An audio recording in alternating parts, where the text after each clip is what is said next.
The Hound of the Baskervilles, Arthur Conan Doyle, Chapter 1, Mr. Sherlock Holmes.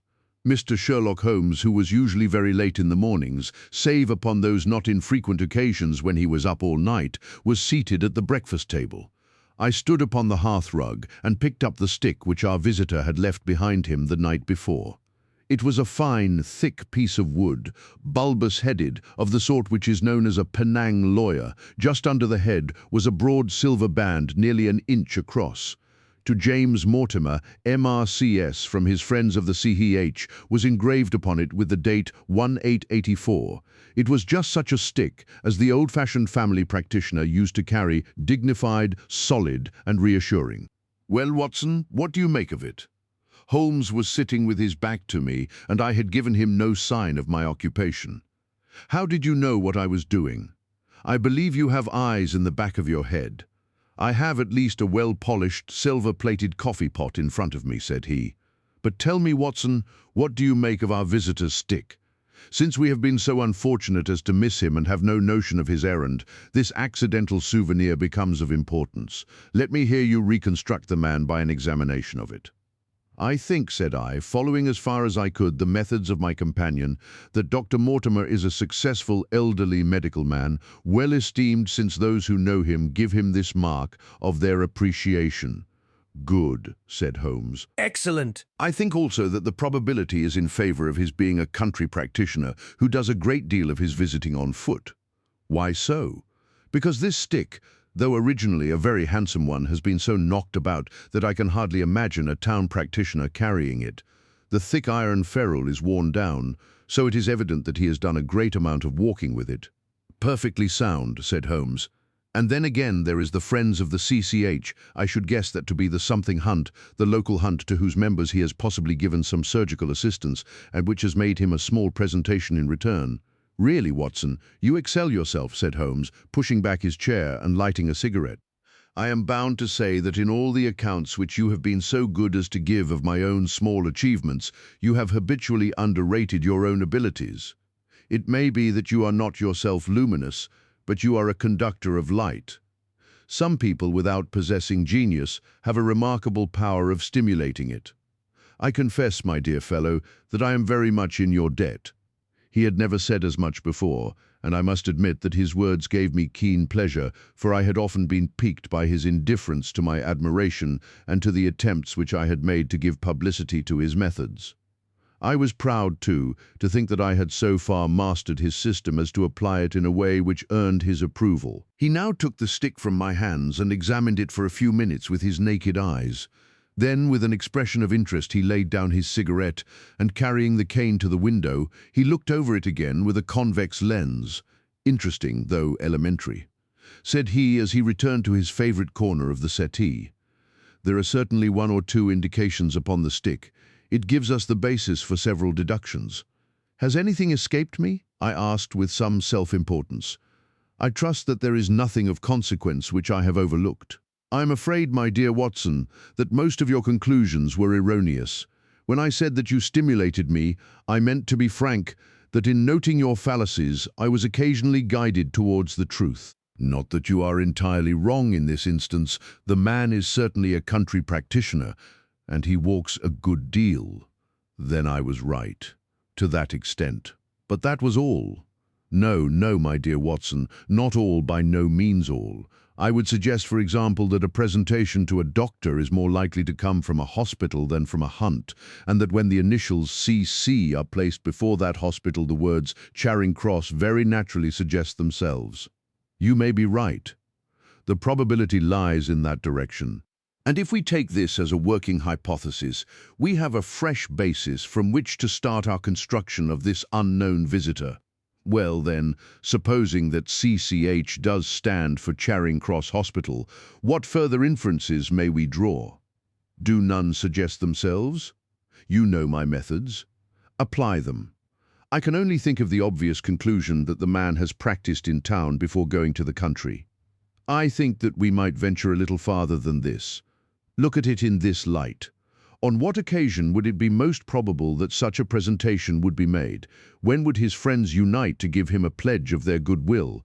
obviously at the moment when Dr. Mortimer withdrew from the service of the hospital in order to start in practice for himself. We know there has been a presentation. We believe there has been a change from a town hospital to a country practice. Is it then stretching our inference too far to say that the presentation was on the occasion of the change? It certainly seems probable. Now, you will observe that he could not have been on the staff of the hospital, since only a man well established in a London practice could hold such a position, and such a one would not drift into the country. What was he then? If he was in the hospital and yet not on the staff, he could only have been a house surgeon or a house physician, little more than a senior student. And he left 5 years ago. The date is on the stick. So your grave, middle-aged family practitioner vanishes into thin air, my dear Watson, and there emerges a young fellow under 30, amiable, unambitious, absent-minded, and the possessor of a favourite dog which I should describe roughly as being larger than a terrier and smaller than a mastiff. I laughed incredulously as Sherlock Holmes leaned back in his settee and blew little wavering rings of smoke up to the ceiling. As to the latter part, I have no means of checking you, said I, but at least it is not difficult to find out a few particulars about the man's age and professional career. From my small medical shelf, I took down the medical directory and turned up the name. There were several Mortimers, but only one who could be our visitor. I read his record aloud. Mortimer, James, MRCS, 1882, Grimpen, Dartmoor, Devon House Surgeon, from 1882 to 1884 at Charing Cross Hospital. Winner of the Jackson Prize for Comparative Pathology, with essay entitled Is Disease a Reversion? Corresponding member of the Swedish Pathological Society. Author of Some Freaks of Atavism, Lancet 1882. Do We Progress? Journal of Psychology, March 183. Medical Officer for the parishes of Grimpen, Thorsley and High Barrow. No mention of that local hunt, Watson, said Holmes with a mischievous smile, but a country doctor, as you very astutely observed. I think that I am fairly justified in my inferences. As to the adjectives, I said, if I remember right, amiable, unambitious, and absent-minded. It is my experience that it is only an amiable man in this world who receives testimonials. Only an unambitious one who abandons a London career for the country, and only an absent-minded one who leaves his stick and not his visiting card after waiting an hour in your room. And the dog has been in the habit of carrying this stick behind his master. Being a heavy stick, the dog has held it tightly by the middle, and the marks of his teeth are very plainly visible. The dog's jaw, as shown in the space between these marks, is too broad in my opinion for a terrier and not broad enough for a mastiff. It may have been, yes, by Jove, it is a curly-haired spaniel. He had risen and paced the room as he spoke. Now he halted in the recess of the window. There was such a ring of conviction in his voice that I glanced up in surprise. My dear fellow, how can you possibly be so sure of that? For the very simple reason that I see the dog himself on our very doorstep, and there is the ring of its owner. Don't move, I beg you, Watson. He is a professional brother of yours, and your presence may be of assistance to me. Now is the dramatic moment of fate, Watson, when you hear a step upon the stair which is walking into your life, and you know not whether for good or ill. What does Dr. James Mortimer, the man of science, ask of Sherlock Holmes, the specialist in crime? Come in. The appearance of our visitor was a surprise to me, since I had expected a typical country practitioner. He was a very tall, thin man, with a long nose like a beak, which jutted out between two keen grey eyes, set closely together and sparkling brightly from behind a pair of gold-rimmed glasses. He was clad in a professional but rather slovenly fashion, for his frock coat was dingy and his trousers frayed. Though young, his long back was already bowed, and he walked with a forward thrust of his head and a general air of peering benevolence. As he entered, his eyes fell upon the stick in Holmes's hand, and he ran towards it with an exclamation of joy. "I am so very glad," said he. "I was not sure whether I had left it here or in the shipping office. I would not lose that stick for the world. A presentation, I see," said Holmes. "Yes, sir. From Charing Cross Hospital, from one or two friends there on the occasion of my marriage." "Dear, dear, that's bad," said Holmes, shaking his head. Dr. Mortimer blinked through his glasses in mild astonishment. "Why was it bad?" Only that you have disarranged our little deductions, your marriage, you say? Yes, sir, I married, and so left the hospital, and with it all hopes of a consulting practice. It was necessary to make a home of my own. Come, come, we are not so far wrong after all, said Holmes. And now Dr. James Mortimer. Mr. a humble M.R.C.S. and a man of precise mind evidently. A dabbler in science, Mr. Holmes a picker-up of shells on the shores of the great unknown ocean. I presume that it is Mr. Sherlock Holmes whom I am addressing and not... No, this is my friend, Dr. Watson. Glad to meet you, sir. I have heard your name mentioned in connection with that of your friend. You interest me very much, Mr. Holmes. I had hardly expected so dolichocephalic a skull or such well-marked supra-orbital development. Would you have any objection to my running my finger along your parietal fissure? A cast of your skull, sir, until the original is available, would be an ornament to any anthropological museum. It is not my intention to be fulsome, but I confess that I covet your skull. Sherlock Holmes waved our strange visitor into a chair. You are an enthusiast in your line of thought, I perceive, sir, as I am in mine, said he. I observe from your forefinger that you make your own cigarettes. Have no hesitation in lighting one. The man drew out paper and tobacco and twirled the one up in the other with surprising dexterity. He had long, quivering fingers as agile and restless as the antennae of an insect. Holmes was silent, but his little darting glances showed me the interest which he took in our curious companion. I presume, sir, said he at last, that it was not merely for the purpose of examining my skull that you have done me the honor to call here last night and again today? No, sir, no, though I am happy to have had the opportunity of doing that as well. I came to you, Mr. Holmes, because I recognized that I am myself an unpractical man, and because I am suddenly confronted with a most serious and extraordinary problem, recognizing, as I do, that you are the second highest expert in Europe. Indeed, sir. May I inquire who has the honor to be the first? Asked Holmes with some asperity. To the man of precisely scientific mind, the work of Monsieur Bertillon must always appeal strongly. Then had you not better consult him? I said, sir, to the precisely scientific mind, but as a practical man of affairs, it is acknowledged that you stand alone. I trust, sir, that I have not inadvertently, just a little, said Holmes. I think, Dr. Mortimer, you would do wisely if without more ado you would kindly tell me plainly what the exact nature of the problem is in which you demand my assistance. Chapter 2.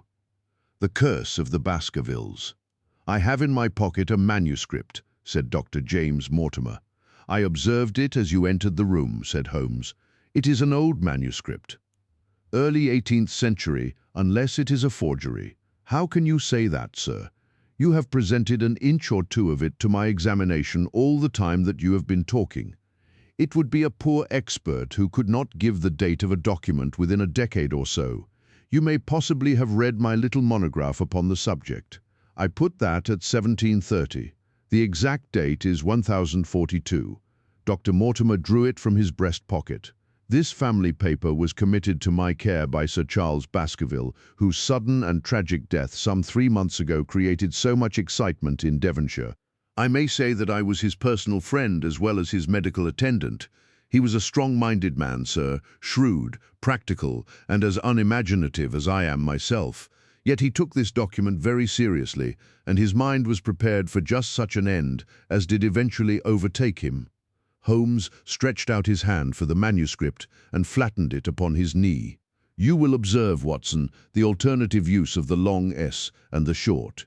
It is one of several indications which enabled me to fix the date. I looked over his shoulder at the yellow paper and the faded script. At the head was written Baskerville Hall, and below in large scrawling figures 1742. It appears to be a statement of some sort. Yes, it is a statement of a certain legend which runs in the Baskerville family.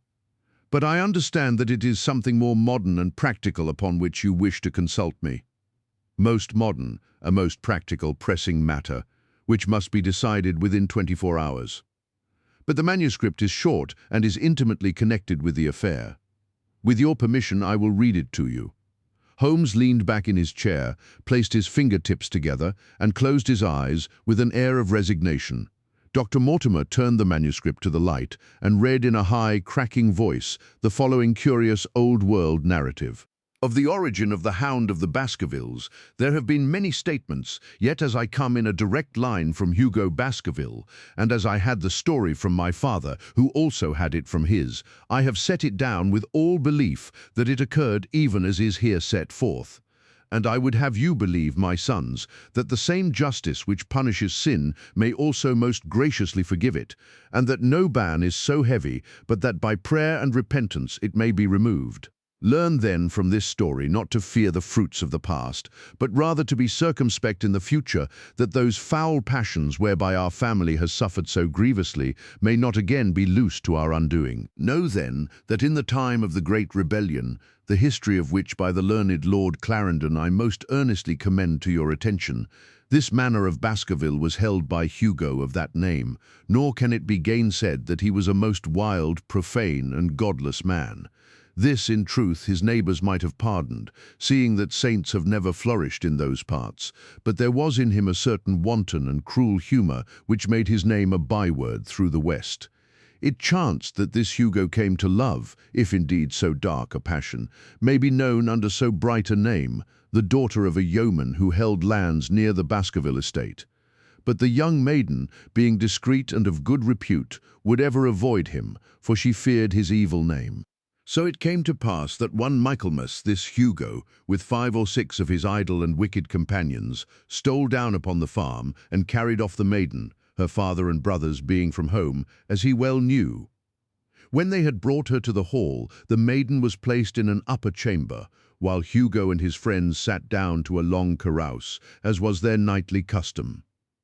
Now, the poor lass upstairs was like to have her wits turned at the singing and shouting and terrible oaths which came up to her from below, for they say that the words used by Hugo Baskerville when he was in wine were such as might blast the man who said them. At last, in the stress of her fear, she did that which might have daunted the bravest or most active man, for by the aid of the growth of ivy which covered, and still covers, the south wall, she came down from under the eaves, and so homeward across the moor, there being 3 leagues betwixt the hall and her father's farm.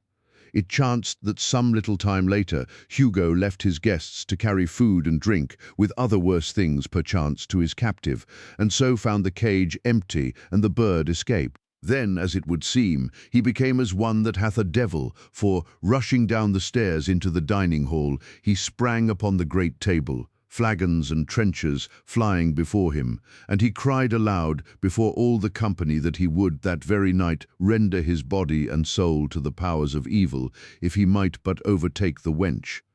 And while the revellers stood aghast at the fury of the man, one more wicked, or, it may be, more drunken than the rest, cried out that they should put the hounds upon her. Whereat Hugo ran from the house, crying to his grooms that they should saddle his mare and unkennel the pack. And giving the hounds a kerchief of the maid's, he swung them to the line, and so off full cry in the moonlight over the moor. Now for some space the revellers stood agape, unable to understand all that had been done in such haste. But anon their bemused wits awoke to the nature of the deed which was like to be done upon the moorlands. Everything was now in an uproar, some calling for their pistols, some for their horses, and some for another flask of wine. But at length some sense came back to their crazed minds, and the whole of them, 13 in number, took horse and started in pursuit. The moon shone clear above them, and they rode swiftly abreast, taking that course which the maid must needs have taken if she were to reach her own home. They had gone a mile or 2 when they passed one of the night shepherds upon the moorlands, and they cried to him to know if he had seen the hunt. And the man, as the story goes, was so crazed with fear that he could scarce speak. But at last he said that he had indeed seen the unhappy maiden, with the hounds upon her track. "But I have seen more than that," said he, "for Hugo Baskerville passed me upon his black mare, and there ran mute behind him such a hound of hell as God forbid should ever be at my heels.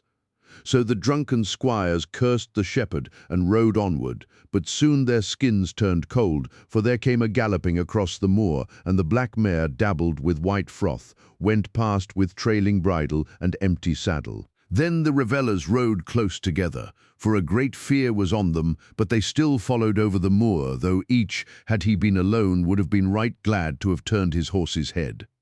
Riding slowly in this fashion, they came at last upon the hounds.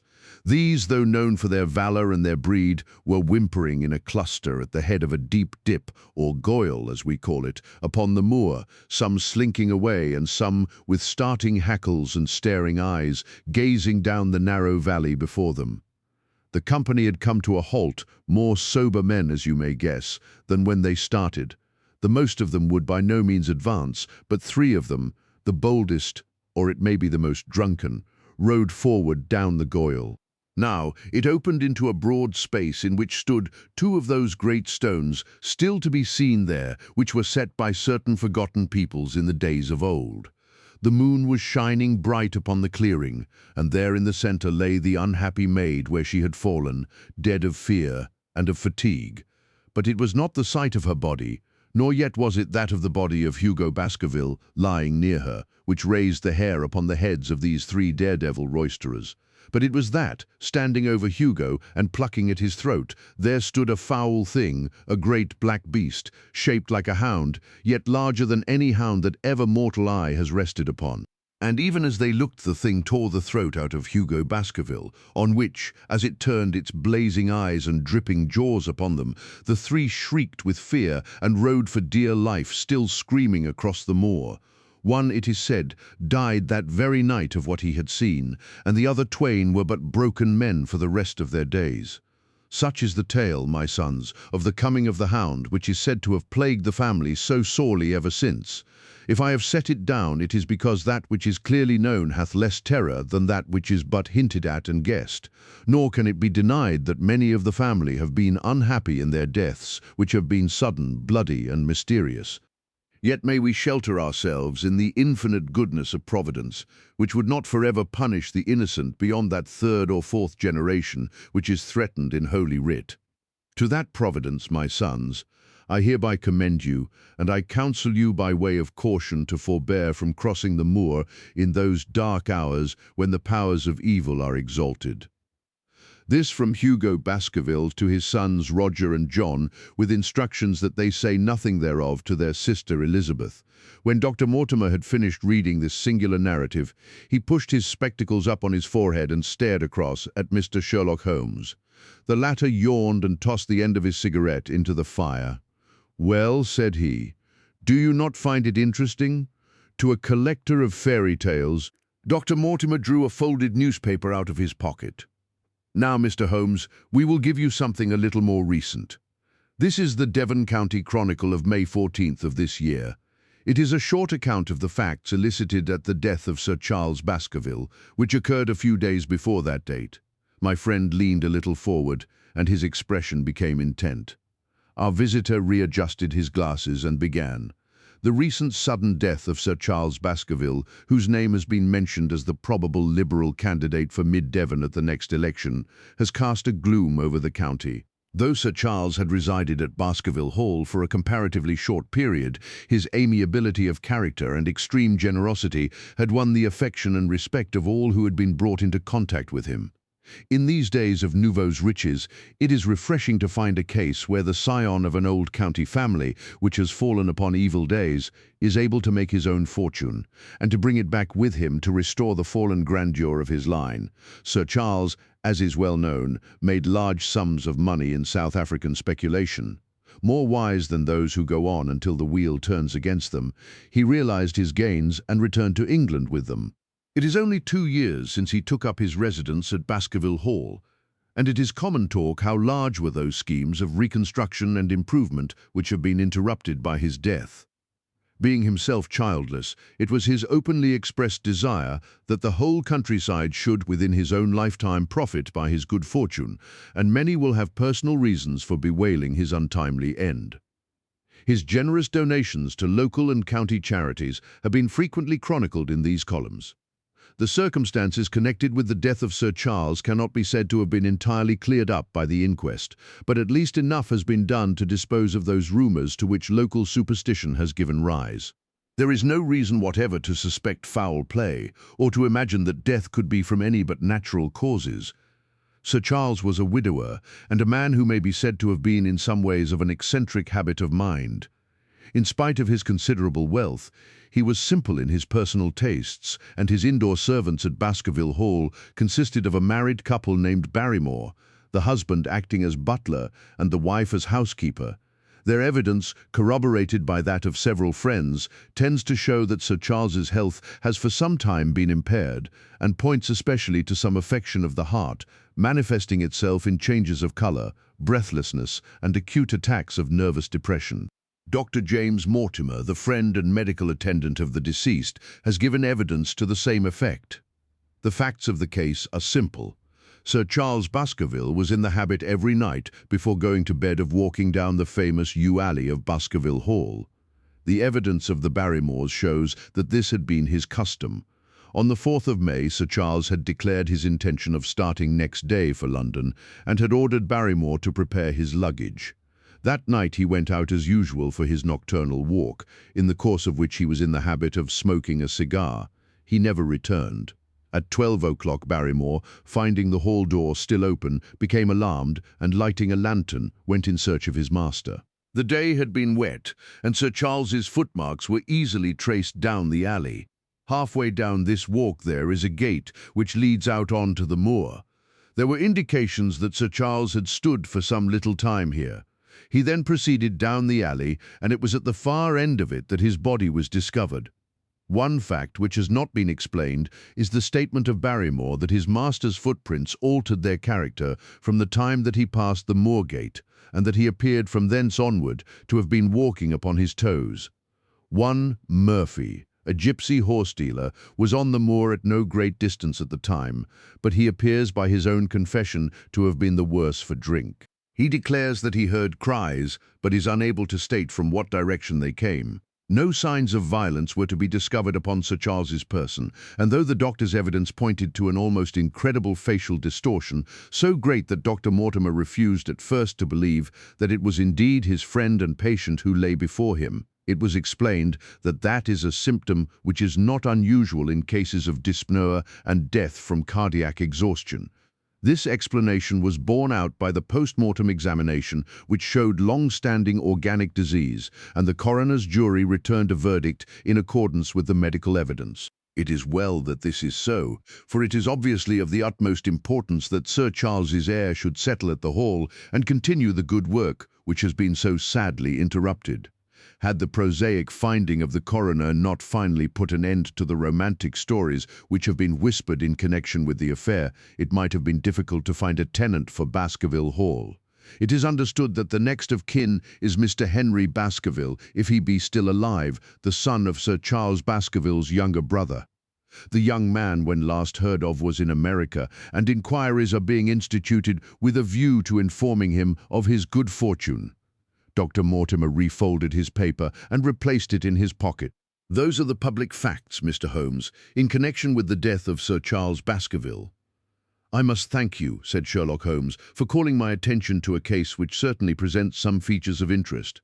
I had observed some newspaper comment at the time, but I was exceedingly preoccupied by that little affair of the Vatican cameos, and in my anxiety to oblige the Pope I lost touch with several interesting English cases. This article, you say, contains all the public facts. It does. Then let me have the private ones.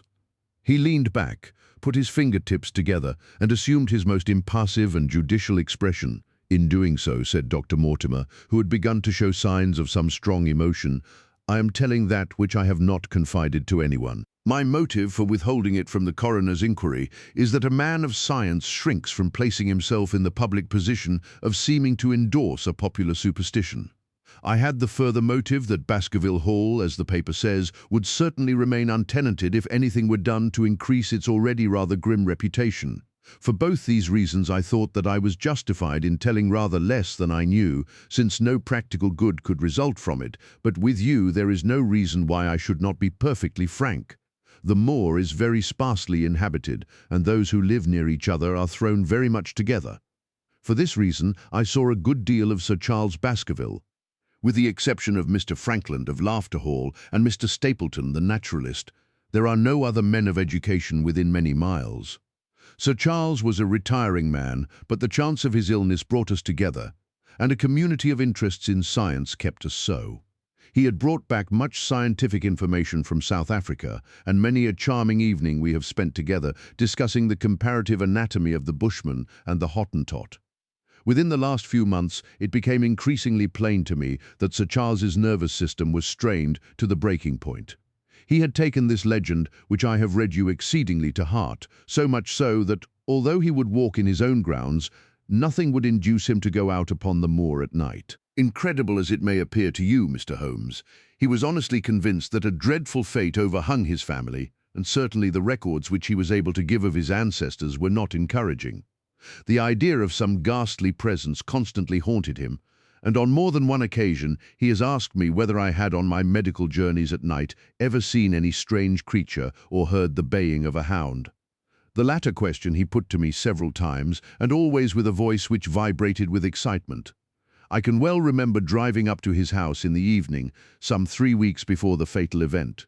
He chanced to be at his hall door. I had descended from my gig and was standing in front of him, when I saw his eyes fix themselves over my shoulder and stare past me with an expression of the most dreadful horror.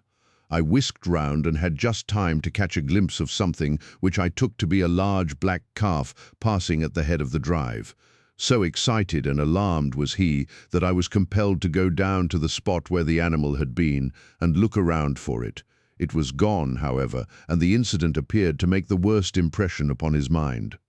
I stayed with him all the evening, and it was on that occasion, to explain the emotion which he had shown, that he confided to my keeping that narrative which I read to you when first I came. I mention this small episode because it assumes some importance in view of the tragedy which followed, but I was convinced at the time that the matter was entirely trivial and that his excitement had no justification. It was at my advice that Sir Charles was about to go to London. His heart was, I knew, affected, and the constant anxiety in which he lived, however chimerical the cause of it might be, was evidently having a serious effect upon his health. I thought that a few months among the distractions of town would send him back a new man. Mr. Stapleton, a mutual friend who was much concerned at his state of health, was of the same opinion. At the last instant came this terrible catastrophe. On the night of Sir Charles's death, Barrymore, the butler, who made the discovery, sent Perkins, the groom, on horseback to me, and as I was sitting up late, I was able to reach Baskerville Hall within an hour of the event. I checked and corroborated all the facts which were mentioned at the inquest. I followed the footsteps down the yew alley. I saw the spot at the Moor gate where he seemed to have waited. I remarked the change in the shape of the prints after that point. I noted that there were no other footsteps save those of Barrymore on the soft gravel. And finally I carefully examined the body, which had not been touched until my arrival. Sir Charles lay on his face, his arms out, his fingers dug into the ground, and his features convulsed with some strong emotion to such an extent that I could hardly have sworn to his identity. There was certainly no physical injury of any kind. But one false statement was made by Barrymore at the inquest. He said that there were no traces upon the ground round the body. He did not observe any, but I did, some little distance off, but fresh and clear. Footprints, a man's or a woman's. Dr. Mortimer looked strangely at us for an instant, and his voice sank almost to a whisper as he answered, Mr. Holmes, they were the footprints of a gigantic hound. Chapter 3. The Problem. I confess at these words a shudder passed through me. There was a thrill in the doctor's voice which showed that he was himself deeply moved by that which he told us. Holmes leaned forward in his excitement, and his eyes had the hard, dry glitter which shot from them when he was keenly interested. You saw this, as clearly as I see you, and you said nothing? What was the use? How was it that no one else saw it? The marks were some 20 yards from the body, and no one gave them a thought. I don't suppose I should have done so had I not known this legend. There are many sheep-dogs on the moor. No doubt, but this was no sheep-dog. You say it was large, enormous, but it had not approached the body? No. What sort of night was it? Damp and raw, but not actually raining? No. What is the alley like? There are 2 lines of old yew hedge, 12 feet high and impenetrable. The walk in the center is about 8 feet across. Is there anything between the hedges and the walk? Yes, there is a strip of grass about 6 feet broad on either side. I understand that the yew hedge is penetrated at one point by a gate. Yes, the wicket gate, which leads on to the moor. Is there any other opening? None. So that to reach the yew alley one either has to come down it from the house or else to enter it by the moor gate. There is an exit through a summer house at the far end. Had Sir Charles reached this? No, he lay about 50 yards from it. Now, tell me, Dr. Mortimer, and this is important, the marks which you saw were on the path and not on the grass. No marks could show on the grass. Were they on the same side of the path as the moor gate? Yes, they were on the edge of the path on the same side as the moor gate. You interest me exceedingly. Another point. Was the wicket gate closed? Closed and padlocked. How high was it? About 4 feet high. Then anyone could have got over it. Yes. And what marks did you see by the wicket gate? None in particular. Good heaven, did no one examine? Yes, I examined myself, and found nothing. It was all very confused. Sir Charles had evidently stood there for 5 or 10 minutes. How do you know that? Because the ash had twice dropped from his cigar. Excellent. This is a colleague, Watson, after our own heart. But the marks, he had left his own marks all over that small patch of gravel. I could discern no others. Sherlock Holmes struck his hand against his knee with an impatient gesture. If I had only been there, he cried. It is evidently a case of extraordinary interest, and one which presented immense opportunities to the scientific expert. That gravel page upon which I might have read so much has been long ere this smudged by the rain and defaced by the clogs of curious peasants. Oh, Dr. Mortimer, to think that you should not have called me in. You have indeed much to answer for. I could not call you in, Mr. Holmes, without disclosing these facts to the world, and I have already given my reasons for not wishing to do so. Besides, why do you hesitate? There is a realm in which the most acute and most experienced of detectives is helpless. You mean that the thing is supernatural? I did not positively say so. No, but you evidently think it. Since the tragedy, Mr. Holmes, there have come to my ears several incidents which are hard to reconcile with the settled order of nature.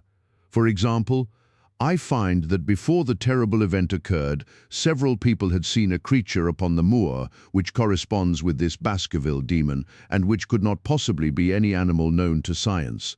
They all agreed that it was a huge creature, luminous, ghastly, and spectral. I have cross-examined these men, one of them a hard-headed countryman, one a farrier, and one a moorland farmer, who all tell the same story of this dreadful apparition, exactly corresponding to the hell-hound of the legend. I assure you that there is a reign of terror in the district, and that it is a hardy man who will cross the moor at night. And you, a trained man of science, believe it to be supernatural. I do not know what to believe. Holmes shrugged his shoulders. I have hitherto confined my investigations to this world, said he. In a modest way I have combated evil, but to take on the father of evil himself would, perhaps, be too ambitious a task. Yet you must admit that the footmark is material. The original Hound was material enough to tug a man's throat out, and yet he was diabolical as well. I see that you have quite gone over to the supernaturalists. But now, Dr. Mortimer, tell me this. If you hold these views, why have you come to consult me at all? You tell me in the same breath that it is useless to investigate Sir Charles's death and that you desire me to do it. I did not say that I desired you to do it. Then how can I assist you? By advising me as to what I should do with Sir Henry Baskerville, who arrives at Waterloo Station. Dr. Mortimer looked at his watch. In exactly 1 hour and a quarter, he being the heir. Yes. On the death of Sir Charles, we inquired for this young gentleman and found that he had been farming in Canada. From the accounts which have reached us, he is an excellent fellow in every way. I speak not as a medical man, but as a trustee and executor of Sir Charles's will. There is no other claimant, I presume. None. The only other kinsman whom we have been able to trace was Roger Baskerville, the youngest of 3 brothers, of whom poor Sir Charles was the elder. The second brother, who died young, is the father of this lad Henry. The third, Roger, was the black sheep of the family. He came of the old masterful Baskerville strain, and was the very image, they tell me, of the family picture of old Hugo. He made England too hot to hold him, fled to Central America, and died there in 1876 of yellow fever. Henry is the last of the Baskervilles. In 1 hour and 5 minutes I meet him at Waterloo Station. I have had a wire that he arrived at Southampton this morning. Now, Mr. Holmes, what would you advise me to do with him? Why should he not go to the home of his fathers? It seems natural, does it not? And yet, consider that every Baskerville who goes there meets with an evil fate. I feel sure that if Sir Charles could have spoken with me before his death, he would have warned me against bringing this, the last of the old race, and the heir to great wealth, to that deadly place. And yet it cannot be denied that the prosperity of the whole poor bleak countryside depends upon his presence. All the good work which has been done by Sir Charles will crash to the ground if there is no tenant of the hall. I fear lest I should be swayed too much by my own obvious interest in the matter, and that is why I bring the case before you and ask for your advice." Holmes considered for a little time. "Put into plain words, the matter is this," said he. "In your opinion, there is a diabolical agency which makes Dartmoor an unsafe abode for a Baskerville. That is your opinion. At least I might go the length of saying that there is some evidence that this may be so." "Exactly, but surely, if your supernatural theory be correct, it could work the young man evil in London as easily as in Devonshire. A devil with merely local powers like a parish vestry would be too inconceivable a thing." "You put the matter more flippantly, Mr. Holmes, than you would probably do if you were brought into personal contact with these things. Your advice, then, as I understand it, is that the young man will be as safe in Devonshire as in London. He comes in 50 minutes. What would you recommend?" "I recommend, sir, that you take a cab, call off your spaniel who is scratching at my front door, and proceed to Waterloo to meet Sir Henry Baskerville. And then you will say nothing to him at all until I have made up my mind about the matter. How long will it take you to make up your mind?" 24 hours. "At 10 o'clock tomorrow, Dr. Mortimer, I will be much obliged to you if you will call upon me here, and it will be of help to me in my plans for the future if you will bring Sir Henry Baskerville with you." "I will do so, Mr. Holmes." He scribbled the appointment on his shirt cuff and hurried off in his strange, peering, absent-minded fashion. Holmes stopped him at the head of the stair. "Only one more question, Dr. Mortimer. You say that before Sir Charles Baskerville's death, several people saw this apparition upon the moor." "3 people did. Did any see it after? I have not heard of any." "Thank you. Good morning." Holmes returned to his seat with that quiet look of inward satisfaction, which meant that he had a congenial task before him. "Going out, Watson? Unless I can help you." "No, my dear fellow, it is at the hour of action that I turn to you for aid. But this is splendid, really unique from some points of view. When you pass Bradley's, would you ask him to send up a pound of the strongest shag tobacco? Thank you. It would be as well if you could make it convenient not to return before evening. Then I should be very glad to compare impressions as to this most interesting problem which has been submitted to us this morning. I knew that seclusion and solitude were very necessary for my friend in those hours of intense mental concentration during which he weighed every particle of evidence, constructed alternative theories, balanced one against the other, and made up his mind as to which points were essential and which immaterial. I therefore spent the day at my club and did not return to Baker Street until evening. It was nearly 9 o'clock when I found myself in the sitting-room once more. My first impression as I opened the door was that a fire had broken out, for the room was so filled with smoke that the light of the lamp upon the table was blurred by it. As I entered, however, my fears were set at rest, for it was the acrid fumes of strong, coarse tobacco which took me by the throat and set me coughing. Through the haze I had a vague vision of Holmes in his dressing gown, coiled up in an armchair with his black clay pipe between his lips. Several rolls of paper lay around him. "Caught cold, Watson," said he. "No, it's this poisonous atmosphere. I suppose it is pretty thick now that you mention it." "Thick? It is intolerable. Open the window, then. You have been at your club all day, I perceive, my dear Holmes. Am I right?" "Certainly, but how?" He laughed at my bewildered expression. "There is a delightful freshness about you, Watson, which makes it a pleasure to exercise any small powers, which I possess at your expense." A gentleman goes forth on a showery and miry day. He returns immaculate in the evening, with the gloss still on his hat and his boots.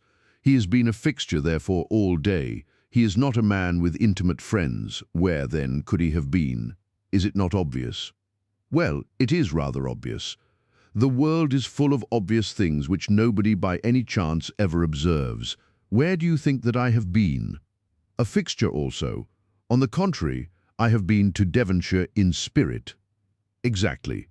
My body has remained in this armchair, and has, I regret to observe, consumed in my absence 2 large pots of coffee and an incredible amount of tobacco. After you left, I sent down to Stamford's for the ordnance map of this portion of the moor, and my spirit has hovered over it all day. I flatter myself that I could find my way about. A large-scale map, I presume. Very large. He unrolled one section and held it over his knee. Here you have the particular district which concerns us. That is Baskerville Hall in the middle, with a wood round it. Exactly. I fancy the yew alley, though not marked under that name, must stretch along this line, with the moor, as you perceive, upon the right of it. This small clump of buildings here is the hamlet of Grimpen, where our friend Dr. Mortimer has his headquarters. Within a radius of 5 miles there are, as you see, only a very few scattered dwellings. Here is Laughter Hall, which was mentioned in the narrative. There is a house indicated here which may be the residence of the naturalist. Stapleton, if I remember right, was his name. Here are 2 moorland farmhouses, High Tor and Folmere. Then 14 miles away the great convict prison of Princetown. Between and around these scattered points extends the desolate, lifeless moor. This, then, is the stage upon which tragedy has been played and upon which we may help to play it again. It must be a wild place. Yes, the setting is a worthy one. If the devil did desire to have a hand in the affairs of men, then you are yourself inclining to the supernatural explanation. The devil's agents may be of flesh and blood, may they not? There are 2 questions waiting for us at the outset. The one is whether any crime has been committed at all. The second is, what is the crime and how was it committed? Of course, if Dr. Mortimer's surmise should be correct, and we are dealing with forces outside the ordinary laws of nature, there is an end of our investigation. But we are bound to exhaust all other hypotheses before falling back upon this one. I think we'll shut that window again, if you don't mind. It is a singular thing, but I find that a concentrated atmosphere helps a concentration of thought. I have not pushed it to the length of getting into a box to think, but that is the logical outcome of my convictions. Have you turned the case over in your mind? Yes, I have thought a good deal of it in the course of the day. What do you make of it? It is very bewildering. It has certainly a character of its own. There are points of distinction about it. That change in the footprints, for example. What do you make of that? Mortimer said that the man had walked on tiptoe down that portion of the alley. He only repeated what some fool had said at the inquest. Why should a man walk on tiptoe down the alley? What then?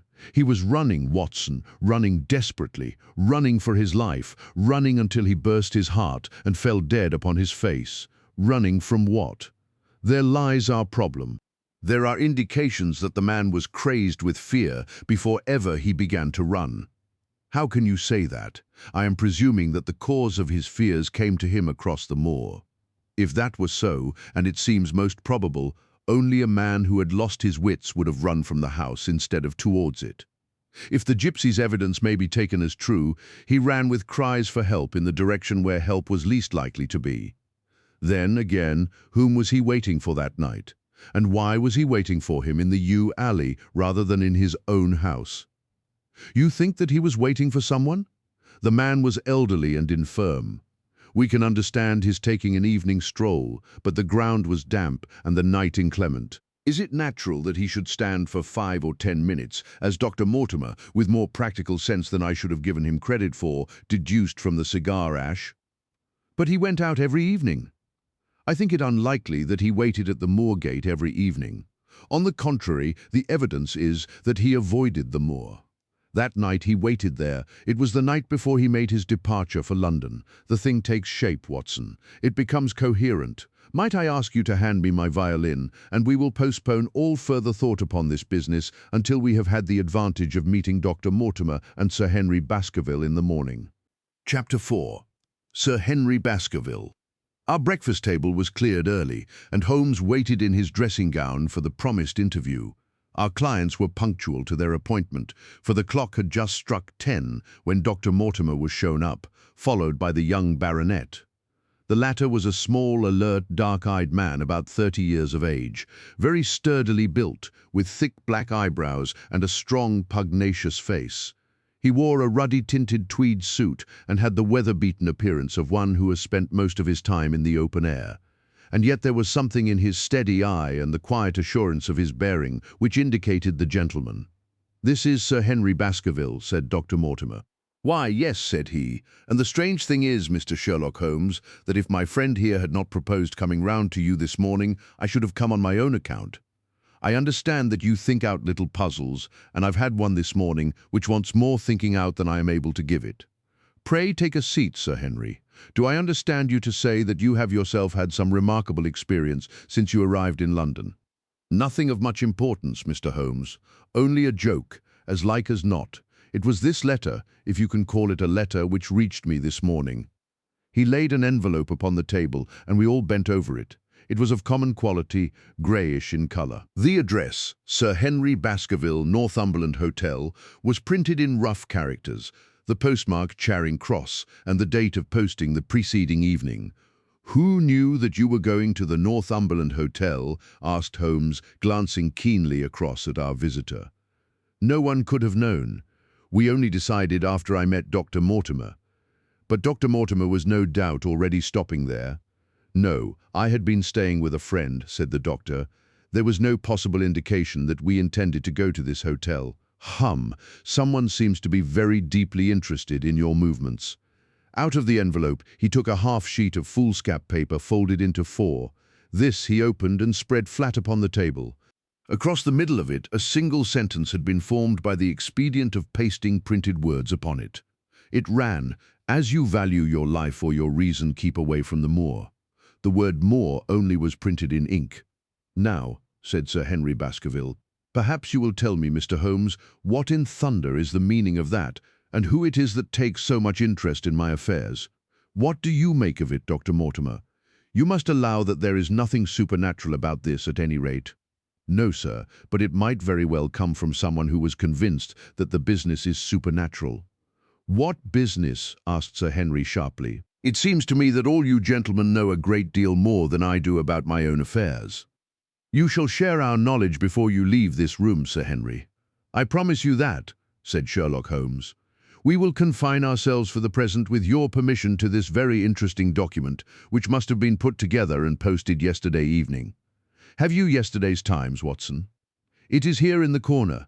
Might I trouble you for it? The inside page, please, with the leading articles." He glanced swiftly over it, running his eyes up and down the columns. "Capital article this on free trade. Permit me to give you an extract from it. You may be cajoled into imagining that your own special trade or your own industry will be encouraged by a protective tariff, but it stands to reason that such legislation must, in the long run, keep away wealth from the country, diminish the value of our imports, and lower the general conditions of life in this island." "What do you think of that, Watson?" cried Holmes in high glee, rubbing his hands together with satisfaction. "Don't you think that is an admirable sentiment?" Dr. Mortimer looked at Holmes with an air of professional interest, and Sir Henry Baskerville turned a pair of puzzled dark eyes upon me. "I don't know much about the tariff and things of that kind," said he, "but it seems to me we've got a bit off the trail so far as that note is concerned. On the contrary, I think we are particularly hot upon the trail, Sir Henry. Watson here knows more about my methods than you do, but I fear that even he has not quite grasped the significance of this sentence. No, I confess that I see no connection. And yet, my dear Watson, there is so very close a connection that the one is extracted out of the other. You, your life, reason, value, keep away from the... Don't you see now whence these words have been taken? By thunder, you're right. Well, if that isn't smart," cried Sir Henry. "If any possible doubt remained, it is settled by the fact that keep away and from the are cut out in one piece." "Well, now, so it is. Really, Mr. Holmes, this exceeds anything which I could have imagined," said Dr. Mortimer, gazing at my friend in amazement.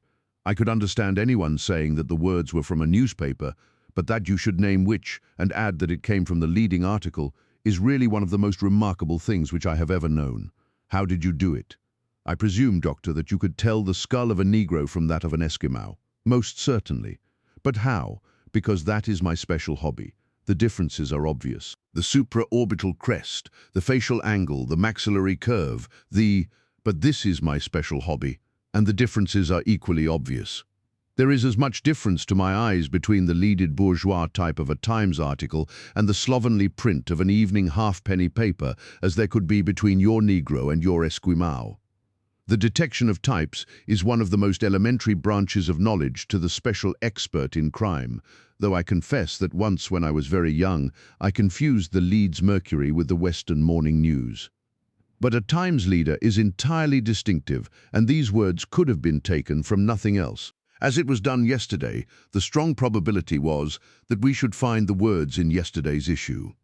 "So far as I can follow you then, Mr. Holmes," said Sir Henry Baskerville, "someone cut out this message with a scissors, nail scissors," said Holmes. "You can see that it was a very short-bladed scissors, since the cutter had to take 2 snips over keep away. That is so, someone then cut out the message with a pair of short-bladed scissors, pasted it with paste. Gum," said Holmes, "with gum onto the paper, but I want to know why the word Moor should have been written. Because he could not find it in print. The other words were all simple and might be found in any issue, but Moor would be less common. Why, of course, that would explain it. Have you read anything else in this message, Mr. Holmes? There are 1 or 2 indications, and yet the utmost pains have been taken to remove all clues. The address, you observe, is printed in rough characters, but the Times is a paper which is seldom found in any hands but those of the highly educated. We may take it, therefore, that the letter was composed by an educated man who wished to pose as an uneducated one, and his effort to conceal his own writing suggests that that writing might be known, or come to be known, by you. Again, you will observe that the words are not gummed on in an accurate line, but that some are much higher than others. Life, for example, is quite out of its proper place. That may point to carelessness, or it may point to agitation and hurry upon the part of the cutter.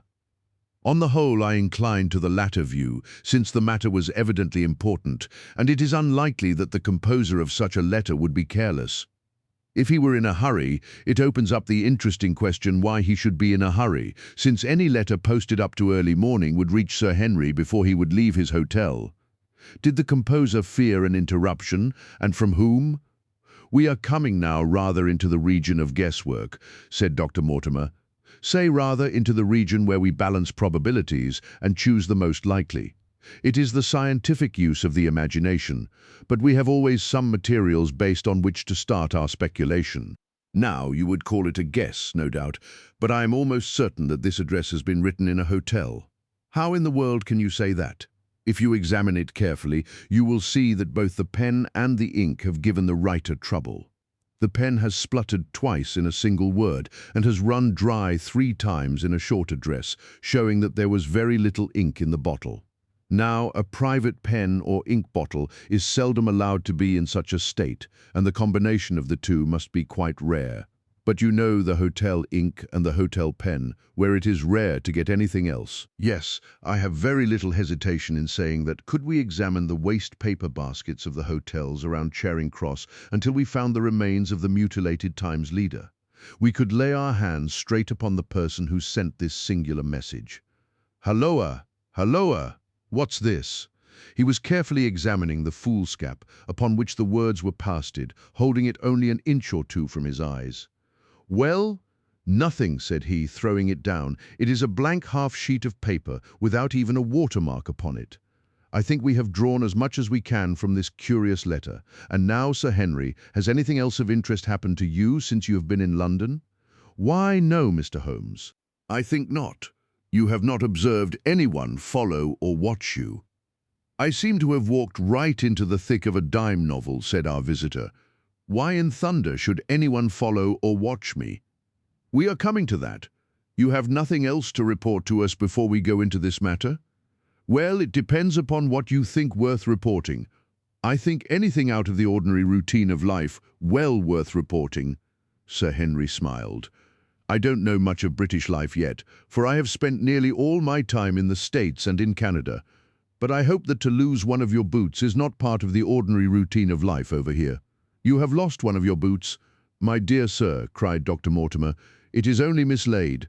You will find it when you return to the hotel. What is the use of troubling Mr. Holmes with trifles of this kind? Well, he asked me for anything outside the ordinary routine. Exactly, said Holmes, however foolish the incident may seem. You have lost one of your boots, you say. Well, mislaid it anyhow. I put them both outside my door last night, and there was only one in the morning. I could get no sense out of the chap who cleans them. The worst of it is that I only bought the pair last night in the Strand, and I have never had them on. If you have never worn them, why did you put them out to be cleaned? They were tan boots, and had never been varnished. That was why I put them out. Then I understand that on your arrival in London yesterday, you went out at once and bought a pair of boots. I did a good deal of shopping. Dr. Mortimer here went round with me. You see, if I am to be squire down there, I must dress the part, and it may be that I have got a little careless in my ways out west. Among other things, I bought these brown boots, gave $6 for them, and had one stolen before ever I had them on my feet. It seems a singularly useless thing to steal, said Sherlock Holmes. I confess that I share Dr. Mortimer's belief that it will not be long before the missing boot is found. And now, gentlemen, said the baronet with decision, it seems to me that I have spoken quite enough about the little that I know. It is time that you kept your promise and gave me a full account of what we are all driving at. Your request is a very reasonable one, Holmes answered. Dr. Mortimer, I think you could not do better than to tell your story as you told it to us. Thus encouraged, our scientific friend drew his papers from his pocket and presented the whole case as he had done upon the morning before. Sir Henry Baskerville listened with the deepest attention and with an occasional exclamation of surprise. Well, I seem to have come into an inheritance with a vengeance, said he when the long narrative was finished. Of course, I've heard of the Hound ever since I was in the nursery. It's the pet story of the family, though I never thought of taking it seriously before. But as to my uncle's death, well, it all seems boiling up in my head, and I can't get it clear yet. You don't seem quite to have made up your mind whether it's a case for a policeman or a clergyman. Precisely. And now there's this affair of the letter to me at the hotel. I suppose that fits into its place. It seems to show that someone knows more than we do about what goes on upon the moor, said Dr. Mortimer. And also, said Holmes, that someone is not ill-disposed towards you since they warn you of danger. Or it may be that they wish, for their own purposes, to scare me away. Well, of course, that is possible also. I am very much indebted to you, Dr. Mortimer, for introducing me to a problem which presents several interesting alternatives. But the practical point which we now have to decide, Sir Henry, is whether it is or is not advisable for you to go to Baskerville Hall. Why should I not go? There seems to be danger. Do you mean danger from this family fiend, or do you mean danger from human beings? Well, that is what we have to find out. Whichever it is, my answer is fixed. There is no devil in hell, Mr. Holmes, and there is no man upon earth who can prevent me from going to the home of my own people, and you may take that to be my final answer. His dark brows knitted and his face flushed to a dusky red as he spoke. It was evident that the fiery temper of the Baskervilles was not extinct in this their last representative. Meanwhile, said he, I have hardly had time to think over all that you have told me. It's a big thing for a man to have to understand and to decide at one sitting. I should like to have a quiet hour by myself to make up my mind. Now look here, Mr. Holmes, it's 11:30 now, and I am going back right away to my hotel. Suppose you and your friend, Dr. Watson, come round and lunch with us at 2. I'll be able to tell you more clearly then how this thing strikes me. Is that convenient to you, Watson? Perfectly. Then you may expect us. Shall I have a cab called? I'd prefer to walk, for this affair has flurried me rather. I'll join you in a walk with pleasure, said his companion. Then we meet again at 2 o'clock. Au revoir, and good morning. We heard the steps of our visitors descend the stair and the bang of the front door. In an instant, Holmes had changed from the languid dreamer to the man of action. Your hat and boots, Watson, quick! Not a moment to lose! He rushed into his room in his dressing gown and was back again in a few seconds in a frock coat. We hurried together down the stairs and into the street. Dr. Mortimer and Baskerville were still visible about 200 yards ahead of us in the direction of Oxford Street. Shall I run on and stop them? Not for the world, my dear Watson. I am perfectly satisfied with your company if you will tolerate mine. Our friends are wise, for it is certainly a very fine morning for a walk. He quickened his pace until we had decreased the distance which divided us by about half. Then, still keeping 100 yards behind, we followed into Oxford Street and so down Regent Street. Once our friend stopped and stared into a shop window, upon which Holmes did the same. An instant afterwards, he gave a little cry of satisfaction, and following the direction of his eager eyes, I saw that a hansom cab, with a man inside which had halted on the other side of the street, was now proceeding slowly onward again. There's our man, Watson. Come along, we'll have a good look at him, if we can do no more. At that instant I was aware of a bushy black beard and a pair of piercing eyes turned upon us through the side window of the cab. Instantly, the trap-door at the top flew up. Something was screamed to the driver, and the cab flew madly off down Regent Street. Holmes looked eagerly round for another, but no empty one was in sight. Then he dashed in wild pursuit amid the stream of the traffic, but the start was too great, and already the cab was out of sight. "There now," said Holmes bitterly, as he emerged panting and white, with vexation from the tide of vehicles. Was ever such bad luck, and such bad management too? Watson, Watson, if you are an honest man, you will record this also and set it against my successes. Who was the man? I have not an idea. A spy. Well, it was evident from what we have heard that Baskerville has been very closely shadowed by someone since he has been in town.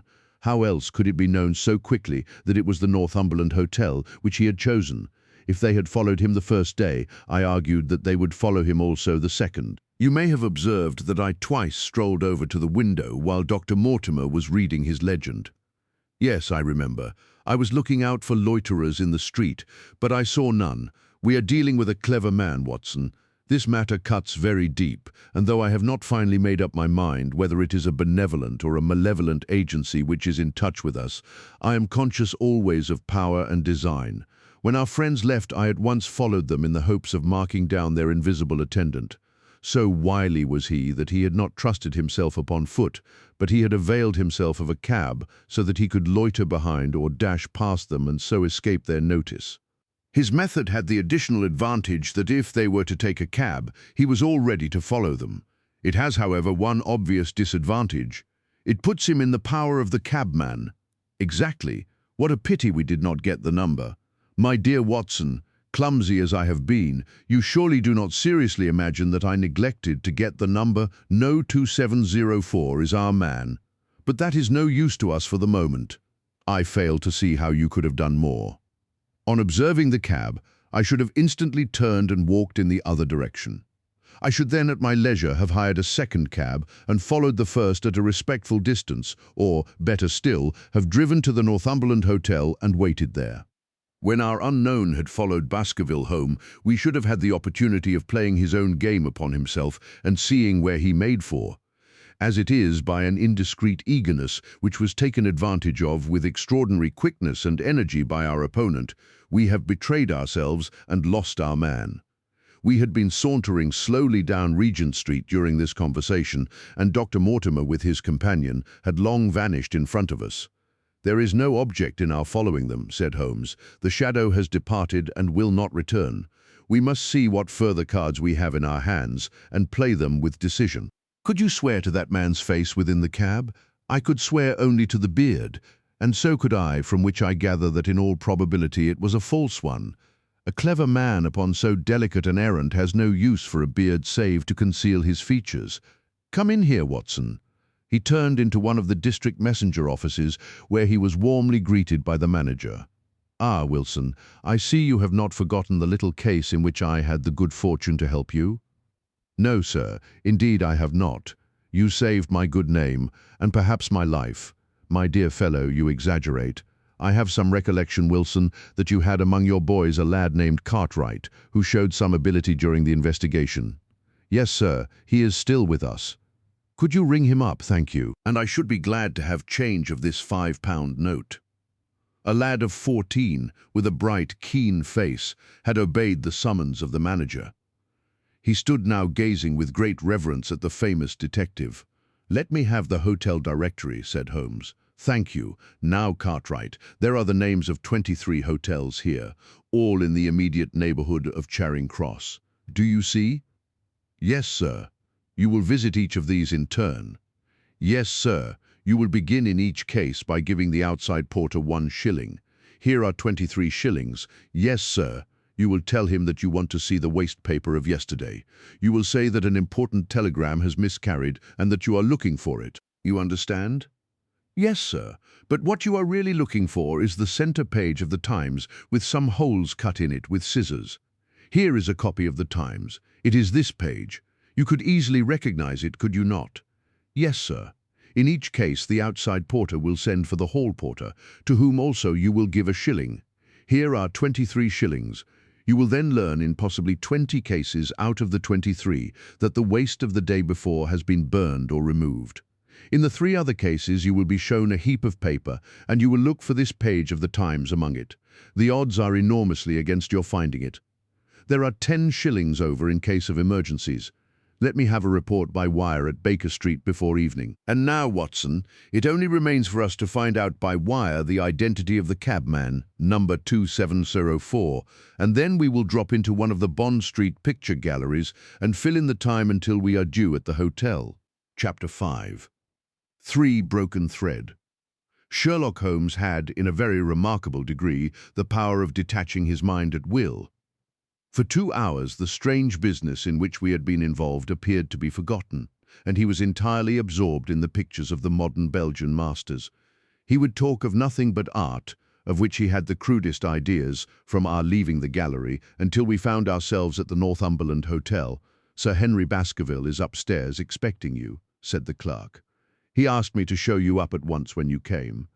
"Have you any objection to my looking at your register?" said Holmes. "Not in the least. The book showed that 2 names had been added after that of Baskerville. One was Theophilus Johnson and family of Newcastle, the other Mrs. Oldmore and maid of High Lodge, Alton." "Surely that must be the same Johnson whom I used to know," said Holmes to the porter. "A lawyer, is he not? Grey-headed, and walks with a limp." "No, sir, this is Mr. Johnson, the coal-owner, a very active gentleman, not older than yourself. Surely you are mistaken about his trade?" "No, sir, he has used this hotel for many years, and he is very well known to us."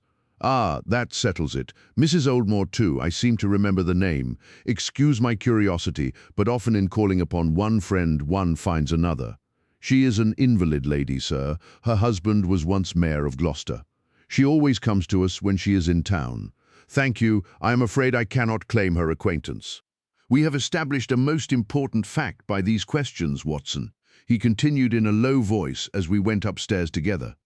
"We know now that the people who are so interested in our friend have not settled down in his own hotel.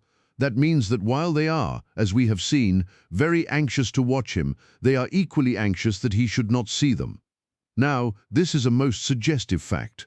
What does it suggest? It suggests, halloa, my dear fellow, what on earth is the matter? As we came round the top of the stairs, we had run up against Sir Henry Baskerville himself. His face was flushed with anger, and he held an old and dusty boot in one of his hands. So furious was he that he was hardly articulate, and when he did speak it was in a much broader and more Western dialect than any which we had heard from him in the morning. "Seems to me they are playing me for a sucker in this hotel," he cried. "They'll find they've started in to monkey with the wrong man unless they are careful. By thunder, if that chap can't find my missing boot, there will be trouble. I can take a joke with the best, Mr. Holmes, but they've got a bit over the mark this time. Still looking for your boot?" "Yes, sir, and mean to find it. But surely you said that it was a new brown boot?" "So it was, sir, and now it's an old black one." "What, you don't mean to say?" "That's just what I do mean to say. I only had 3 pairs in the world. The new brown, the old black, and the patent leathers, which I am wearing. Last night they took one of my brown ones, and today they have sneaked one of the black. Well, have you got it? Speak out, man, and don't stand staring." An agitated German waiter had appeared upon the scene. "No, sir, I have made inquiry all over the hotel, but I can hear no word of it." Well, either that boot comes back before sundown, or I'll see the manager and tell him that I go right straight out of this hotel. It shall be found, sir. I promise you that if you will have a little patience, it will be found. Mind it is, for it's the last thing of mine that I'll lose in this den of thieves. Well, well, Mr. Holmes, you'll excuse my troubling you about such a trifle. I think it's well worth troubling about. Why, you look very serious over it. How do you explain it? I just don't attempt to explain it. It seems the very maddest, queerest thing that ever happened to me. The queerest, perhaps, said Holmes thoughtfully. What do you make of it yourself? Well, I don't profess to understand it yet. This case of yours is very complex, Sir Henry. When taken in conjunction with your uncle's death, I am not sure that of all the 500 cases of capital importance which I have handled there is one which cuts so deep. But we hold several threads in our hands, and the odds are that one or other of them guides us to the truth. We may waste time in following the wrong one, but sooner or later we must come upon the right. We had a pleasant luncheon in which little was said of the business which had brought us together. It was in the private sitting room to which we afterwards repaired that Holmes asked Baskerville what were his intentions, to go to Baskerville Hall, and when, at the end of the week, "On the whole," said Holmes, "I think that your decision is a wise one. I have ample evidence that you are being dogged in London, and amid the millions of this great city, it is difficult to discover who these people are or what their object can be. If their intentions are evil, they might do you a mischief, and we should be powerless to prevent it." "You did not know, Dr. Mortimer, that you were followed this morning from my house?" Dr. Mortimer started violently. "Followed by whom?" "That, unfortunately, is what I cannot tell you. Have you among your neighbours or acquaintances on Dartmoor any man with a black, full beard?" "No, or let me see, why, yes. Barrymore, Sir Charles Butler, is a man with a full black beard." "Ha! Where is Barrymore?" "He is in charge of the hall. We had best ascertain if he is really there, or if by any possibility he might be in London." "How can you do that?" "Give me a telegraph form. Is all ready for Sir Henry." "That will do. Addressed to Mr. Barrymore, Baskerville Hall." "What is the nearest telegraph office?" "Grimpen." "Very good. We will send a second wire to the postmaster, Grimpen. Telegram to Mr. Barrymore to be delivered into his own hand. If absent, please return wire to Sir Henry Baskerville, Northumberland Hotel. That should let us know before evening whether Barrymore is at his post in Devonshire or not." "That's so," said Baskerville. "By the way, Dr. Mortimer, who is this Barrymore anyhow?" "He is the son of the old caretaker who is dead. They have looked after the hall for 4 generations now. So far as I know, he and his wife are as respectable a couple as any in the county." "At the same time," said Baskerville, "it's clear enough that so long as there are none of the family at the hall, these people have a mighty fine home and nothing to do." "That is true. Did Barrymore profit at all by Sir Charles's will?" asked Holmes. "He and his wife had £500 each." "Ha! Did they know that they would receive this?" "Yes, Sir Charles was very fond of talking about the provisions of his will." "That is very interesting." "I hope," said Dr. Mortimer, "that you do not look with suspicious eyes upon everyone who received a legacy from Sir Charles, for I also had £1,000 left to me." "Indeed. And anyone else?" "There were many insignificant sums to individuals and a large number of public charities. The residue all went to Sir Henry." "And how much was the residue?" £740,000. Holmes raised his eyebrows in surprise. "I had no idea that so gigantic a sum was involved," said he. "Sir Charles had the reputation of being rich, but we did not know how very rich he was until we came to examine his securities. The total value of the estate was close on to £1 million. Dear me, it is a stake for which a man might well play a desperate game. And one more question, Dr. Mortimer. Supposing that anything happened to our young friend here, you will forgive the unpleasant hypothesis. Who would inherit the estate?" "Since Roger Baskerville, Sir Charles's younger brother, died unmarried, the estate would descend to the Desmonds, who are distant cousins. James Desmond is an elderly clergyman in Westmoreland." "Thank you. These details are all of great interest. Have you met Mr. James Desmond?" "Yes, he once came down to visit Sir Charles. He is a man of venerable appearance and of saintly life. I remember that he refused to accept any settlement from Sir Charles, though he pressed it upon him, and this man of simple tastes would be the heir to Sir Charles's thousands. He would be the heir to the estate because that is entailed. He would also be the heir to the money unless it were willed otherwise by the present owner, who can, of course, do what he likes with it. And have you made your will, Sir Henry? No, Mr. Holmes, I have not. I've had no time, for it was only yesterday that I learned how matters stood. But in any case, I feel that the money should go with the title and estate. That was my poor uncle's idea. How is the owner going to restore the glories of the Baskervilles if he has not money enough to keep up the property? House, land, and dollars must go together. Quite so. Well, Sir Henry, I am of one mind with you as to the advisability of your going down to Devonshire without delay. There is only one provision which I must make. You certainly must not go alone. Dr. Mortimer returns with me, but Dr. Mortimer has his practice to attend to, and his house is miles away from yours. With all the good will in the world, he may be unable to help you. No, Sir Henry, you must take with you someone, a trusty man, who will be always by your side. Is it possible that you could come yourself, Mr. Holmes? If matters came to a crisis, I should endeavour to be present in person, but you can understand that, with my extensive consulting practice and with the constant appeals which reach me from many quarters, it is impossible for me to be absent from London for an indefinite time. At the present instant, one of the most revered names in England is being besmirched by a blackmailer, and only I can stop a disastrous scandal. You will see how impossible it is for me to go to Dartmoor. Whom would you recommend, then? Holmes laid his hand upon my arm. If my friend would undertake it, there is no man who is better worth having at your side when you are in a tight place. No one can say so more confidently than I. The proposition took me completely by surprise, but before I had time to answer, Baskerville seized me by the hand and wrung it heartily. "Well, now, that is real kind of you, Dr. Watson," said he. "You see how it is with me, and you know just as much about the matter as I do. If you will come down to Baskerville Hall and see me through, I'll never forget it."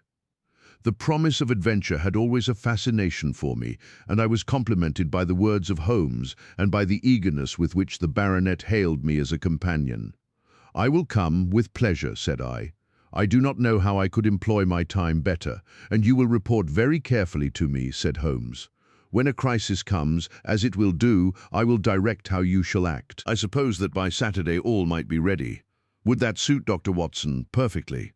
Then on Saturday, unless you hear to the contrary, we shall meet at the 10:30 train from Paddington."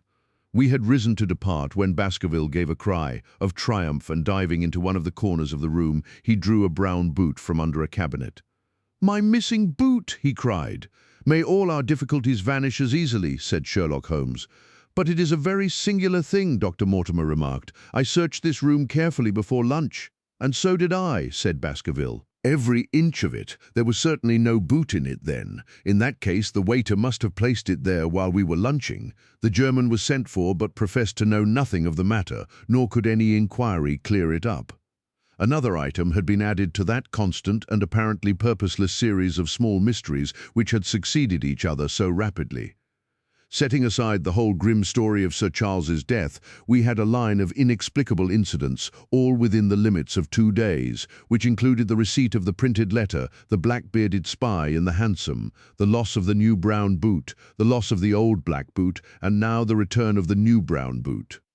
Holmes sat in silence in the cab as we drove back to Baker Street, and I knew from his drawn brows and keen face that his mind, like my own, was busy in endeavouring to frame some scheme into which all these strange and apparently disconnected episodes could be fitted. All afternoon and late into the evening he sat lost in tobacco and thought. Just before dinner, 2 telegrams were handed in. The first ran, "Have just heard that Barrymore is at the Hall, Baskerville." The second, "Visited 23 hotels as directed, but sorry to report unable to trace cut sheet of Times. Cartwright." There go 2 of my threads, Watson. There is nothing more stimulating than a case where everything goes against you. We must cast round for another scent. We have still the cabman who drove the spy. Exactly. I have wired to get his name and address from the official registry. I should not be surprised if this were an answer to my question. The ring at the bell proved to be something even more satisfactory than an answer, however, for the door opened and a rough-looking fellow entered who was evidently the man himself. I got a message from the head office that a gent at this address had been inquiring for 2504, said he. I've driven my cab these 7 years and never a word of complaint. I came here straight from the yard to ask you to your face what you had against me. I have nothing in the world against you, my good man, said Holmes. On the contrary, I have half a sovereign for you if you will give me a clear answer to my questions. Well, I've had a good day and no mistake, said the cabman, with a grin. What was it you wanted to ask, sir? First of all, your name and address in case I want you again. John Clayton, 3 Turpey Street, the Borough. My cab is out of Shipley's Yard, near Waterloo Station. Sherlock Holmes made a note of it. Now, Clayton, tell me all about the fare who came and watched this house at 10 o'clock this morning and afterwards followed the 2 gentlemen down Regent Street. The man looked surprised and a little embarrassed. Why, there is no good my telling you things, for you seem to know as much as I do already, said he. The truth is that the gentleman told me that he was a detective and that I was to say nothing about him to anyone. My good fellow, this is a very serious business, and you may find yourself in a pretty bad position if you try to hide anything from me. You say that your fare told you that he was a detective? Yes, he did. When did he say this? When he left me? Did he say anything more? He mentioned his name. Holmes cast a swift glance of triumph at me. Oh, he mentioned his name, did he? That was imprudent. What was the name that he mentioned? His name, said the cabman, was Mr. Sherlock Holmes. Never have I seen my friend more completely taken aback than by the cabman's reply. For an instant he sat in silent amazement. Then he burst into a hearty laugh. A touch, Watson, an undeniable touch, said he. I feel a foil as quick and supple as my own. He got home upon me very prettily that time, so his name was Sherlock Holmes, was it? Yes, sir, that was the gentleman's name. Excellent. Tell me where you picked him up and all that occurred. He hailed me at 9:30 in Trafalgar Square. He said that he was a detective and he offered me 2 guineas if I would do exactly what he wanted all day and ask no questions. I was glad enough to agree. First we drove down to the Northumberland Hotel and waited there until 2 gentlemen came out and took a cab from the rank. We followed their cab until it pulled up somewhere near here. This very door, said Holmes. Well, I couldn't be sure of that, but I dare say my fare knew all about it. We pulled up halfway down the street and waited an hour and a half. Then the 2 gentlemen passed us, walking, and we followed down Baker Street and along, I know, said Holmes, until we got 3/4 down Regent Street. Then my gentleman threw up the trap and he cried that I should drive right away to Waterloo Station as hard as I could go. I whipped up the mare and we were there under the 10 minutes. Then he paid up his 2 guineas, like a good one, and away he went into the station. Only just as he was leaving he turned round and he said, "It might interest you to know that you have been driving Mr. Sherlock Holmes. That's how I come to know the name."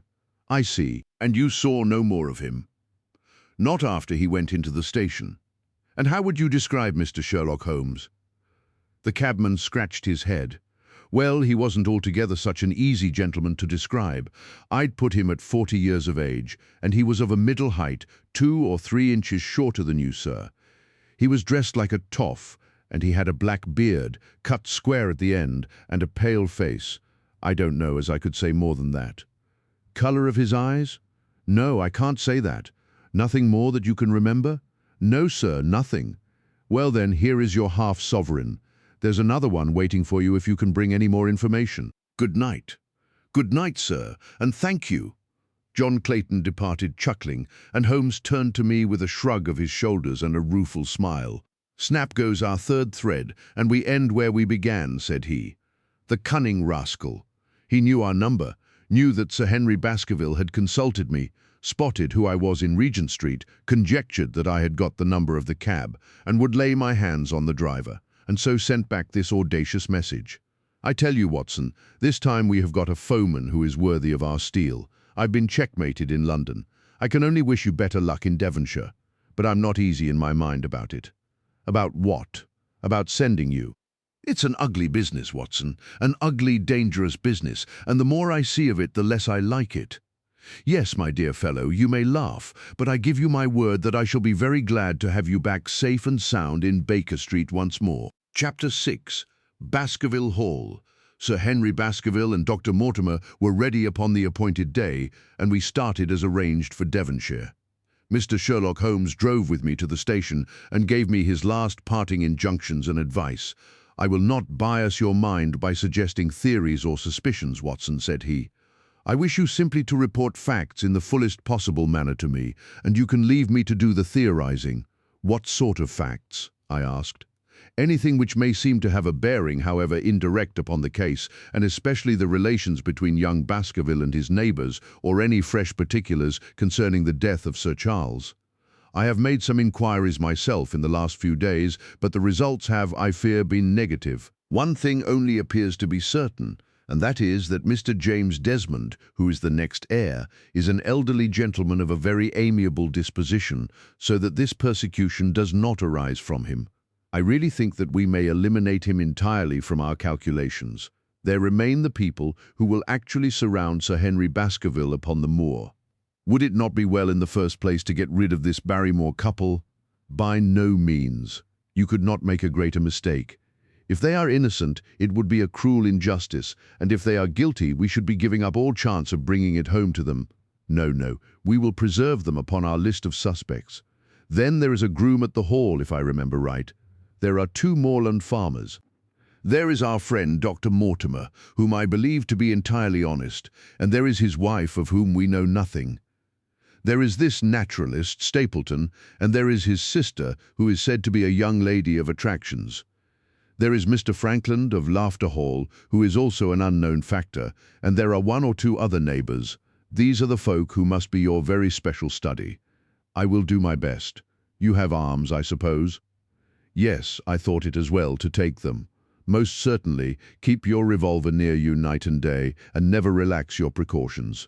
Our friends had already secured a first-class carriage, and were waiting for us upon the platform. "No, we have no news of any kind," said Dr. Mortimer in answer to my friend's questions. "I can swear to one thing, and that is that we have not been shadowed during the last 2 days. We have never gone out without keeping a sharp watch, and no one could have escaped our notice. You have always kept together, I presume?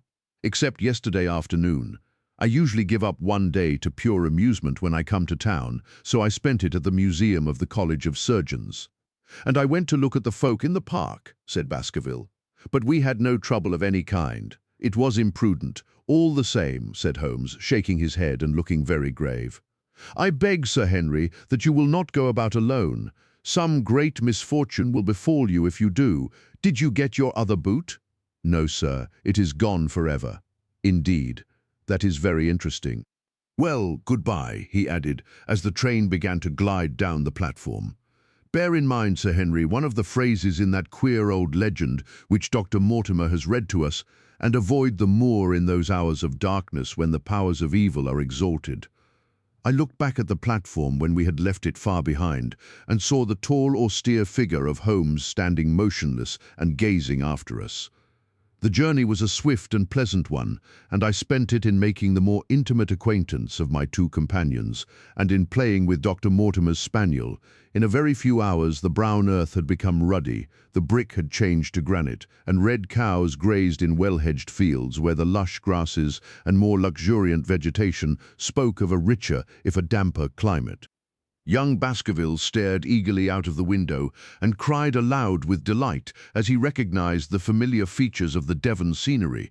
"I've been over a good part of the world since I left it, Dr. Watson," said he, "but I have never seen a place to compare with it." "I never saw a Devonshire man who did not swear by his county," I remarked. "It depends upon the breed of men quite as much as on the county," said Dr. Mortimer. "A glance at our friend here reveals the rounded head of the Celt, which carries inside it the Celtic enthusiasm and power of attachment. Poor Sir Charles's head was of a very rare type, half Gaelic, half Ivernian in its characteristics."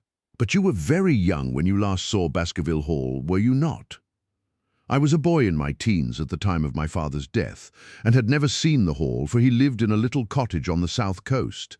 Thence I went straight to a friend in America. I tell you it is all as new to me as it is to Dr. Watson, and I'm as keen as possible to see the moor. Are you? Then your wish is easily granted, for there is your first sight of the moor, said Dr. Mortimer, pointing out of the carriage window. Over the green squares of the fields and the low curve of a wood there rose in the distance a grey, melancholy hill, with a strange, jagged summit, dim and vague in the distance, like some fantastic landscape in a dream. Baskerville sat for a long time, his eyes fixed upon it, and I read upon his eager face how much it meant to him, this first sight of that strange spot where the men of his blood had held sway so long and left their mark so deep.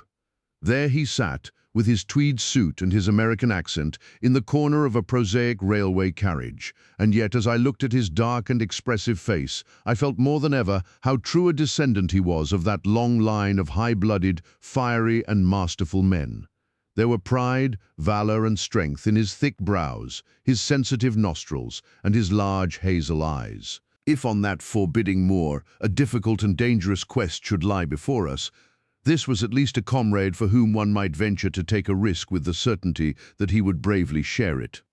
The train pulled up at a small wayside station, and we all descended. Outside, beyond the low white fence, a wagonette with a pair of cobs was waiting. Our coming was evidently a great event, for station master and porters clustered round us to carry out our luggage. It was a sweet, simple country spot, but I was surprised to observe that by the gate there stood two soldierly men in dark uniforms, who leaned upon their short rifles and glanced keenly at us as we passed. The coachman, a hard-faced, gnarled little fellow, saluted Sir Henry Baskerville, and in a few minutes we were flying swiftly down the broad white road. Rolling pasture lands curved upward on either side of us, and old gabled houses peeped out from amid the thick green foliage, but behind the peaceful and sunlit countryside there rose ever, dark against the evening sky, the long, gloomy curve of the moor, broken by the jagged and sinister hills. The wagonette swung round into a side road, and we curved upward through deep lanes worn by centuries of wheels, high banks on either side, heavy with dripping moss and fleshy hart's-tongue ferns. Bronzing bracken and mottled bramble gleamed in the light of the sinking sun. Still steadily rising, we passed over a narrow granite bridge and skirted a noisy stream which gushed swiftly down, foaming and roaring amid the grey boulders. Both road and stream wound up through a valley dense with scrub oak and fir. At every turn Baskerville gave an exclamation of delight, looking eagerly about him and asking countless questions. To his eyes all seemed beautiful, but to me a tinge of melancholy lay upon the countryside, which bore so clearly the mark of the waning year. Yellow leaves carpeted the lanes and fluttered down upon us as we passed. The rattle of our wheels died away as we drove through drifts of rotting vegetation, sad gifts, as it seemed to me, for nature to throw before the carriage of the returning heir of the Baskervilles. "Hallo!" cried Dr. Mortimer. "What is this?" A steep curve of heath-clad land, an outlying spur of the moor, lay in front of us. On the summit, hard and clear like an equestrian statue upon its pedestal, was a mounted soldier, dark and stern, his rifle poised ready over his forearm. He was watching the road along which we travelled. "What is this, Perkins?" asked Dr. Mortimer. Our driver half turned in his seat. "There's a convict escaped from Princetown, sir. He's been out 3 days now, and the warders watch every road and every station, but they've had no sight of him yet. The farmers about here don't like it, sir, and that's a fact. Well, I understand that they get £5 if they can give information. Yes, sir, but the chance of £5 is but a poor thing compared to the chance of having your throat cut. You see, it isn't like any ordinary convict. This is a man that would stick at nothing. Who is he, then? It is Selden, the Notting Hill murderer." I remembered the case well, for it was one in which Holmes had taken an interest on account of the peculiar ferocity of the crime and the wanton brutality which had marked all the actions of the assassin. The commutation of his death sentence had been due to some doubts as to his complete sanity. So atrocious was his conduct. Our wagonette had topped a rise, and in front of us rose the huge expanse of the moor, mottled with gnarled and craggy cairns and tors. A cold wind swept down from it and set us shivering. Somewhere there, on that desolate plain, was lurking this fiendish man, hiding in a burrow like a wild beast, his heart full of malignancy against the whole race, which had cast him out. It needed but this to complete the grim suggestiveness of the barren waste, the chilling wind, and the darkling sky. Even Baskerville fell silent and pulled his overcoat more closely around him. We had left the fertile country behind and beneath us. We looked back on it now, the slanting rays of a low sun turning the streams to threads of gold and glowing on the red earth new turned by the plough in the broad tangle of the woodlands. The road in front of us grew bleaker and wilder over huge russet and olive slopes, sprinkled with giant boulders. Now and then we passed a moorland cottage, walled and roofed with stone with no creeper to break its harsh outline. Suddenly we looked down into a cup-like depression, patched with stunted oaks and firs, which had been twisted and bent by the fury of years of storm. Two high, narrow towers rose over the trees. The driver pointed with his whip. "Baskerville Hall," said he. Its master had risen and was staring with flushed cheeks and shining eyes. A few minutes later we had reached the lodge gates, a maze of fantastic tracery in wrought iron, with weather-bitten pillars on either side, blotched with lichens and surmounted by the boar's heads of the Baskervilles. The lodge was a ruin of black granite and bared ribs of rafters, but facing it was a new building, half-constructed, the first fruit of Sir Charles's South African gold. Through the gateway we passed into the avenue, where the wheels were again hushed amid the leaves, and the old trees shot their branches in a sombre tunnel over our heads. Baskerville shuddered as he looked up the long, dark drive to where the house glimmered like a ghost at the farther end. "Was it here?" he asked in a low voice. "No, the yew alley is on the other side." The young heir glanced round with a gloomy face. "It's no wonder my uncle felt as if trouble were coming on him in such a place as this," said he. "It's enough to scare any man. I'll have a row of electric lamps up here inside of 6 months, and you won't know it again, with 1,000 candle-power Swan and Edison right here in front of the hall door." The avenue opened into a broad expanse of turf, and the house lay before us. In the fading light I could see that the center was a heavy block of building from which a porch projected. The whole front was draped in ivy, with a patch clipped bare here and there where a window or a coat of arms broke through the dark veil.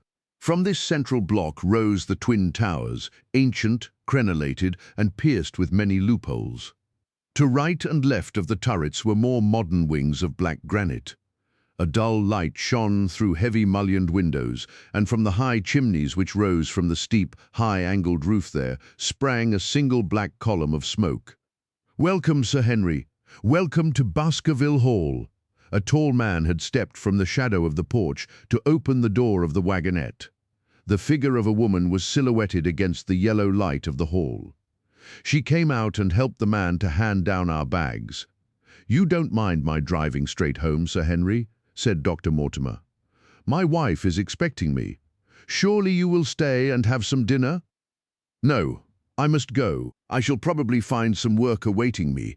I would stay to show you over the house, but Barrymore will be a better guide than I. Goodbye, and never hesitate night or day to send for me if I can be of service."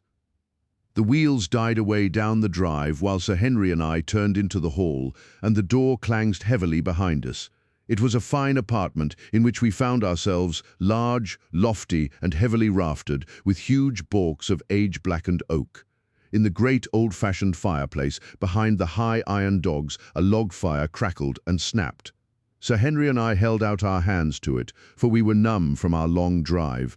Then we gazed round us at the high, thin window of old stained glass, the oak panelling, the stags' heads, the coats of arms upon the walls, all dim and sombre in the subdued light of the central lamp. "It's just as I imagined it," said Sir Henry. "Is it not the very picture of an old family home?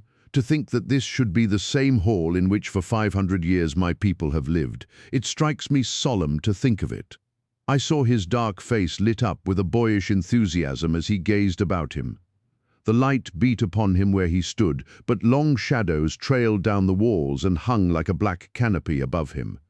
Barrymore had returned from taking our luggage to our rooms. He stood in front of us now with the subdued manner of a well-trained servant. He was a remarkable-looking man, tall, handsome, with a square black beard and pale, distinguished features. "Would you wish dinner to be served at once, sir? Is it ready?" "In a very few minutes, sir. You will find hot water in your rooms. My wife and I will be happy, Sir Henry, to stay with you until you have made your fresh arrangements. But you will understand that under the new conditions, this house will require a considerable staff. What new conditions? I only meant, sir, that Sir Charles led a very retired life, and we were able to look after his wants. You would naturally wish to have more company, and so you will need changes in your household. Do you mean that your wife and you wish to leave? Only when it is quite convenient to you, sir. But your family have been with us for several generations, have they not? I should be sorry to begin my life here by breaking an old family connection. I seem to discern some signs of emotion upon the butler's white face. I feel that also, sir, and so does my wife. But to tell the truth, sir, we were both very much attached to Sir Charles, and his death gave us a shock and made these surroundings very painful to us. I fear that we shall never again be easy in our minds at Baskerville Hall. But what do you intend to do? I have no doubt, sir, that we shall succeed in establishing ourselves in some business. Sir Charles's generosity has given us the means to do so. And now, sir, perhaps I had best show you to your rooms. A square balustraded gallery ran round the top of the old hall, approached by a double stair.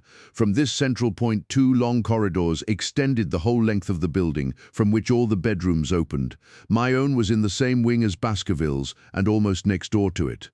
These rooms appeared to be much more modern than the central part of the house, and the bright paper and numerous candles did something to remove the sombre impression which our arrival had left upon my mind. But the dining room, which opened out of the hall, was a place of shadow and gloom. It was a long chamber, with a step separating the dais where the family sat from the lower portion reserved for their dependents. At one end, a minstrel's gallery overlooked it. Black beams shot across above our heads, with a smoke-darkened ceiling beyond them, with rows of flaring torches to light it up, and the colour and rude hilarity of an old-time banquet. It might have softened. But now, when 2 black-clothed gentlemen sat in the little circle of light, thrown by a shaded lamp, one's voice became hushed and one's spirit subdued. A dim line of ancestors, in every variety of dress, from the Elizabethan knight to the buck of the Regency, stared down upon us and daunted us by their silent company. We talked little, and I, for one, was glad when the meal was over and we were able to retire into the modern billiard room and smoke a cigarette. "My word, it isn't a very cheerful place," said Sir Henry. "I suppose one can tone down to it, but I feel a bit out of the picture at present. I don't wonder that my uncle got a little jumpy if he lived all alone in such a house as this. However, if it suits you, we will retire early tonight, and perhaps things may seem more cheerful in the morning." I drew aside my curtains before I went to bed and looked out from my window. It opened upon the grassy space which lay in front of the hall door. Beyond, 2 copses of trees moaned and swung in a rising wind. A half-moon broke through the rifts of racing clouds. In its cold light I saw beyond the trees a broken fringe of rocks and the long, low curve of the melancholy moor. I closed the curtain, feeling that my last impression was in keeping with the rest, and yet it was not quite the last. I found myself weary and yet wakeful, tossing restlessly from side to side, seeking for the sleep which would not come. Far away a chiming clock struck out the quarters of the hours, but otherwise a deathly silence lay upon the old house. And then suddenly, in the very dead of the night, there came a sound to my ears, clear, resonant, and unmistakable. It was the sob of a woman, the muffled, strangling gasp of one who is torn by an uncontrollable sorrow. I sat up in bed and listened intently. The noise could not have been far away, and was certainly in the house. For half an hour I waited with every nerve on the alert, but there came no other sound save the chiming clock and the rustle of the ivy on the wall. Chapter 7. The Stapletons of Merripit House. The fresh beauty of the following morning did something to efface from our minds the grim and grey impression which had been left upon both of us by our first experience of Baskerville Hall. As Sir Henry and I sat at breakfast, the sunlight flooded in through the high mullioned windows, throwing watery patches of colour from the coats of arms which covered them. The dark panelling glowed like bronze in the golden rays, and it was hard to realize that this was indeed the chamber which had struck such a gloom into our souls upon the evening before. "I guess it is ourselves, and not the house, that we have to blame," said the baronet. We were tired with our journey and chilled by our drive, so we took a grey view of the place. Now we are fresh and well, so it is all cheerful once more. And yet it was not entirely a question of imagination, I answered. Did you, for example, happen to hear someone, a woman I think, sobbing in the night? That is curious, for I did when I was half asleep fancy that I heard something of the sort. I waited quite a time, but there was no more of it, so I concluded that it was all a dream. I heard it distinctly, and I am sure that it was really the sob of a woman. We must ask about this right away. He rang the bell and asked Barrymore whether he could account for our experience. It seemed to me that the pallid features of the butler turned a shade paler still as he listened to his master's question. "There are only 2 women in the house, Sir Henry," he answered. "One is the scullery maid, who sleeps in the other wing. The other is my wife, and I can answer for it that the sound could not have come from her. And yet he lied as he said it, for it chanced that after breakfast I met Mrs. Barrymore in the long corridor with the sun full upon her face. She was a large, impassive, heavy-featured woman with a stern-set expression of mouth. But her telltale eyes were red and glanced at me from between swollen lids. It was she, then, who wept in the night, and if she did so, her husband must know it. Yet he had taken the obvious risk of discovery in declaring that it was not so. Why had he done this? And why did she weep so bitterly? Already round this pale-faced, handsome, black-bearded man there was gathering an atmosphere of mystery and of gloom. It was he who had been the first to discover the body of Sir Charles, and we had only his word for all the circumstances which led up to the old man's death. Was it possible that it was Barrymore, after all, whom we had seen in the cab in Regent Street? The beard might well have been the same. The cabman had described a somewhat shorter man, but such an impression might easily have been erroneous. How could I settle the point forever?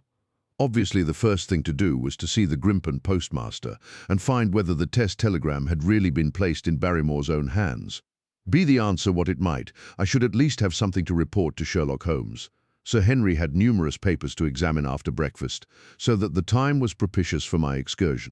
It was a pleasant walk of 4 miles along the edge of the moor, leading me at last to a small grey hamlet in which 2 larger buildings, which proved to be the inn and the house of Dr. Mortimer, stood high above the rest. The postmaster, who was also the village grocer, had a clear recollection of the telegram. "Certainly, sir," said he, "I had the telegram delivered to Mr. Barrymore exactly as directed." "Who delivered it?" "My boy here, James. You delivered that telegram to Mr. Barrymore at the Hall last week, did you not?" "Yes, father, I delivered it." "Into his own hands?" I asked. "Well, he was up in the loft at the time, so that I could not put it into his own hands, but I gave it into Mrs. Barrymore's hands, and she promised to deliver it at once." "Did you see Mr. Barrymore?" "No, sir. I tell you he was in the loft. If you didn't see him, how do you know he was in the loft?" "Well, surely his own wife ought to know where he is," said the postmaster testily. "Didn't he get the telegram? If there is any mistake, it is for Mr. Barrymore himself to complain." It seemed hopeless to pursue the inquiry any farther, but it was clear that in spite of Holmes's ruse, we had no proof that Barrymore had not been in London all the time. Suppose that it was so, suppose that the same man had been the last who had seen Sir Charles alive, and the first to dog the new heir when he returned to England. What then? Was he the agent of others, or had he some sinister design of his own? What interest could he have in persecuting the Baskerville family? I thought of the strange warning clipped out of the leading article of the Times. Was that his work, or was it possibly the doing of someone who was bent upon counteracting his schemes? The only conceivable motive was that which had been suggested by Sir Henry, that if the family could be scared away, a comfortable and permanent home would be secured for the Barrymores. But surely such an explanation as that would be quite inadequate to account for the deep and subtle scheming which seemed to be weaving an invisible net round the young baronet.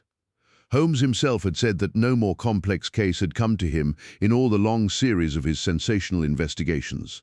I prayed, as I walked back along the grey, lonely road, that my friend might soon be freed from his preoccupations and able to come down to take this heavy burden of responsibility from my shoulders.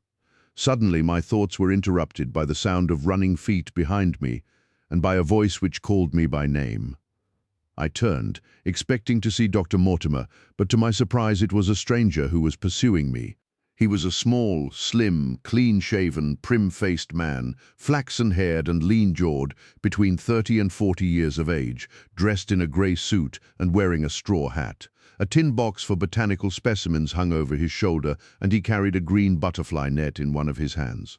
"You will, I'm sure, excuse my presumption, Dr. Watson," said he, as he came panting up to where I stood. "Here on the moor, we are homely folk and do not wait for formal introductions. You may possibly have heard my name from our mutual friend, Mortimer. I am Stapleton of Merripit House. Your net and box would have told me as much," said I, for I knew that Mr. Stapleton was a naturalist. "But how did you know me?" "I have been calling on Mortimer, and he pointed you out to me from the window of his surgery as you passed. As our road lay the same way, I thought that I would overtake you and introduce myself. I trust that Sir Henry is none the worse for his journey." "He is very well, thank you. We were all rather afraid that after the sad death of Sir Charles, the new baronet might refuse to live here. It is asking much of a wealthy man to come down and bury himself in a place of this kind, but I need not tell you that it means a very great deal to the countryside. Sir Henry has, I suppose, no superstitious fears in the matter?" "I do not think that it is likely. Of course you know the legend of the fiend dog which haunts the family?" "I have heard it. It is extraordinary how credulous the peasants are about here. Any number of them are ready to swear that they have seen such a creature upon the moor." He spoke with a smile, but I seemed to read in his eyes that he took the matter more seriously. "The story took a great hold upon the imagination of Sir Charles, and I have no doubt that it led to his tragic end. But how? His nerves were so worked up that the appearance of any dog might have had a fatal effect upon his diseased heart. I fancy that he really did see something of the kind upon that last night in the yew alley. I feared that some disaster might occur, for I was very fond of the old man, and I knew that his heart was weak." "How did you know that?" "My friend Mortimer told me, you think then, that some dog pursued Sir Charles, and that he died of fright in consequence. Have you any better explanation?" "I have not come to any conclusion. Has Mr. Sherlock Holmes—" The words took away my breath for an instant, but a glance at the placid face and steadfast eyes of my companion showed that no surprise was intended. "It is useless for us to pretend that we do not know you, Dr. Watson," said he. "The records of your detective have reached us here, and you could not celebrate him without being known yourself. When Mortimer told me your name, he could not deny your identity. If you are here, then it follows that Mr. Sherlock Holmes is interesting himself in the matter, and I am naturally curious to know what view he may take. I am afraid that I cannot answer that question. May I ask if he is going to honor us with a visit himself?" "He cannot leave town at present. He has other cases which engage his attention." "What a pity! He might throw some light on that which is so dark to us. But as to your own researches, if there is any possible way in which I can be of service to you, I trust that you will command me." "If I had any indication of the nature of your suspicions or how you propose to investigate the case, I might perhaps even now give you some aid or advice. I assure you that I am simply here upon a visit to my friend Sir Henry, and that I need no help of any kind." "Excellent," said Stapleton. "You are perfectly right to be wary and discreet. I am justly reproved for what I feel was an unjustifiable intrusion, and I promise you that I will not mention the matter again." We had come to a point where a narrow, grassy path struck off from the road and wound away across the moor. A steep, boulder-sprinkled hill lay upon the right which had in bygone days been cut into a granite quarry. The face which was turned towards us formed a dark cliff, with ferns and brambles growing in its niches. From over a distant rise there floated a grey plume of smoke. "A moderate walk along this moor path brings us to Merripit House," said he. "Perhaps you will spare an hour that I may have the pleasure of introducing you to my sister." My first thought was that I should be by Sir Henry's side, but then I remembered the pile of papers and bills with which his study table was littered. It was certain that I could not help with those, and Holmes had expressly said that I should study the neighbours upon the moor. I accepted Stapleton's invitation, and we turned together down the path. "It is a wonderful place, the moor," said he, looking round over the undulating downs, long green rollers with crests of jagged granite foaming up into fantastic surges. You never tire of the moor. You cannot think the wonderful secrets which it contains. It is so vast, and so barren, and so mysterious. You know it well, then. I have only been here 2 years. The residents would call me a newcomer. We came shortly after Sir Charles settled, but my tastes led me to explore every part of the country round, and I should think that there are few men who know it better than I do. Is it hard to know? Very hard. You see, for example, this great plain to the north here with the queer hills breaking out of it. Do you observe anything remarkable about that? It would be a rare place for a gallop. You would naturally think so, and the thought has cost several their lives before now. You notice those bright green spots scattered thickly over it? Yes, they seem more fertile than the rest. Stapleton laughed. That is the great Grimpen mire, said he. A false step yonder means death to man or beast. Only yesterday I saw one of the Moor ponies wander into it. He never came out. I saw his head for quite a long time craning out of the bog hole, but it sucked him down at last. Even in dry seasons it is a danger to cross it, but after these autumn rains it is an awful place. And yet I can find my way to the very heart of it and return alive. By George, there is another of those miserable ponies. Something brown was rolling and tossing among the green sedges. Then a long, agonized, writhing neck shot upward, and a dreadful cry echoed over the moor. It turned me cold with horror, but my companion's nerves seemed to be stronger than mine. "It's gone," said he. "The mire has him. 2 in 2 days, and many more perhaps, for they get in the way of going there in the dry weather and never know the difference until the mire has them in its clutches. It's a bad place, the great Grimpen mire. And you say you can penetrate it? Yes, there are 1 or 2 paths which a very active man can take. I have found them out. But why should you wish to go into so horrible a place? Well, you see the hills beyond? They are really islands cut off on all sides by the impassable mire which has crawled round them in the course of years. That is where the rare plants and the butterflies are, if you have the wit to reach them. I shall try my luck some day." He looked at me with a surprised face. "For God's sake, put such an idea out of your mind," said he. "Your blood would be upon my head. I assure you that there would not be the least chance of your coming back alive. It is only by remembering certain complex landmarks that I am able to do it." "Halloa," I cried. "What is that?" A long, low moan, indescribably sad, swept over the moor. It filled the whole air, and yet it was impossible to say whence it came. From a dull murmur it swelled into a deep roar, and then sank back into a melancholy, throbbing murmur once again. Stapleton looked at me with a curious expression in his face. "Queer place, the moor," said he. "But what is it?" "The peasants say it is the hound of the Baskervilles calling for its prey. I've heard it once or twice before, but never quite so loud." I looked round with a chill of fear in my heart at the huge swelling plain mottled with the green patches of rushes. Nothing stirred over the vast expanse, save a pair of ravens, which croaked loudly from a tor behind us. "You are an educated man. You don't believe such nonsense as that?" said I. "What do you think is the cause of so strange a sound? Bogs make queer noises sometimes. It's the mud settling, or the water rising, or something." No, that was a living voice. Well, perhaps it was. "Did you ever hear a bittern booming?" "No, I never did. It's a very rare bird, practically extinct in England now, but all things are possible upon the moor." "Yes, I should not be surprised to learn that what we have heard is the cry of the last of the bitterns. It's the weirdest, strangest thing that ever I heard in my life."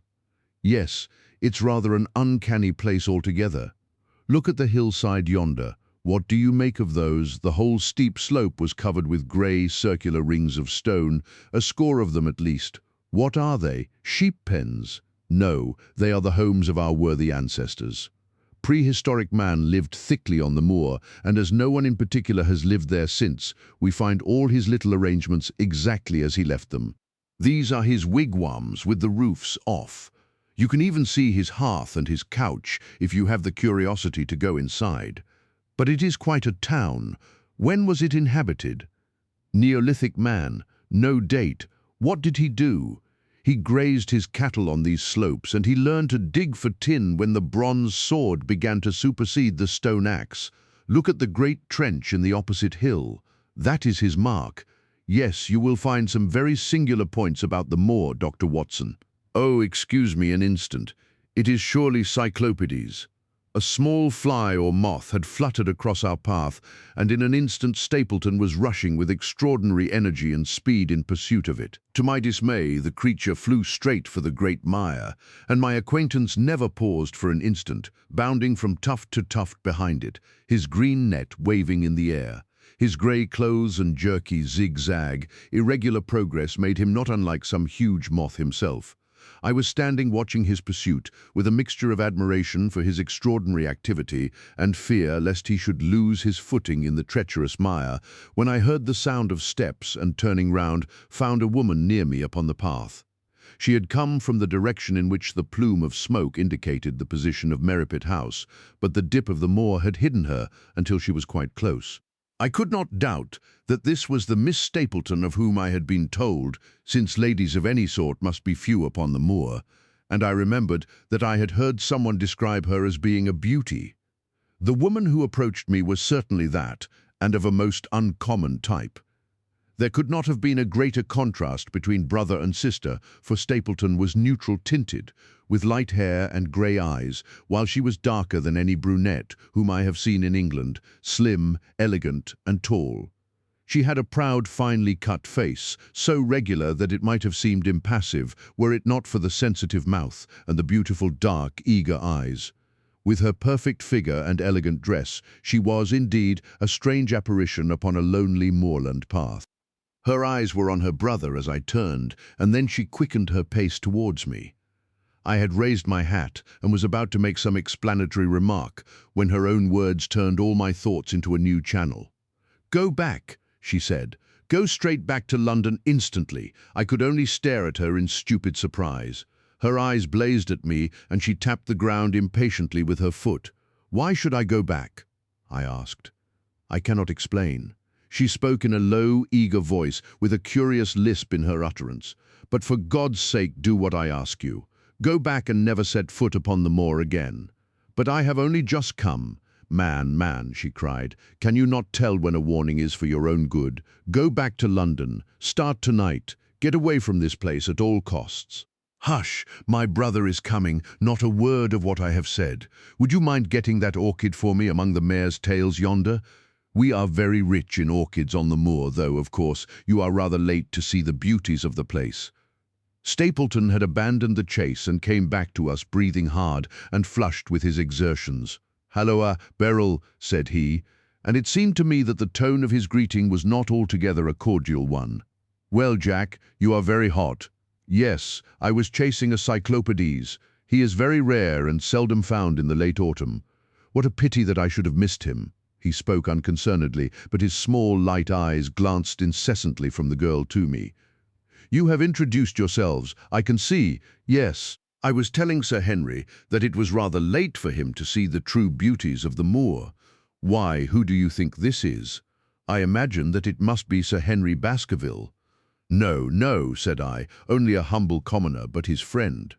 "My name is Dr. Watson." A flush of vexation passed over her expressive face. "We have been talking at cross purposes," said she. "Why, you had not very much time for talk," her brother remarked with the same questioning eyes. "I talked as if Dr. Watson were a resident instead of being merely a visitor," said she. "It cannot much matter to him whether it is early or late for the orchids." "But you will come on, will you not, and see Merripit House?" A short walk brought us to it, a bleak moorland house, once the farm of some grazier in the old prosperous days, but now put into repair and turned into a modern dwelling. An orchard surrounded it, but the trees, as is usual upon the moor, were stunted and nipped, and the effect of the whole place was mean and melancholy. We were admitted by a strange, wizened, rusty-coated old manservant who seemed in keeping with the house. Inside, however, there were large rooms furnished with an elegance in which I seemed to recognize the taste of the lady. As I looked from their windows at the interminable granite-flecked moor rolling unbroken to the farthest horizon, I could not but marvel at what could have brought this highly educated man and this beautiful woman to live in such a place. "Queer spot to choose, is it not?" said he, as if in answer to my thought. And yet we manage to make ourselves fairly happy. Do we not, Beryl? Quite happy, said she, but there was no ring of conviction in her words. I had a school, said Stapleton. It was in the North Country. The work to a man of my temperament was mechanical and uninteresting, but the privilege of living with youth, of helping to mould those young minds, and of impressing them with one's own character and ideals was very dear to me. However, the fates were against us. A serious epidemic broke out in the school, and 3 of the boys died. It never recovered from the blow, and much of my capital was irretrievably swallowed up. And yet, if it were not for the loss of the charming companionship of the boys, I could rejoice over my own misfortune, for, with my strong tastes for botany and zoology, I find an unlimited field of work here, and my sister is as devoted to nature as I am. All this, Dr. Watson, has been brought upon your head by your expression as you surveyed the moor out of our window. It certainly did cross my mind that it might be a little dull, less for you, perhaps, than for your sister. No, no, I am never dull, said she, quickly. We have books, we have our studies, and we have interesting neighbours. Dr. Mortimer is a most learned man in his own line. Poor Sir Charles was also an admirable companion.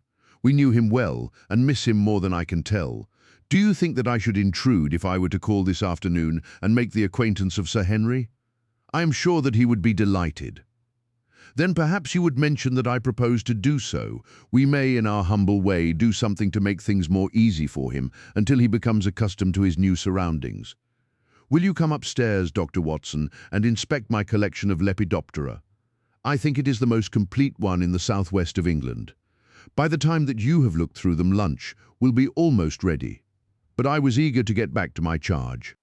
The melancholy of the moor, the death of the unfortunate pony, the weird sound which had been associated with the grim legend of the Baskervilles, all these things tinged my thoughts with sadness.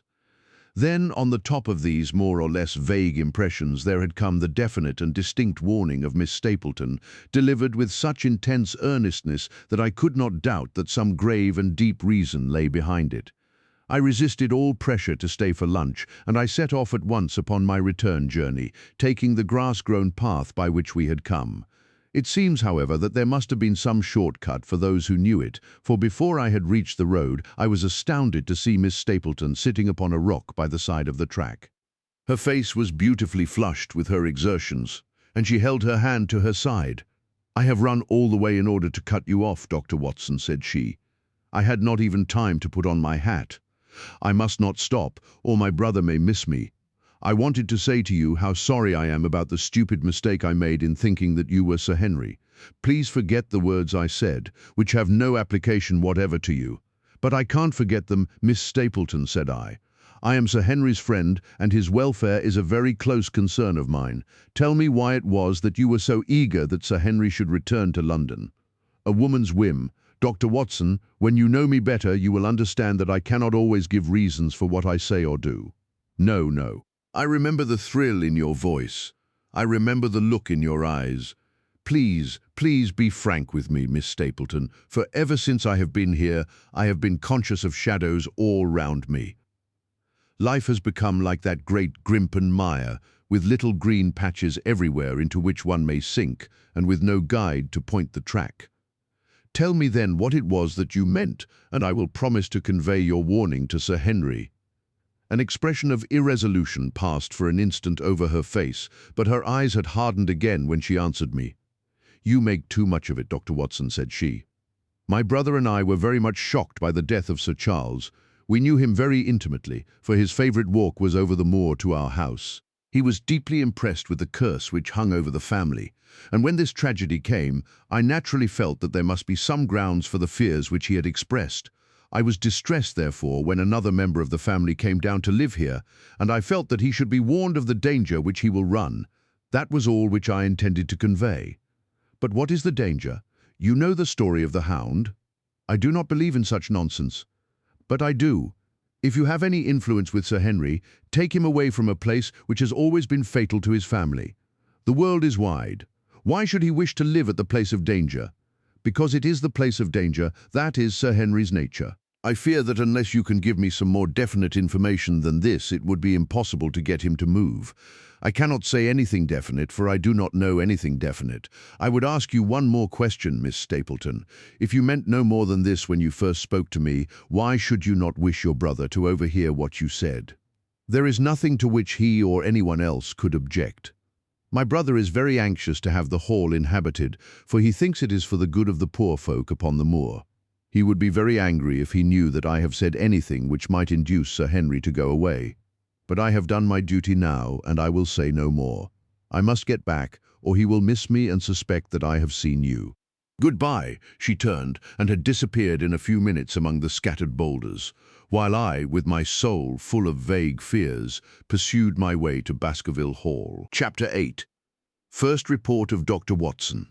From this point onward, I will follow the course of events by transcribing my own letters to Mr. Sherlock Holmes, which lie before me on the table. One page is missing, but otherwise they are exactly as written and show my feelings and suspicions of the moment more accurately than my memory, clear as it is upon these tragic events, can possibly do. Baskerville Hall, October 13th. My dear Holmes, my previous letters and telegrams have kept you pretty well up to date as to all that has occurred in this most God-forsaken corner of the world. The longer one stays here, the more does the spirit of the moor sink into one's soul, its vastness, and also its grim charm. When you are once out upon its bosom, you have left all traces of modern England behind you, but on the other hand you are conscious everywhere of the homes and the work of the prehistoric people. On all sides of you as you walk are the houses of these forgotten folk, with their graves and the huge monoliths which are supposed to have marked their temples. As you look at their grey stone huts against the scarred hillsides, you leave your own age behind you, and if you were to see a skin-clad, hairy man crawl out from the low door, fitting a flint-tipped arrow onto the string of his bow, you would feel that his presence there was more natural than your own. The strange thing is that they should have lived so thickly on what must always have been most unfruitful soil. I am no antiquarian, but I could imagine that they were some unwarlike and harried race, who were forced to accept that which none other would occupy. All this, however, is foreign to the mission on which you sent me, and will probably be very uninteresting to your severely practical mind. I can still remember your complete indifference as to whether the sun moved round the earth or the earth round the sun. Let me, therefore, return to the facts concerning Sir Henry Baskerville. If you have not had any report within the last few days, it is because up to today there was nothing of importance to relate. Then a very surprising circumstance occurred, which I shall tell you in due course. But, first of all, I must keep you in touch with some of the other factors in the situation. One of these, concerning which I have said little, is the escaped convict upon the moor. There is strong reason now to believe that he has got right away, which is a considerable relief to the lonely householders of this district. A fortnight has passed since his flight, during which he has not been seen and nothing has been heard of him. It is surely inconceivable that he could have held out upon the moor during all that time. Of course, so far as his concealment goes, there is no difficulty at all. Any one of these stone huts would give him a hiding place. But there is nothing to eat unless he were to catch and slaughter one of the moor sheep. We think, therefore, that he is gone, and the outlying farmers sleep the better in consequence. We are 4 able-bodied men in this household, so that we could take good care of ourselves, but I confess that I have had uneasy moments when I have thought of the Stapletons. They live miles from any help. There is one maid, an old manservant, the sister and the brother, the latter not a very strong man. They would be helpless in the hands of a desperate fellow like this Notting Hill criminal, if he could once effect an entrance. Both Sir Henry and I were concerned at their situation, and it was suggested that Perkins the groom should go over to sleep there, but Stapleton would not hear of it. The fact is that our friend the baronet begins to display a considerable interest in our fair neighbour. It is not to be wondered at, for time hangs heavily in this lonely spot to an active man like him, and she is a very fascinating and beautiful woman. There is something tropical and exotic about her, which forms a singular contrast to her cool and unemotional brother. Yet he also gives the idea of hidden fires. He has certainly a very marked influence over her, for I have seen her continually glance at him as she talked as if seeking approbation for what she said. I trust that he is kind to her. There is a dry glitter in his eyes and a firm set of his thin lips which goes with a positive and possibly a harsh nature. You would find him an interesting study. He came over to call upon Baskerville on that first day, and the very next morning he took us both to show us the spot where the legend of the wicked Hugo is supposed to have had its origin. It was an excursion of some miles across the moor to a place which is so dismal that it might have suggested the story. We found a short valley between rugged tors which led to an open, grassy space flecked over with the white cotton grass. In the middle of it rose two great stones, worn and sharpened at the upper end, until they looked like the huge corroding fangs of some monstrous beast. In every way it corresponded with the scene of the old tragedy. Sir Henry was much interested, and asked Stapleton more than once whether he did really believe in the possibility of the interference of the supernatural in the affairs of men. He spoke lightly, but it was evident that he was very much in earnest. Stapleton was guarded in his replies, but it was easy to see that he said less than he might, and that he would not express his whole opinion out of consideration for the feelings of the baronet. He told us of similar cases where families had suffered from some evil influence, and he left us with the impression that he shared the popular view upon the matter.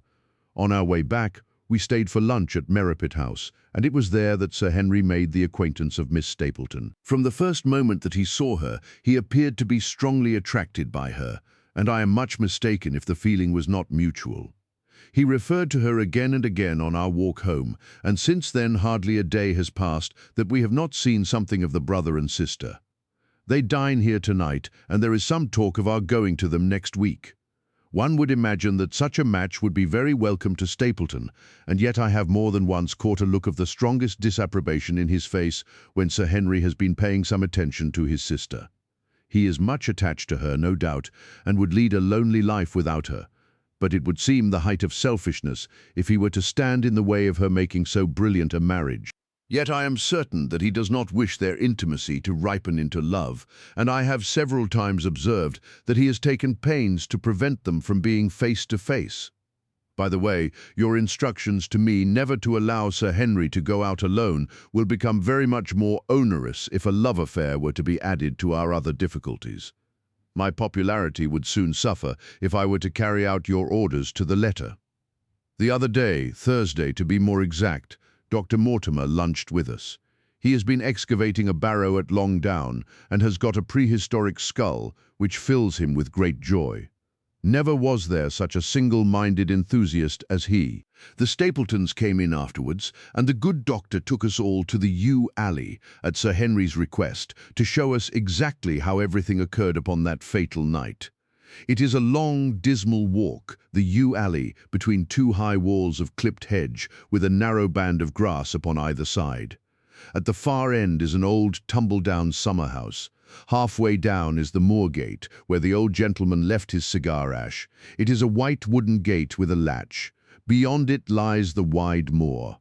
I remembered your theory of the affair and tried to picture all that had occurred. As the old man stood there, he saw something coming across the moor, something which terrified him so that he lost his wits and ran until he died of sheer horror and exhaustion. There was the long, gloomy tunnel down which he fled, and from what a sheepdog of the moor, or a spectral hound, black, silent, and monstrous. Was there a human agency in the matter? Did the pale, watchful Barrymore know more than he cared to say? It was all dim and vague, but always there is the dark shadow of crime behind it. One other neighbour I have met since I wrote last. This is Mr. Frankland of Laughter Hall, who lives some 4 miles to the south of us. He is an elderly man, red-faced, white-haired and choleric. His passion is for the British law, and he has spent a large fortune in litigation. He fights for the mere pleasure of fighting, and is equally ready to take up either side of a question, so that it is no wonder that he has found it a costly amusement. Sometimes he will shut up a right-of-way and defy the parish to make him open it. At others he will with his own hands tear down some other man's gate and declare that a path has existed there from time immemorial, defying the owner to prosecute him for trespass. He is learned in old manorial and communal rights, and he applies his knowledge sometimes in favour of the villagers of Fernworthy and sometimes against them, so that he is periodically either carried in triumph down the village street or else burned in effigy according to his latest exploit.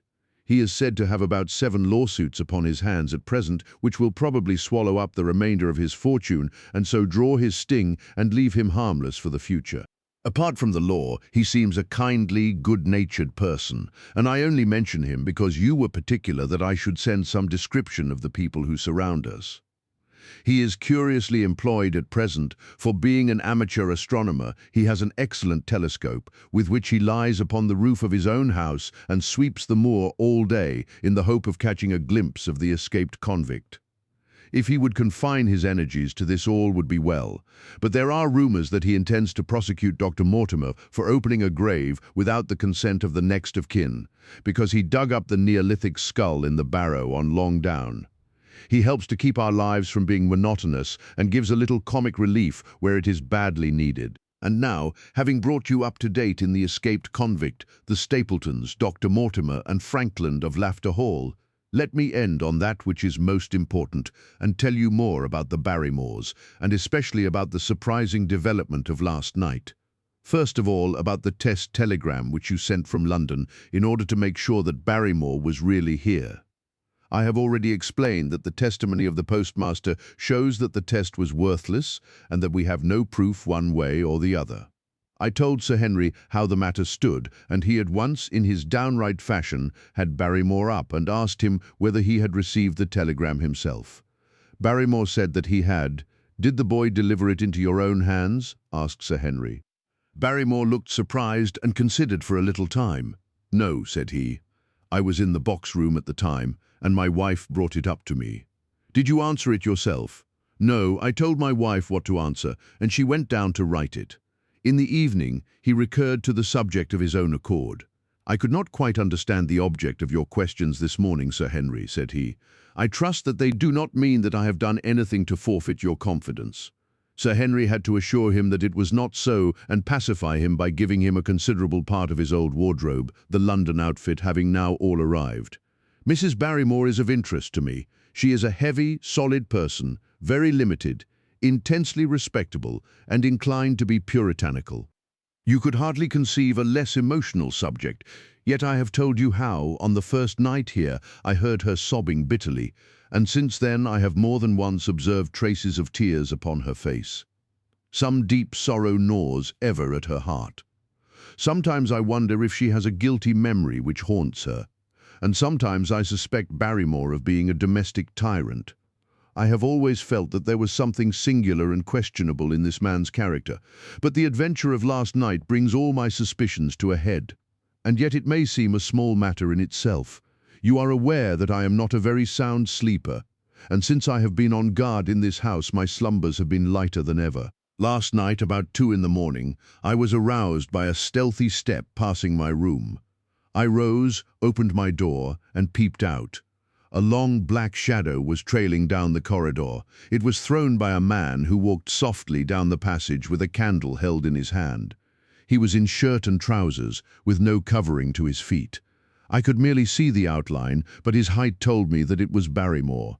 He walked very slowly and circumspectly, and there was something indescribably guilty and furtive in his whole appearance. I have told you that the corridor is broken by the balcony, which runs round the hall, but that it is resumed upon the farther side.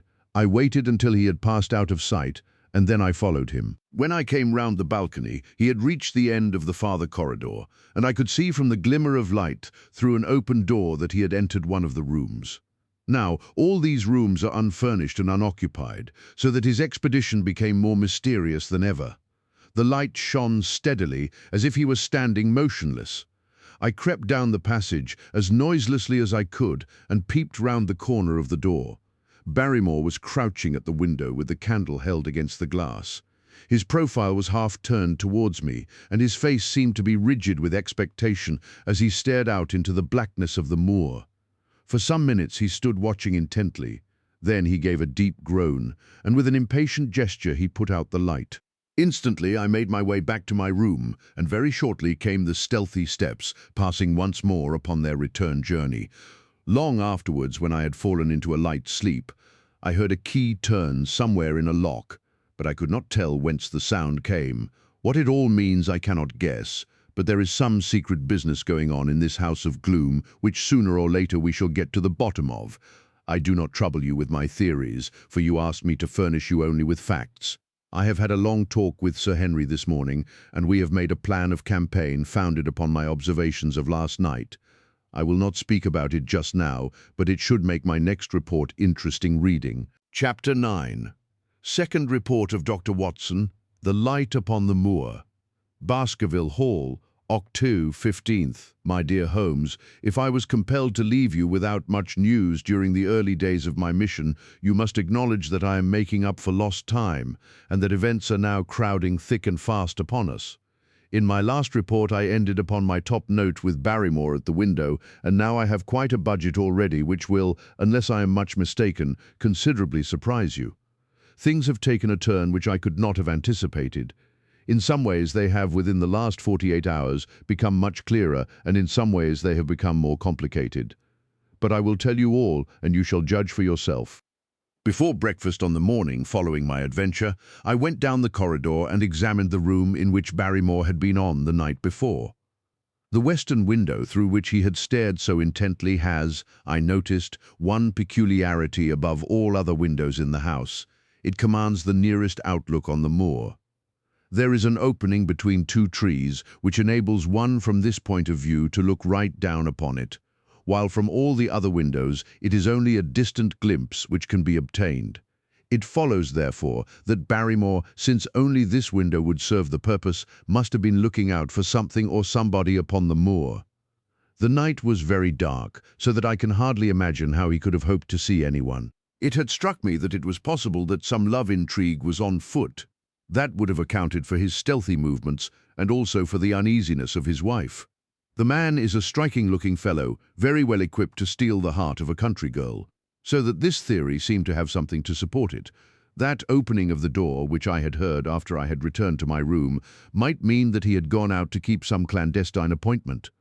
So I reasoned with myself in the morning, and I tell you the direction of my suspicions, however much the result may have shown that they were unfounded. But whatever the true explanation of Barrymore's movements might be, I felt that the responsibility of keeping them to myself until I could explain them was more than I could bear.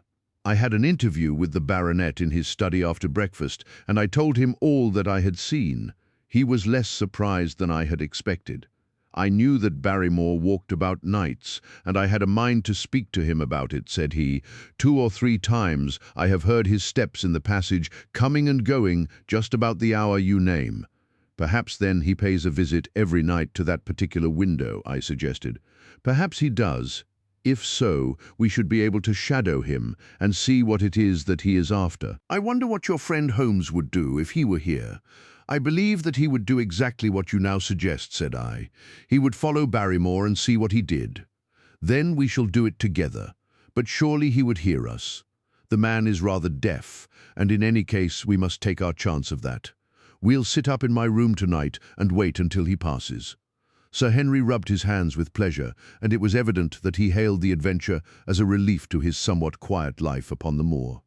The baronet has been in communication with the architect who prepared the plans for Sir Charles, and with a contractor from London, so that we may expect great changes to begin here soon. There have been decorators and furnishers up from Plymouth, and it is evident that our friend has large ideas and means to spare no pains or expense to restore the grandeur of his family. When the house is renovated and refurnished, all that he will need will be a wife to make it complete. Between ourselves, there are pretty clear signs that this will not be wanting if the lady is willing, for I have seldom seen a man more infatuated with a woman than he is with our beautiful neighbour, Miss Stapleton. And yet the course of true love does not run quite as smoothly as one would under the circumstances expect. Today, for example, its surface was broken by a very unexpected ripple, which has caused our friend considerable perplexity and annoyance. After the conversation which I have quoted about Barrymore, Sir Henry put on his hat and prepared to go out. As a matter of course, I did the same. "What, are you coming, Watson?" he asked, looking at me in a curious way. "That depends on whether you are going on the moor," said I. "Yes, I am." "Well, you know what my instructions are. I am sorry to intrude, but you heard how earnestly Holmes insisted that I should not leave you, and especially that you should not go alone upon the moor." Sir Henry put his hand upon my shoulder with a pleasant smile. "My dear fellow," said he, "Holmes, with all his wisdom, did not foresee some things which have happened since I have been on the moor. You understand me. I am sure that you are the last man in the world who would wish to be a spoil-sport. I must go out alone. It put me in a most awkward position." I was at a loss what to say or what to do, and before I had made up my mind he picked up his cane and was gone. But when I came to think the matter over, my conscience reproached me bitterly for having on any pretext allowed him to go out of my sight.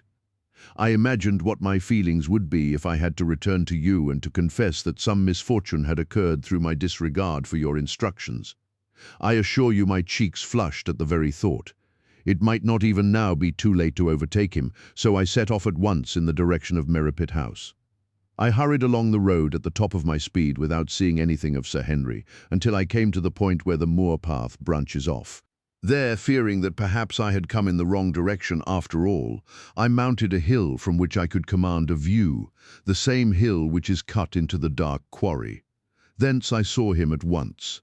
He was on the moor path, about a quarter of a mile off, and a lady was by his side who could only be Miss Stapleton. It was clear that there was already an understanding between them, and that they had met by appointment.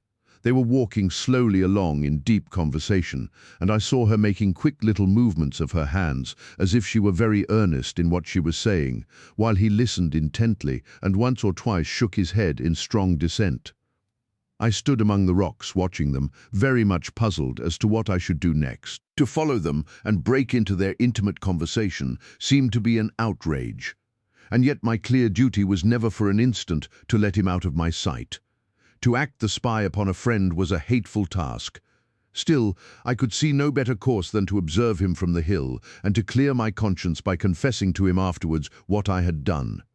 It is true that if any sudden danger had threatened him, I was too far away to be of use, and yet I am sure that you will agree with me that the position was very difficult, and that there was nothing more which I could do. Our friend Sir Henry and the lady had halted on the path and were standing deeply absorbed in their conversation, when I was suddenly aware that I was not the only witness of their interview. A wisp of green floating in the air caught my eye, and another glance showed me that it was carried on a stick by a man who was moving among the broken ground. It was Stapleton with his butterfly net. He was very much closer to the pair than I was, and he appeared to be moving in their direction. At this instant Sir Henry suddenly drew Miss Stapleton to his side. His arm was round her, but it seemed to me that she was straining away from him with her face averted. He stooped his head to hers, and she raised one hand as if in protest. Next moment I saw them spring apart and turn hurriedly round.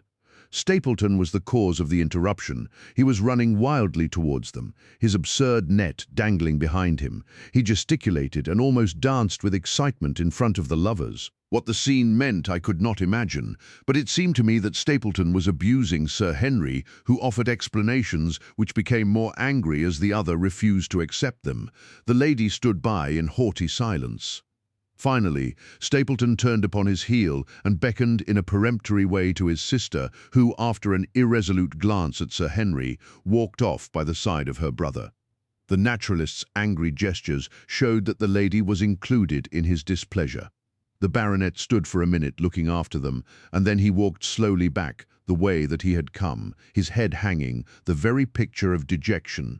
What all this meant I could not imagine, but I was deeply ashamed to have witnessed so intimate a scene without my friend's knowledge.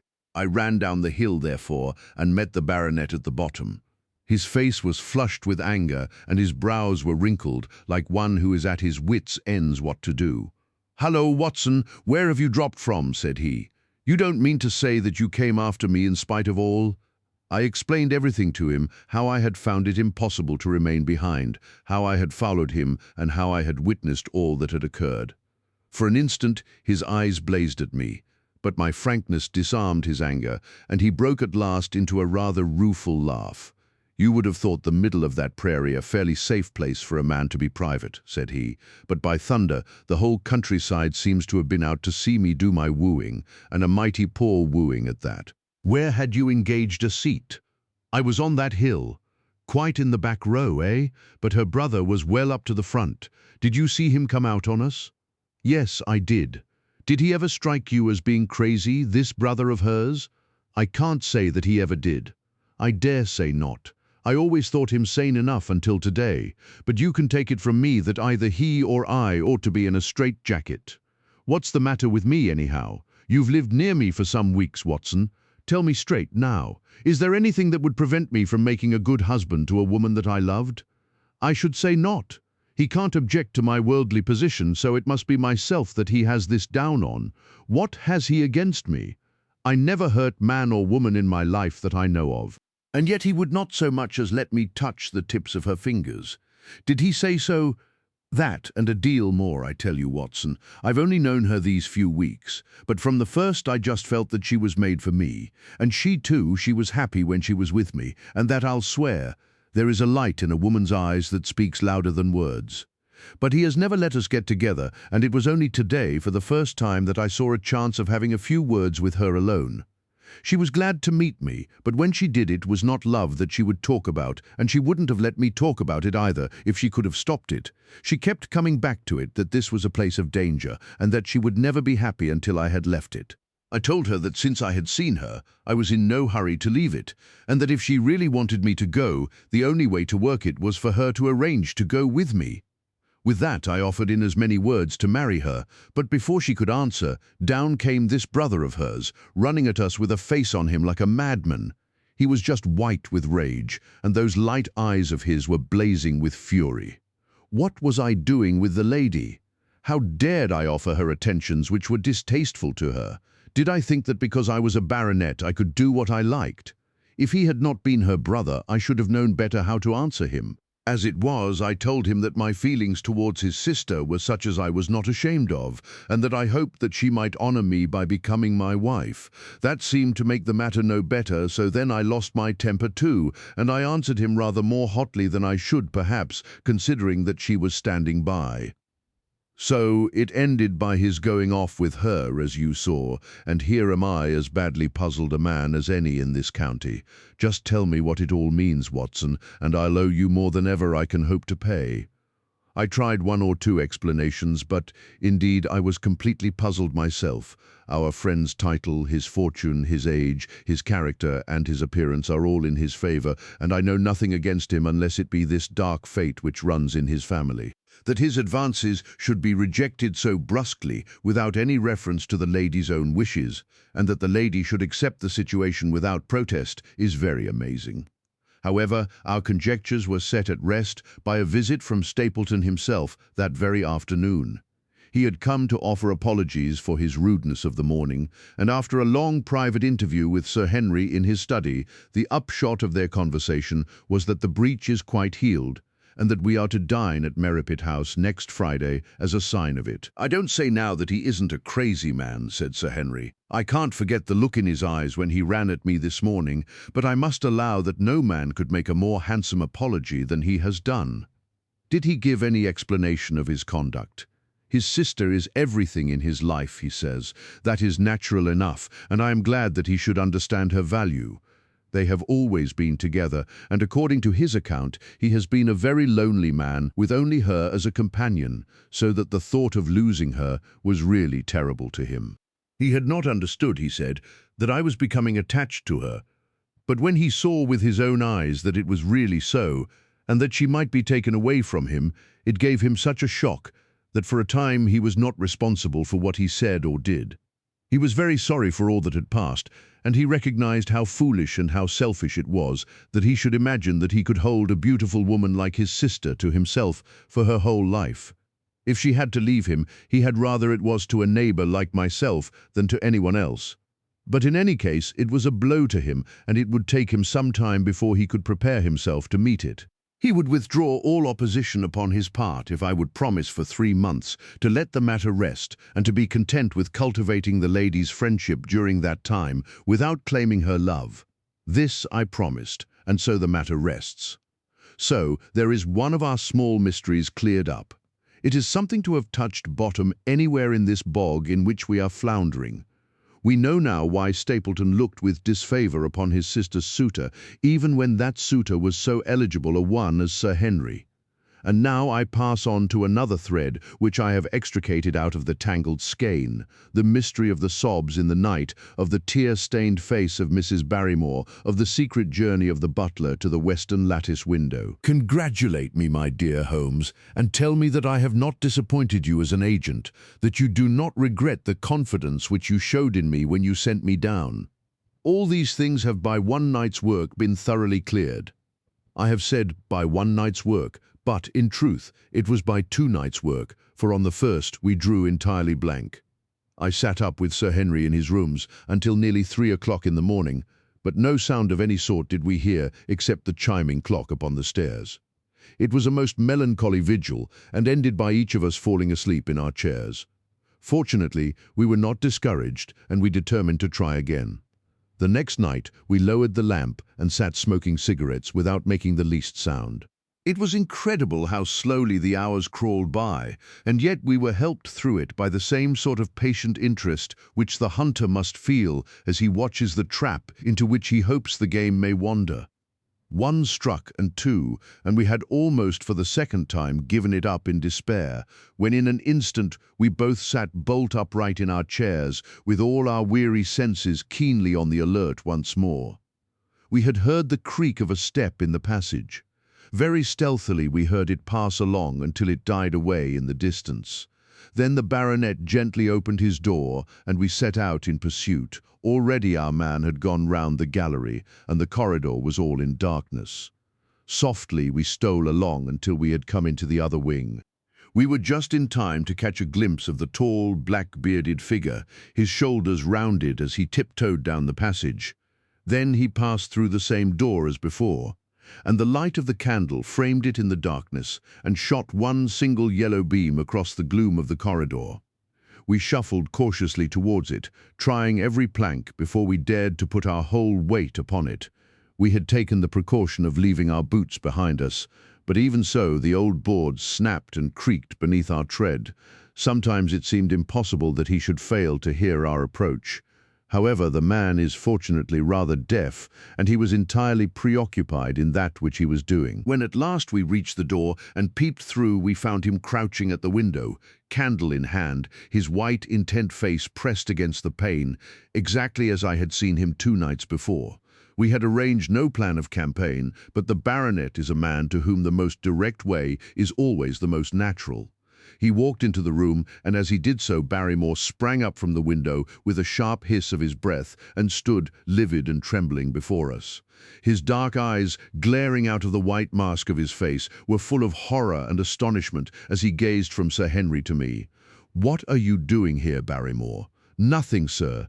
His agitation was so great that he could hardly speak, and the shadows sprang up and down from the shaking of his candle. "It was the window, sir. I go round at night to see that they are fastened." "On the 2nd floor?" "Yes, sir, all the windows." "Look here, Barrymore," said Sir Henry sternly. "We have made up our minds to have the truth out of you, so it will save you trouble to tell it sooner rather than later. Come, now, no lies. What were you doing at that window?" The fellow looked at us in a helpless way, and he wrung his hands together like one who is in the last extremity of doubt and misery. "I was doing no harm, sir. I was holding a candle to the window." "And why were you holding a candle to the window?" "Don't ask me, Sir Henry. Don't ask me. I give you my word, sir, that it is not my secret and that I cannot tell it. If it concerned no one but myself, I would not try to keep it from you." A sudden idea occurred to me, and I took the candle from the trembling hand of the butler. "He must have been holding it as a signal," said I. "Let us see if there is any answer." I held it as he had done and stared out into the darkness of the night. Vaguely I could discern the black bank of the trees and the lighter expanse of the moor, for the moon was behind the clouds. And then I gave a cry of exultation, for a tiny pinpoint of yellow light had suddenly transfixed the dark veil and glowed steadily in the center of the black square framed by the window. "There it is!" I cried. "No, no, sir, it is nothing, nothing at all," the butler broke in. "I assure you, sir—" "Move your light across the window, Watson," cried the baronet. See the other moves also now, you rascal. Do you deny that it is a signal? Come, speak up. Who is your confederate out yonder, and what is this conspiracy that is going on?" The man's face became openly defiant. "It is my business, and not yours. I will not tell. Then you leave my employment right away. Very good, sir. If I must, I must, and you go in disgrace. By thunder, you may well be ashamed of yourself. Your family has lived with mine for over 100 years under this roof, and here I find you deep in some dark plot against me. No, no, sir, no, not against you. It was a woman's voice, and Mrs. Barrymore, paler and more horror-struck than her husband, was standing at the door. Her bulky figure in a shawl and skirt might have been comic were it not for the intensity of feeling upon her face. "We have to go, Eliza. This is the end of it. You can pack our things," said the butler. "Oh, John, John, have I brought you to this? It is my doing, Sir Henry, all mine. He has done nothing except for my sake, and because I asked him. Speak out, then. What does it mean? My unhappy brother is starving on the moor. We cannot let him perish at our very gates. The light is a signal to him that food is ready for him, and his light out yonder is to show the spot to which to bring it. Then your brother is the escaped convict, Sir Selden, the criminal." "That's the truth, sir," said Barrymore. "I said that it was not my secret and that I could not tell it to you. But now you have heard it, and you will see that if there was a plot it was not against you." This, then, was the explanation of the stealthy expeditions at night and the light at the window. Sir Henry and I both stared at the woman in amazement. Was it possible that this stolidly respectable person was of the same blood as one of the most notorious criminals in the country? "Yes, sir, my name was Selden, and he is my younger brother. We humoured him too much when he was a lad, and gave him his own way in everything, until he came to think that the world was made for his pleasure, and that he could do what he liked in it. Then, as he grew older, he met wicked companions, and the devil entered into him until he broke my mother's heart, and dragged our name in the dirt. From crime to crime he sank lower and lower, until it is only the mercy of God which has snatched him from the scaffold. But to me, sir, he was always the little curly-headed boy that I had nursed and played with, as an elder sister would. That was why he broke prison, sir. He knew that I was here, and that we could not refuse to help him, when he dragged himself here one night, weary and starving, with the warders hard at his heels. What could we do? We took him in and fed him and cared for him. Then you returned, sir, and my brother thought he would be safer on the moor than anywhere else until the hue and cry was over, so he lay in hiding there. But every second night we made sure if he was still there by putting a light in the window, and if there was an answer my husband took out some bread and meat to him. Every day we hoped that he was gone, but as long as he was there, we could not desert him. That is the whole truth, as I am an honest Christian woman, and you will see that if there is blame in the matter, it does not lie with my husband, but with me, for whose sake he has done all that he has." The woman's words came with an intense earnestness, which carried conviction with them. "Is this true, Barrymore?" "Yes, Sir Henry." "Every word of it? Well, I cannot blame you for standing by your own wife. Forget what I have said. Go to your room, you two, and we shall talk further about this matter in the morning." When they were gone, we looked out of the window again. Sir Henry had flung it open, and the cold night wind beat in upon our faces. Far away, in the black distance there, still glowed that one tiny point of yellow light. "I wonder he dares," said Sir Henry. "It may be so placed as to be only visible from here." "Very likely. How far do you think it is?" "Out by the cleft tor, I think. Not more than a mile or two off." "Hardly that. Well, it cannot be far if Barrymore had to carry out the food to it, and he is waiting, this villain, beside that candle. By thunder, Watson, I am going out to take that man." The same thought had crossed my own mind. It was not as if the Barrymores had taken us into their confidence. Their secret had been forced from them. The man was a danger to the community, an unmitigated scoundrel for whom there was neither pity nor excuse. We were only doing our duty in taking this chance of putting him back where he could do no harm. With his brutal and violent nature, others would have to pay the price if we held our hands. Any night, for example, our neighbours, the Stapletons, might be attacked by him, and it may have been the thought of this which made Sir Henry so keen upon the adventure. "I will come," said I. "Then get your revolver and put on your boots." The sooner we start the better, as the fellow may put out his light and be off. In 5 minutes, we were outside the door, starting upon our expedition. We hurried through the dark shrubbery, amid the dull moaning of the autumn wind and the rustle of the falling leaves. The night air was heavy with the smell of damp and decay. Now and again the moon peeped out for an instant, but clouds were driving over the face of the sky, and just as we came out on the moor, a thin rain began to fall. The light still burned steadily in front. "Are you armed?" I asked. "I have a hunting crop. We must close in on him rapidly, for he is said to be a desperate fellow. We shall take him by surprise and have him at our mercy before he can resist." "I say, Watson," said the baronet, "what would Holmes say to this? How about that hour of darkness in which the power of evil is exalted?" As if in answer to his words, there rose suddenly out of the vast gloom of the moor that strange cry which I had already heard upon the borders of the great Grimpen mire. It came with the wind through the silence of the night, a long, deep mutter, then a rising howl, and then the sad moan in which it died away. Again and again it sounded, the whole air throbbing with it, strident, wild, and menacing. The baronet caught my sleeve, and his face glimmered white through the darkness. "My God, what's that, Watson?" "I don't know. It's a sound they have on the moor. I heard it once before." It died away, and an absolute silence closed in upon us. We stood straining our ears, but nothing came. "Watson," said the baronet, "it was the cry of a hound."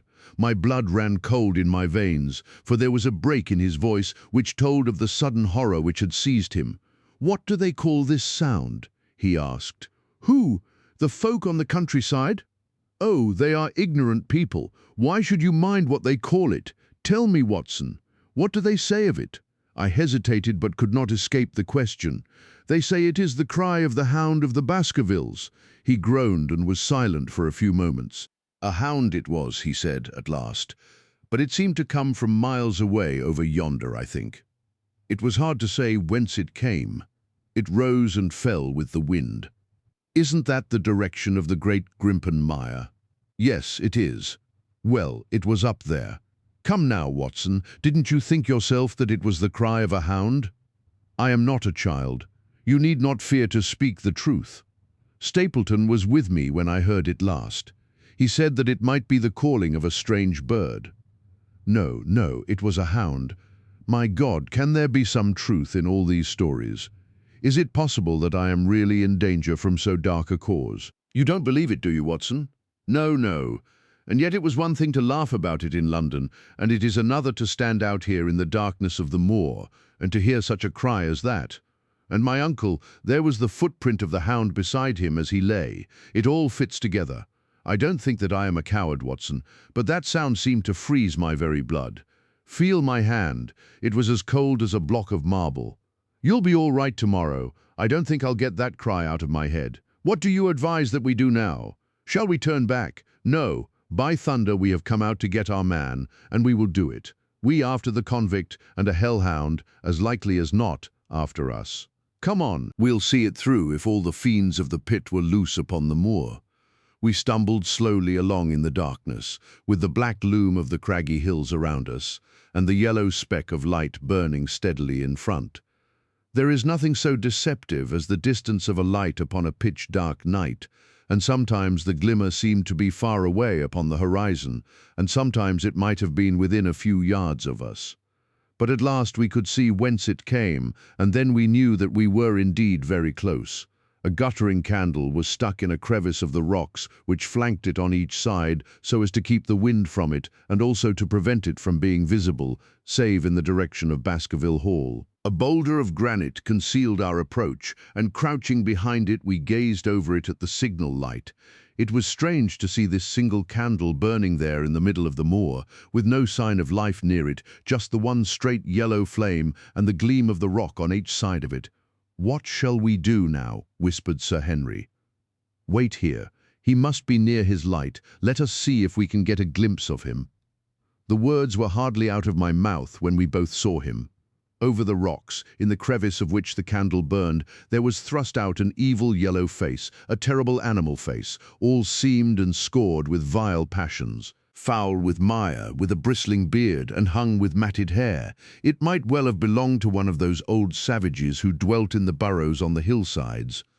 The light beneath him was reflected in his small, cunning eyes, which peered fiercely to right and left through the darkness, like a crafty and savage animal who has heard the steps of the hunters. Something had evidently aroused his suspicions. It may have been that Barrymore had some private signal which we had neglected to give, or the fellow may have had some other reason for thinking that all was not well, but I could read his fears upon his wicked face. Any instant he might dash out the light and vanish in the darkness. I sprang forward, therefore, and Sir Henry did the same. At the same moment, the convict screamed out a curse at us and hurled a rock which splintered up against the boulder which had sheltered us. I caught one glimpse of his short, squat, strongly built figure as he sprang to his feet and turned to run. At the same moment, by a lucky chance, the moon broke through the clouds. We rushed over the brow of the hill, and there was our man running with great speed down the other side, springing over the stones in his way with the activity of a mountain goat. A lucky long shot of my revolver might have crippled him, but I had brought it only to defend myself if attacked, and not to shoot an unarmed man who was running away. We were both swift runners and in fairly good training, but we soon found that we had no chance of overtaking him. We saw him for a long time in the moonlight, until he was only a small speck moving swiftly among the boulders upon the side of a distant hill. We ran and ran until we were completely blown, but the space between us grew ever wider. Finally, we stopped and sat panting on two rocks while we watched him disappearing in the distance. And it was at this moment that there occurred a most strange and unexpected thing.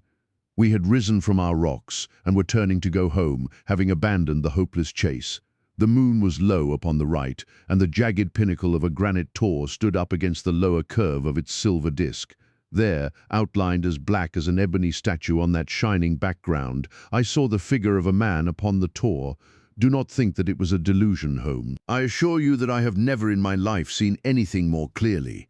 As far as I could judge, the figure was that of a tall, thin man. He stood with his legs a little separated, his arms folded, his head bowed, as if he were brooding over that enormous wilderness of peat and granite which lay before him. He might have been the very spirit of that terrible place. It was not the convict.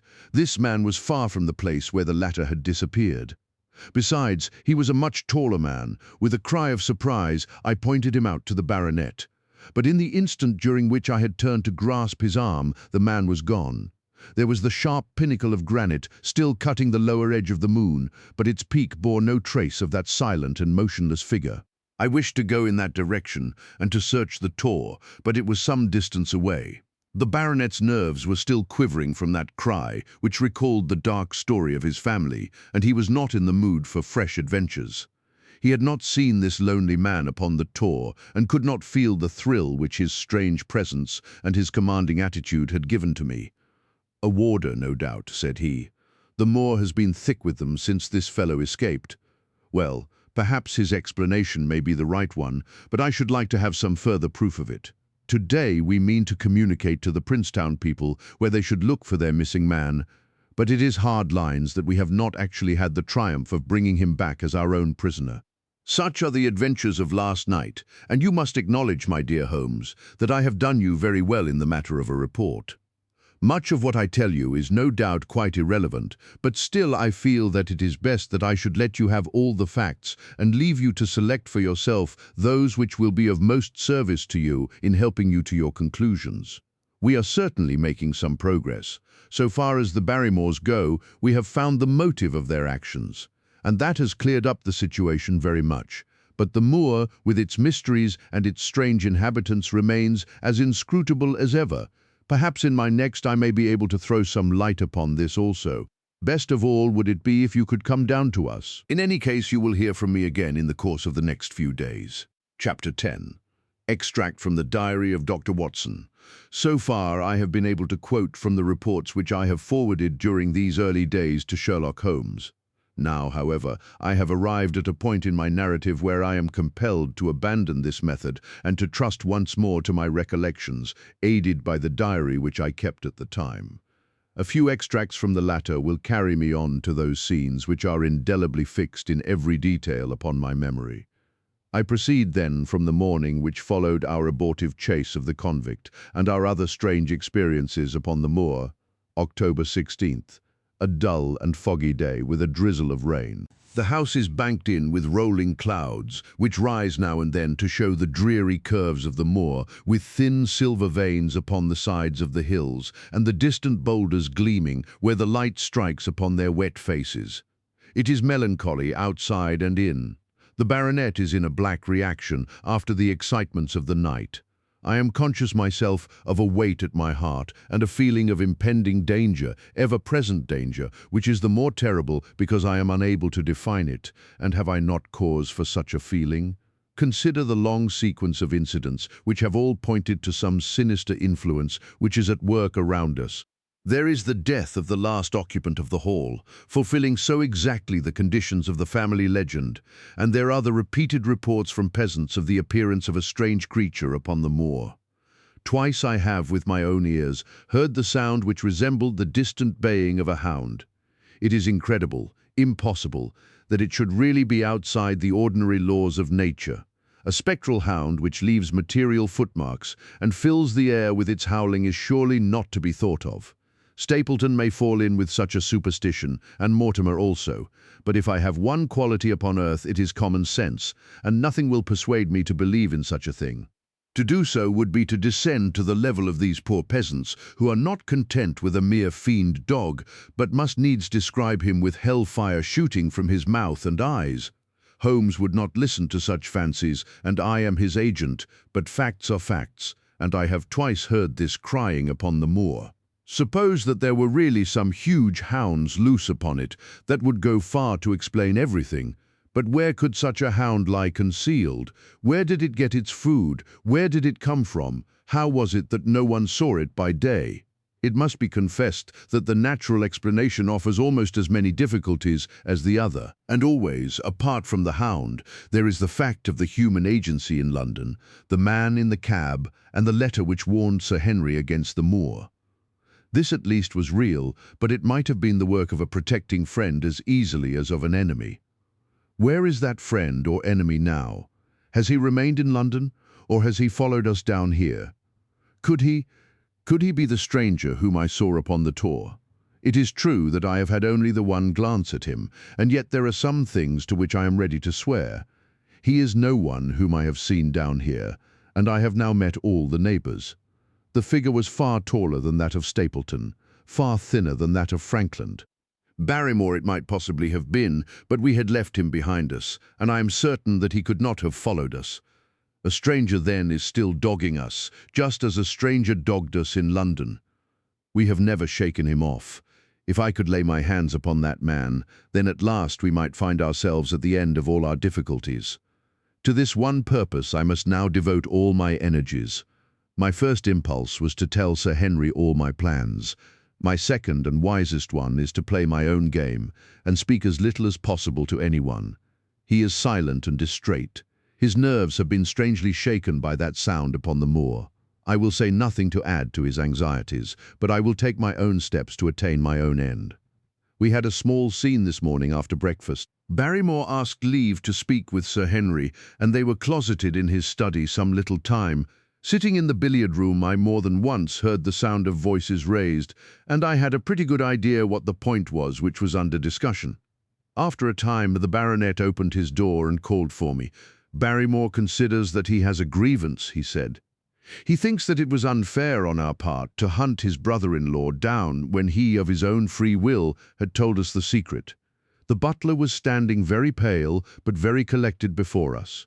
I may have spoken too warmly, sir, said he, and if I have, I am sure that I beg your pardon. At the same time, I was very much surprised when I heard you two gentlemen come back this morning and learned that you had been chasing Selden. The poor fellow has enough to fight against without my putting more upon his track. If you had told us of your own free will, it would have been a different thing, said the baronet. You only told us, or rather your wife only told us, when it was forced from you and you could not help yourself. I didn't think you would have taken advantage of it, Sir Henry. Indeed, I didn't. The man is a public danger. There are lonely houses scattered over the moor, and he is a fellow who would stick at nothing. You only want to get a glimpse of his face to see that. Look at Mr. Stapleton's house, for example, with no one but himself to defend it. There is no safety for anyone until he is under lock and key. He'll break into no house, sir. I give you my solemn word upon that, but he will never trouble anyone in this country again. I assure you, Sir Henry, that in a very few days the necessary arrangements will have been made, and he will be on his way to South America. For God's sake, sir, I beg of you not to let the police know that he is still on the Moor. They have given up the chase there, and he can lie quiet until the ship is ready for him. You can't tell on him without getting my wife and me into trouble. I beg you, sir, to say nothing to the police. What do you say, Watson? I shrugged my shoulders. If he were safely out of the country, it would relieve the taxpayer of a burden. But how about the chance of his holding someone up before he goes? He would not do anything so mad, sir. We have provided him with all that he can want. To commit a crime would be to show where he was hiding. That is true, said Sir Henry. Well, Barrymore, God bless you, sir, and thank you from my heart. It would have killed my poor wife had he been taken again. I guess we are aiding and abetting a felony, Watson, but after what we have heard, I don't feel as if I could give the man up, so there is an end of it. All right, Barrymore, you can go. With a few broken words of gratitude, the man turned, but he hesitated and then came back. You've been so kind to us, sir, that I should like to do the best I can for you in return. I know something, Sir Henry, and perhaps I should have said it before, but it was long after the inquest that I found it out. I've never breathed a word about it yet to mortal man. It's about poor Sir Charles's death. The baronet and I were both upon our feet. Do you know how he died? No, sir, I don't know that. What then? I know why he was at the gate at that hour. It was to meet a woman. To meet a woman. He? Yes, sir. And the woman's name? I can't give you the name, sir, but I can give you the initials. Her initials were LL. How do you know this, Barrymore? Well, Sir Henry, your uncle had a letter that morning. He had usually a great many letters, for he was a public man and well known for his kind heart, so that everyone who was in trouble was glad to turn to him. But that morning, as it chanced, there was only this one letter, so I took the more notice of it. It was from Coombe Tracy, and it was addressed in a woman's hand. Well, sir, I thought no more of the matter, and never would have done had it not been for my wife. Only a few weeks ago she was cleaning out Sir Charles's study. It had never been touched since his death, and she found the ashes of a burned letter in the back of the grate. The greater part of it was charred to pieces, but one little slip, the end of a page, hung together, and the writing could still be read, though it was grey on a black ground. It seemed to us to be a postscript at the end of the letter, and it said, "Please, please, as you are a gentleman, burn this letter and be at the gate by 10 o'clock." Beneath it were signed the initials L.L. Have you got that slip? No, sir. It crumbled all to bits after we moved it. Had Sir Charles received any other letters in the same writing? Well, sir, I took no particular notice of his letters. I should not have noticed this one, only it happened to come alone. And you have no idea who L.L. is? No, sir, no more than you have. But I expect if we could lay our hands upon that lady, we should know more about Sir Charles's death. I cannot understand, Barrymore, how you came to conceal this important information. Well, sir, it was immediately after that our own trouble came to us. And then again, sir, we were both of us very fond of Sir Charles, as we well might be considering all that he has done for us. To rake this up couldn't help our poor master, and it's well to go carefully when there's a lady in the case.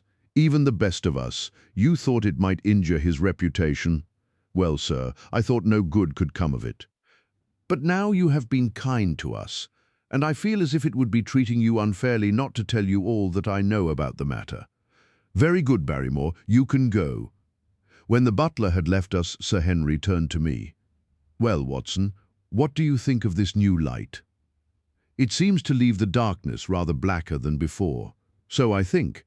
But if we can only trace L.L., it should clear up the whole business. We have gained that much. We know that there is someone who has the facts if we can only find her. What do you think we should do?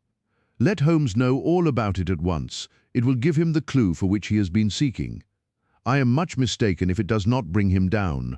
I went at once to my room and drew up my report of the morning's conversation for Holmes. It was evident to me that he had been very busy of late, for the notes which I had from Baker Street were few and short, with no comments upon the information which I had supplied and hardly any reference to my mission. No doubt his blackmailing case is absorbing all his faculties, and yet this new factor must surely arrest his attention and renew his interest. I wish that he were here. October 17th. All day today the rain poured down, rustling on the ivy and dripping from the eaves. I thought of the convict out upon the bleak, cold, shelterless moor. Poor devil, whatever his crimes, he has suffered something to atone for them. And then I thought of that other one, the face in the cab, the figure against the moon. Was he also out in that deluged, the unseen watcher, the man of darkness? In the evening I put on my waterproof, and I walked far upon the sodden moor, full of dark imaginings, the rain beating upon my face, and the wind whistling about my ears. God help those who wander into the great mire now, for even the firm uplands are becoming a morass.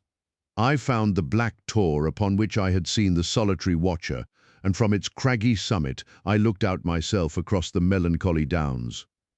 Rain squalls drifted across their russet face, and the heavy slate-coloured clouds hung low over the landscape, trailing in grey wreaths down the sides of the fantastic hills. In the distant hollow on the left, half hidden by the mist, the two thin towers of Baskerville Hall rose above the trees.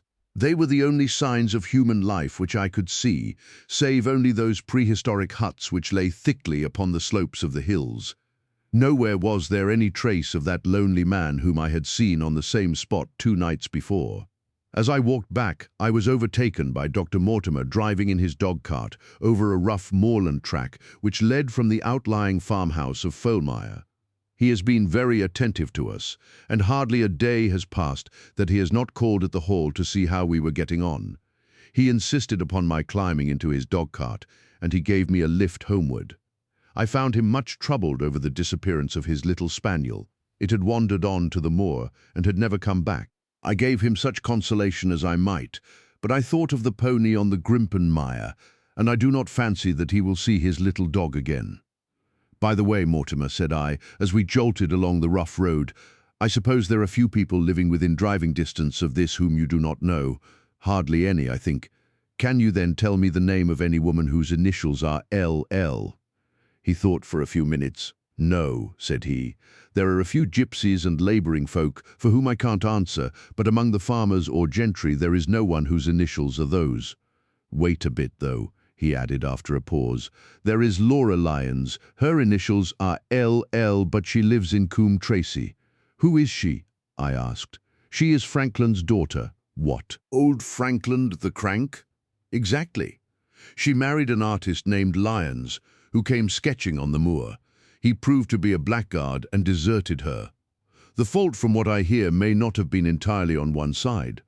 Her father refused to have anything to do with her because she had married without his consent, and perhaps for 1 or 2 other reasons as well. So, between the old sinner and the young one, the girl has had a pretty bad time. How does she live? I fancy old Franklin allows her a pittance, but it cannot be more, for his own affairs are considerably involved. Whatever she may have deserved, one could not allow her to go hopelessly to the bad.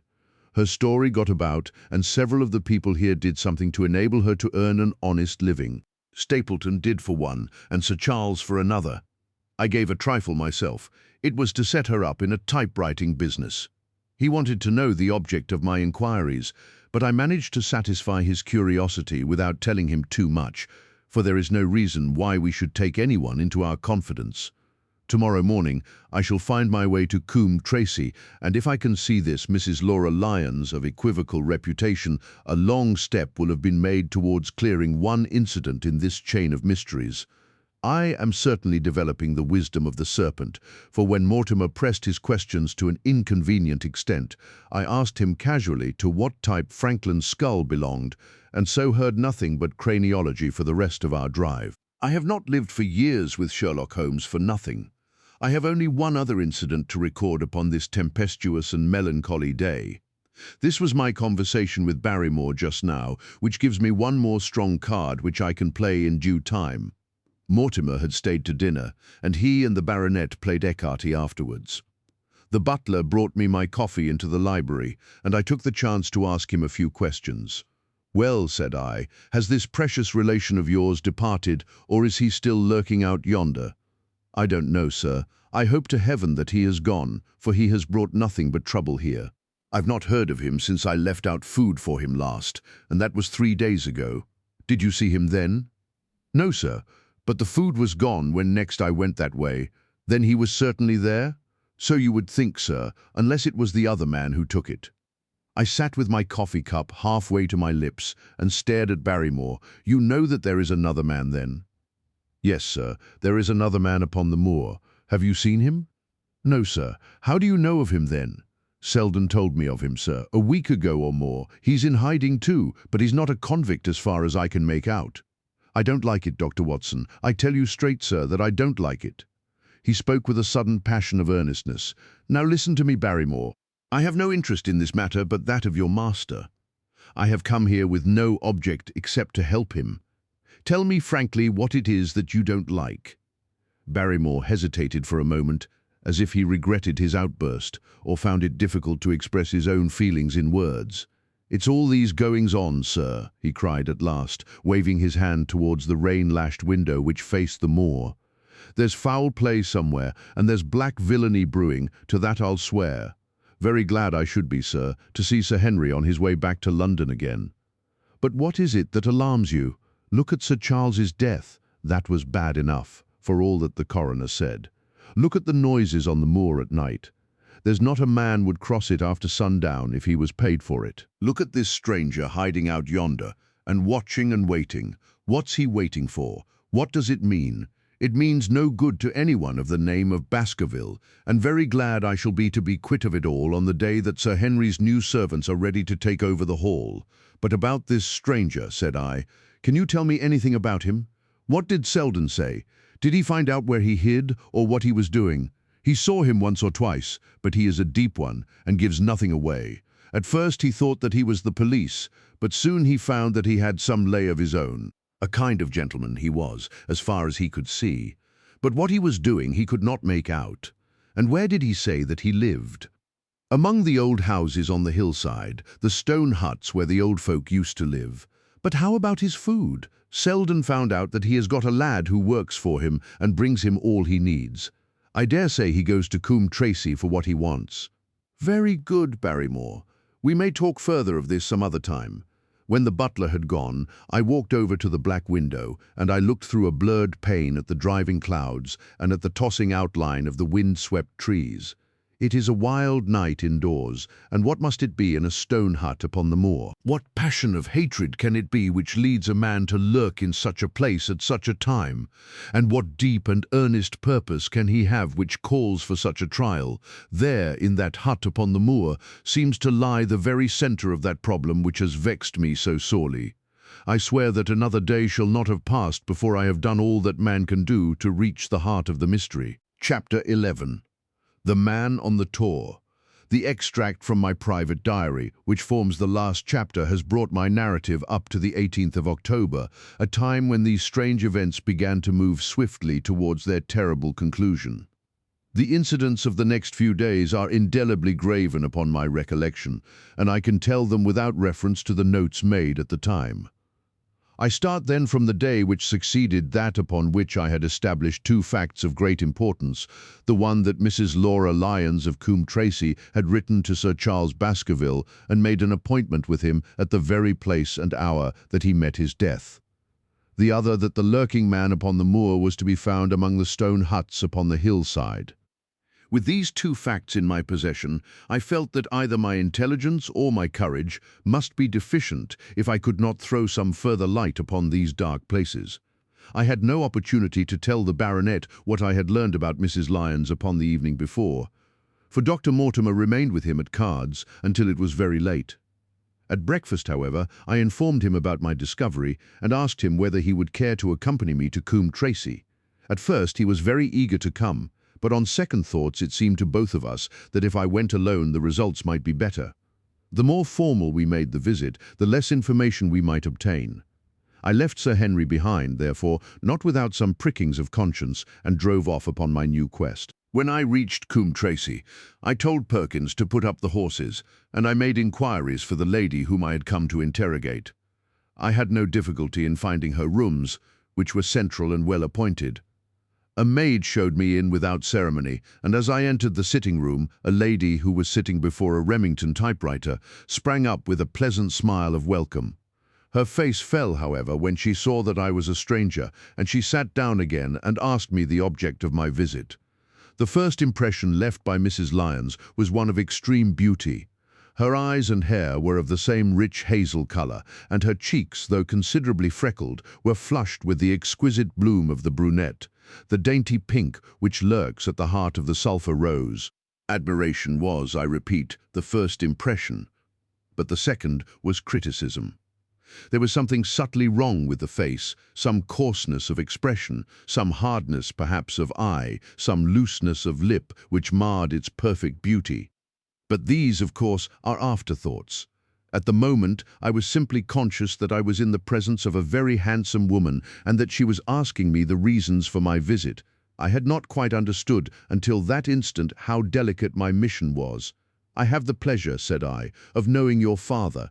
It was a clumsy introduction, and the lady made me feel it. "There is nothing in common between my father and me," she said. "I owe him nothing, and his friends are not mine. If it were not for the late Sir Charles Baskerville and some other kind hearts, I might have starved for all that my father cared. It was about the late Sir Charles Baskerville that I have come here to see you." The freckles started out on the lady's face. "What can I tell you about him?" she asked, and her fingers played nervously over the stops of her typewriter. "You knew him, did you not?" "I have already said that I owe a great deal to his kindness. If I am able to support myself, it is largely due to the interest which he took in my unhappy situation." "Did you correspond with him?" The lady looked quickly up with an angry gleam in her hazel eyes. "What is the object of these questions?" she asked sharply. "The object is to avoid a public scandal. It is better that I should ask them here than that the matter should pass outside our control." She was silent, and her face was still very pale. At last she looked up with something reckless and defiant in her manner. "Well, I'll answer," she said. "What are your questions? Did you correspond with Sir Charles?" "I certainly wrote to him once or twice to acknowledge his delicacy and his generosity." "Have you the dates of those letters?" "No." "Have you ever met him?" "Yes, once or twice, when he came into Coombe Tracey. He was a very retiring man, and he preferred to do good by stealth. But if you saw him so seldom and wrote so seldom, how did he know enough about your affairs to be able to help you, as you say that he has done?" She met my difficulty with the utmost readiness. "There were several gentlemen who knew my sad history and united to help me. One was Mr. Stapleton, a neighbour and intimate friend of Sir Charles's. He was exceedingly kind, and it was through him that Sir Charles learned about my affairs. I knew already that Sir Charles Baskerville had made Stapleton his almoner upon several occasions, so the lady's statement bore the impress of truth upon it. "Did you ever write to Sir Charles asking him to meet you?" I continued. Mrs. Lyons flushed with anger again. "Really, sir, this is a very extraordinary question." "I am sorry, madam, but I must repeat it." Then I answer, "Certainly not. Not on the very day of Sir Charles's death." The flush had faded in an instant, and a deathly face was before me. Her dry lips could not speak the no which I saw rather than heard. "Surely your memory deceives you," said I. "I could even quote a passage of your letter. It ran, 'Please, please, as you are a gentleman, burn this letter and be at the gate by 10 o'clock. I thought that she had fainted, but she recovered herself by a supreme effort. "Is there no such thing as a gentleman?" she gasped. "You do Sir Charles an injustice. He did burn the letter. But sometimes a letter may be legible even when burned. You acknowledge now that you wrote it?" "Yes, I did write it," she cried, pouring out her soul in a torrent of words. "I did write it. Why should I deny it? I have no reason to be ashamed of it. I wished him to help me. I believed that if I had an interview I could gain his help, so I asked him to meet me. But why at such an hour? Because I had only just learned that he was going to London next day and might be away for months. There were reasons why I could not get there earlier. But why a rendezvous in the garden instead of a visit to the house?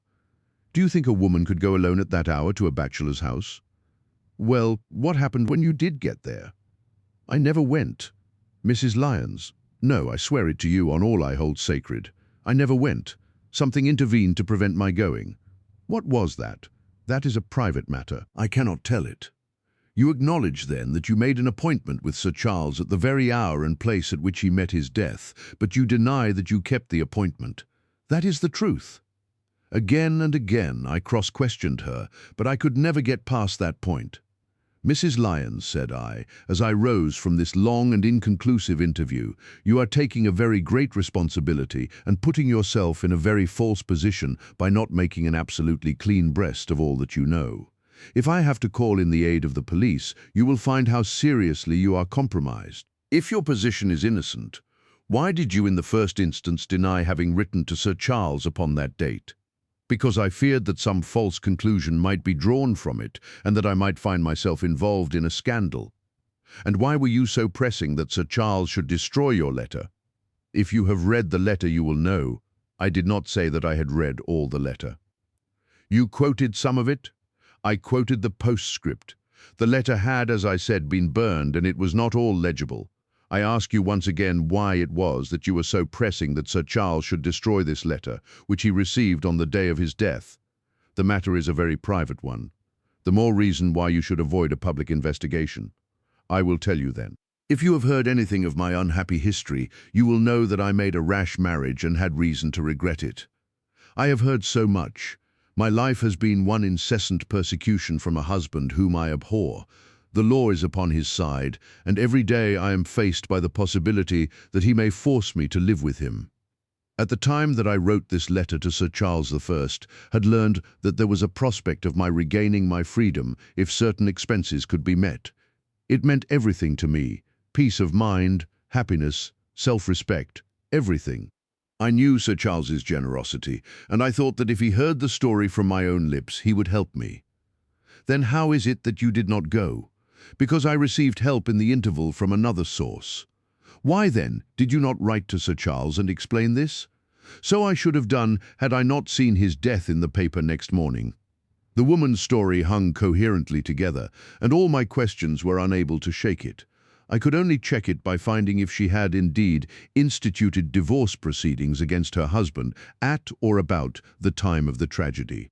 It was unlikely that she would dare to say that she had not been to Baskerville Hall if she really had been, for a trap would be necessary to take her there and could not have returned to Coombe Tracy until the early hours of the morning.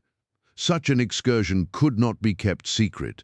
The probability was, therefore, that she was telling the truth, or at least a part of the truth.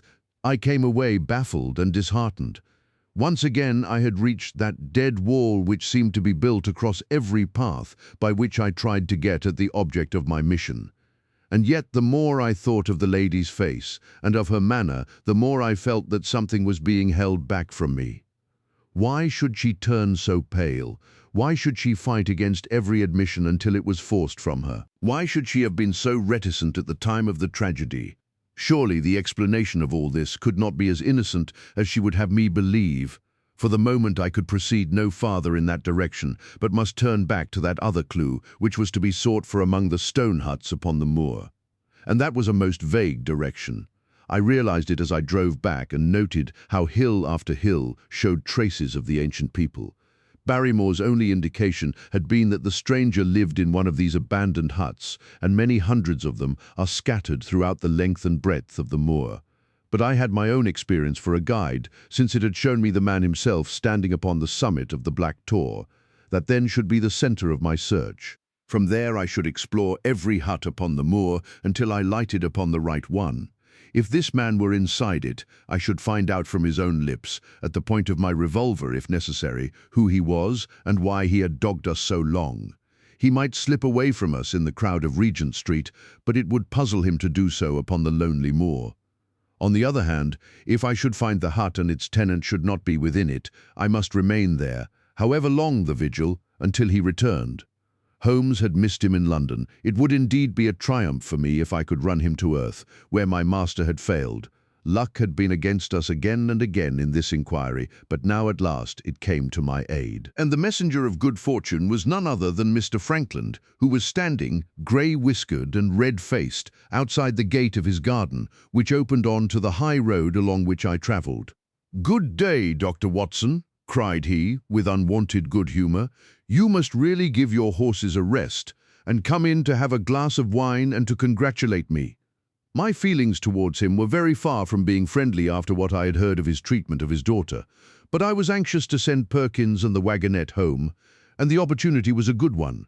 I alighted and sent a message to Sir Henry that I should walk over in time for dinner. Then I followed Frankland into his dining room. "It is a great day for me, sir, one of the red-letter days of my life," he cried, with many chuckles. "I have brought off a double event. I mean to teach them in these parts that law is law, and that there is a man here who does not fear to invoke it. I have established a right-of-way through the centre of Old Middleton's Park, slap across it, sir, within 100 yards of his own front door. What do you think of that? We'll teach these magnates that they cannot ride roughshod over the rights of the commoners, confound them. And I've closed the wood where the Fernworthy folk used to picnic. These infernal people seem to think that there are no rights of property and that they can swarm where they like with their papers and their bottles. Both cases decided, Dr. Watson, and both in my favour. I haven't had such a day since I had Sir John Morland for trespass, because he shot in his own warren. How on earth did you do that? Look it up in the books, sir. It will repay reading Frankland v. Morland, Court of Queen's Bench. It cost me £200, but I got my verdict. Did it do you any good? None, sir, none. I am proud to say that I had no interest in the matter. I act entirely from a sense of public duty. I have no doubt, for example, that the Fernworthy people will burn me in effigy tonight. I told the police last time they did it that they should stop these disgraceful exhibitions. The county constabulary is in a scandalous state, sir, and it has not afforded me the protection to which I am entitled. The case of Frankland v. Regina will bring the matter before the attention of the public. I told them that they would have occasion to regret their treatment of me, and already my words have come true. How so? I asked. The old man put on a very knowing expression, because I could tell them what they are dying to know, but nothing would induce me to help the rascals in any way. I had been casting round for some excuse by which I could get away from his gossip, but now I began to wish to hear more of it. I had seen enough of the contrary nature of the old sinner to understand that any strong sign of interest would be the surest way to stop his confidences. "Some poaching case, no doubt," said I, with an indifferent manner. "Ha, ha, my boy, a very much more important matter than that." "What about the convict on the moor?" I started. "You don't mean that you know where he is," said I. "I may not know exactly where he is, but I am quite sure that I could help the police to lay their hands on him. Has it never struck you that the way to catch that man was to find out where he got his food and so trace it to him?" He certainly seemed to be getting uncomfortably near the truth. "No doubt," said I, "but how do you know that he is anywhere upon the moor?" "I know it because I have seen with my own eyes the messenger who takes him his food." My heart sank for Barrymore. It was a serious thing to be in the power of this spiteful old busybody. But his next remark took a weight from my mind. "You'll be surprised to hear that his food is taken to him by a child. I see him every day through my telescope upon the roof. He passes along the same path at the same hour, and to whom should he be going except to the convict?" Here was luck indeed, and yet I suppressed all appearance of interest. A child. Barrymore had said that our unknown was supplied by a boy. It was on his track, and not upon the convicts that Frankland had stumbled. If I could get his knowledge, it might save me a long and weary hunt. But incredulity and indifference were evidently my strongest cards. I should say that it was much more likely that it was the son of one of the moorland shepherds taking out his father's dinner. The least appearance of opposition struck fire out of the old autocrat. His eyes looked malignantly at me, and his grey whiskers bristled like those of an angry cat. "Indeed, sir," said he, pointing out over the wide-stretching moor. "Do you see that black tor over yonder? Well, do you see the low hill beyond with the thorn bush upon it? It is the stoniest part of the whole moor. Is that a place where a shepherd would be likely to take his station? Your suggestion, sir, is a most absurd one." I meekly answered that I had spoken without knowing all the facts. My submission pleased him and led him to further confidences. "You may be sure, sir, that I have very good grounds before I come to an opinion. I have seen the boy again and again with his bundle, every day, and sometimes twice a day. I have been able— But wait a moment, Dr. Watson. Do my eyes deceive me, or is there at the present moment something moving upon that hillside?" It was several miles off, but I could distinctly see a small dark dot against the dull green and grey. "Come, sir, come," cried Frankland, rushing upstairs. "You will see with your own eyes and judge for yourself." The telescope, a formidable instrument mounted upon a tripod, stood upon the flat leads of the house. Frankland clapped his eye to it and gave a cry of satisfaction. "Quick, Dr. Watson, quick, before he passes over the hill." There he was, sure enough, a small urchin with a little bundle upon his shoulder, toiling slowly up the hill. When he reached the crest, I saw the ragged, uncouth figure outlined for an instant against the cold blue sky. He looked round him with a furtive and stealthy air, as one who dreads pursuit. Then he vanished over the hill. Well, am I right? Certainly there is a boy who seems to have some secret errand, and what the errand is even a county constable could guess. But not one word shall they have from me, and I bind you to secrecy also, Dr. Watson. Not a word, you understand. Just as you wish, they have treated me shamefully, shamefully. When the facts come out in Franklin v. Regina, I venture to think that a thrill of indignation will run through the country. Nothing would induce me to help the police in any way. For all they cared, it might have been me, instead of my effigy which these rascals burned at the stake. Surely you are not going. You will help me to empty the decanter in honor of this great occasion. But I resisted all his solicitations and succeeded in dissuading him from his announced intention of walking home with me. I kept the road as long as his eye was on me, and then I struck off across the moor and made for the stony hill over which the boy had disappeared. Everything was working in my favor, and I swore that it should not be through lack of energy or perseverance that I should miss the chance which fortune had thrown in my way. The sun was already sinking when I reached the summit of the hill, and the long slopes beneath me were all golden green on one side and grey shadow on the other. A haze lay low upon the farthest skyline, out of which jutted the fantastic shapes of Belliver and Vixen Tor. Over the wide expanse there was no sound and no movement. One great grey bird, a gull or curlew, soared aloft in the blue heaven. He and I seemed to be the only living things between the huge arch of the sky and the desert beneath it. The barren scene, the sense of loneliness, and the mystery and urgency of my task all struck a chill into my heart. The boy was nowhere to be seen, but down beneath me in a cleft of the hills there was a circle of the old stone huts, and in the middle of them there was one which retained sufficient roof to act as a screen against the weather. My heart leaped within me as I saw it. This must be the burrow where the stranger lurked. At last my foot was on the threshold of his hiding place. His secret was within my grasp. As I approached the hut, walking as warily as Stapleton would do when with poised net he drew near the settled butterfly, I satisfied myself that the place had indeed been used as a habitation. A vague pathway among the boulders led to the dilapidated opening which served as a door. All was silent within. The unknown might be lurking there, or he might be prowling on the moor. My nerves tingled with the sense of adventure. Throwing aside my cigarette, I closed my hand upon the butt of my revolver, and walking swiftly up to the door, I looked in. The place was empty, but there were ample signs that I had not come upon a false scent. This was certainly where the man lived. Some blankets rolled in a waterproof lay upon that very stone slab upon which Neolithic man had once slumbered. The ashes of a fire were heaped in a rude grate.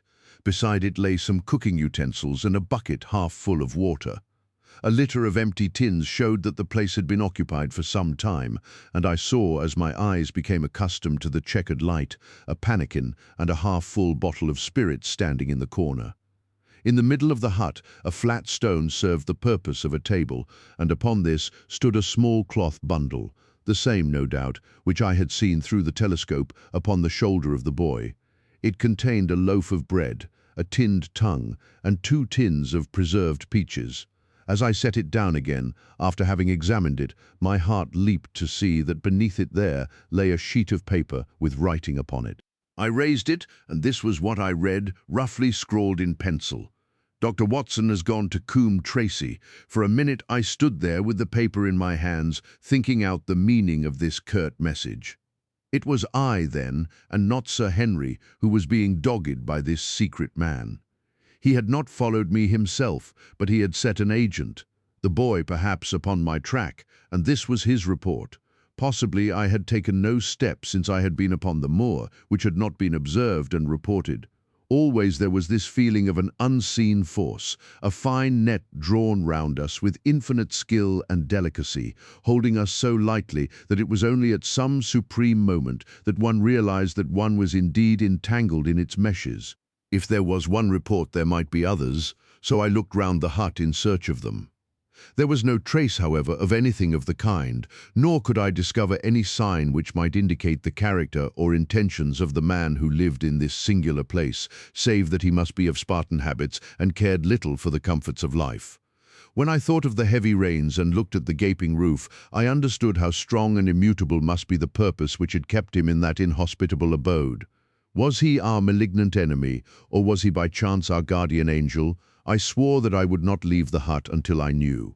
Outside the sun was sinking low, and the west was blazing with scarlet and gold. Its reflection was shot back in ruddy patches by the distant pools, which lay amid the great Grimpen mire. There were the two towers of Baskerville Hall, and there a distant blur of smoke, which marked the village of Grimpen. Between the two, behind the hill, was the house of the Stapletons. All was sweet and mellow and peaceful in the golden evening light. And yet as I looked at them, my soul shared none of the peace of nature, but quivered at the vagueness and the terror of that interview, which every instant was bringing nearer, with tingling nerves, but a fixed purpose. I sat in the dark recess of the hut, and waited with sombre patience for the coming of its tenant. And then at last I heard him. Far away came the sharp clink of a boot, striking upon a stone. Then another, and yet another, coming nearer and nearer. I shrank back into the darkest corner and cocked the pistol in my pocket, determined not to discover myself until I had an opportunity of seeing something of the stranger. There was a long pause which showed that he had stopped. Then once more the footsteps approached, and a shadow fell across the opening of the hut. "It is a lovely evening, my dear Watson," said a well-known voice. "I really think that you will be more comfortable outside than in." Chapter 12. Death on the Moor. For a moment or two I sat breathless, hardly able to believe my ears. Then my senses and my voice came back to me, while a crushing weight of responsibility seemed in an instant to be lifted from my soul.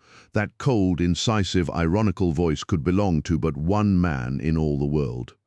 "Holmes," I cried. "Holmes!" "Come out," said he, "and please be careful with the revolver." I stooped under the rude lintel, and there he sat upon a stone outside, his grey eyes dancing with amusement as they fell upon my astonished features. He was thin and worn, but clear and alert, his keen face bronzed by the sun and roughened by the wind. In his tweed suit and cloth cap, he looked like any other tourist upon the moor, and he had contrived, with that cat-like love of personal cleanliness which was one of his characteristics, that his chin should be as smooth and his linen as perfect as if he were in Baker Street. "I never was more glad to see anyone in my life," said I, as I wrung him by the hand. "Or more astonished, eh?" "Well, I must confess to it. The surprise was not all on one side, I assure you. I had no idea that you had found my occasional retreat, still less that you were inside it, until I was within 20 paces of the door. My footprint, I presume?" "No, Watson, I fear that I could not undertake to recognize your footprint amid all the footprints of the world. If you seriously desire to deceive me, you must change your tobacconist, for when I see the stub of a cigarette marked Bradley, Oxford Street, I know that my friend Watson is in the neighborhood. You will see it there beside the path. You threw it down, no doubt, at that supreme moment when you charged into the empty hut." "Exactly. I thought as much. And knowing your admirable tenacity, I was convinced that you were sitting in ambush, a weapon within reach, waiting for the tenant to return. So you actually thought that I was the criminal?" "I did not know who you were, but I was determined to find out." "Excellent, Watson. And how did you localize me?" "You saw me, perhaps, on the night of the convict hunt, when I was so imprudent as to allow the moon to rise behind me?" "Yes, I saw you then, and have no doubt searched all the huts until you came to this one. No, your boy had been observed, and that gave me a guide where to look." "The old gentleman with the telescope, no doubt. I could not make it out when first I saw the light flashing upon the lens." He rose and peeped into the hut.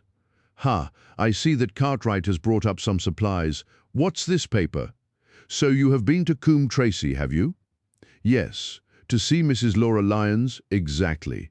Well done. Our researchers have evidently been running on parallel lines, and when we unite our results, I expect we shall have a fairly full knowledge of the case.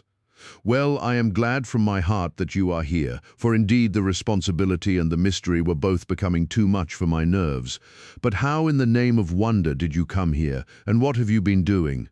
I thought that you were in Baker Street working out that case of blackmailing. That was what I wished you to think. Then you use me, and yet do not trust me. I cried with some bitterness. I think that I have deserved better at your hands, Holmes. My dear fellow, you have been invaluable to me in this as in many other cases, and I beg that you will forgive me if I have seemed to play a trick upon you. In truth, it was partly for your own sake that I did it, and it was my appreciation of the danger which you ran which led me to come down and examine the matter for myself. Had I been with Sir Henry and you, it is confident that my point of view would have been the same as yours, and my presence would have warned our very formidable opponents to be on their guard.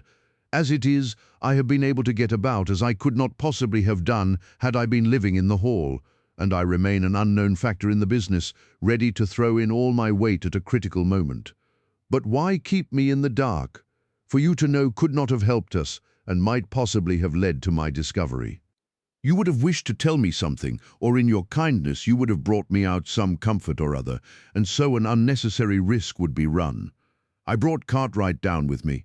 You remember the little chap at the express office, and he has seen after my simple wants, a loaf of bread and a clean collar. What does man want more? He has given me an extra pair of eyes upon a very active pair of feet, and both have been invaluable. Then my reports have all been wasted. My voice trembled as I recalled the pains and the pride with which I had composed them. Holmes took a bundle of papers from his pocket. Here are your reports, my dear fellow, and very well thumbed, I assure you. I made excellent arrangements, and they are only delayed 1 day upon their way. I must compliment you exceedingly upon the zeal and the intelligence which you have shown over an extraordinarily difficult case. I was still rather raw over the deception which had been practiced upon me, but the warmth of Holmes's praise drove my anger from my mind. I felt also in my heart that he was right in what he said, and that it was really best for our purpose that I should not have known that he was upon the moor. "That's better," said he, seeing the shadow rise from my face. "And now tell me the result of your visit to Mrs. Laura Lyons. It was not difficult for me to guess that it was to see her that you had gone, for I am already aware that she is the one person in Coombe Tracey who might be of service to us in the matter. In fact, if you had not gone today, it is exceedingly probable that I should have gone tomorrow. The sun had set and dusk was settling over the moor. The air had turned chill, and we withdrew into the hut for warmth. There, sitting together in the twilight, I told Holmes of my conversation with the lady. So interested was he that I had to repeat some of it twice before he was satisfied. "This is most important," said he when I had concluded.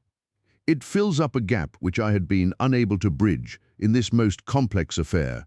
You are aware, perhaps, that a close intimacy exists between this lady and the man Stapleton. I did not know of a close intimacy. There can be no doubt about the matter. They meet, they write. There is a complete understanding between them. Now, this puts a very powerful weapon into our hands, if I could only use it to detach his wife. His wife?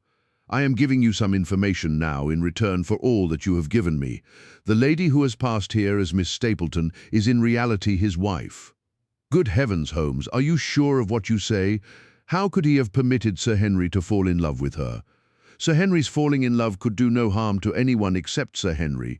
He took particular care that Sir Henry did not make love to her, as you have yourself observed. I repeat that the lady is his wife and not his sister. But why this elaborate deception? Because he foresaw that she would be very much more useful to him in the character of a free woman.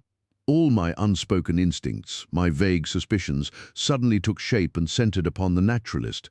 In that impassive, colorless man with his straw hat and his butterfly net, I seemed to see something terrible, a creature of infinite patience and craft, with a smiling face and a murderous heart. It is he, then, who is our enemy. It is he who dogged us in London. So I read the riddle. And the warning, it must have come from her. Exactly. The shape of some monstrous villainy, half seen, half guessed, loomed through the darkness which had girt me so long. But are you sure of this, Holmes? How do you know that the woman is his wife? Because he so far forgot himself as to tell you a true piece of autobiography upon the occasion when he first met you, and I dare say he has many a time regretted it since. He was once a schoolmaster in the north of England. Now there is no one more easy to trace than a schoolmaster.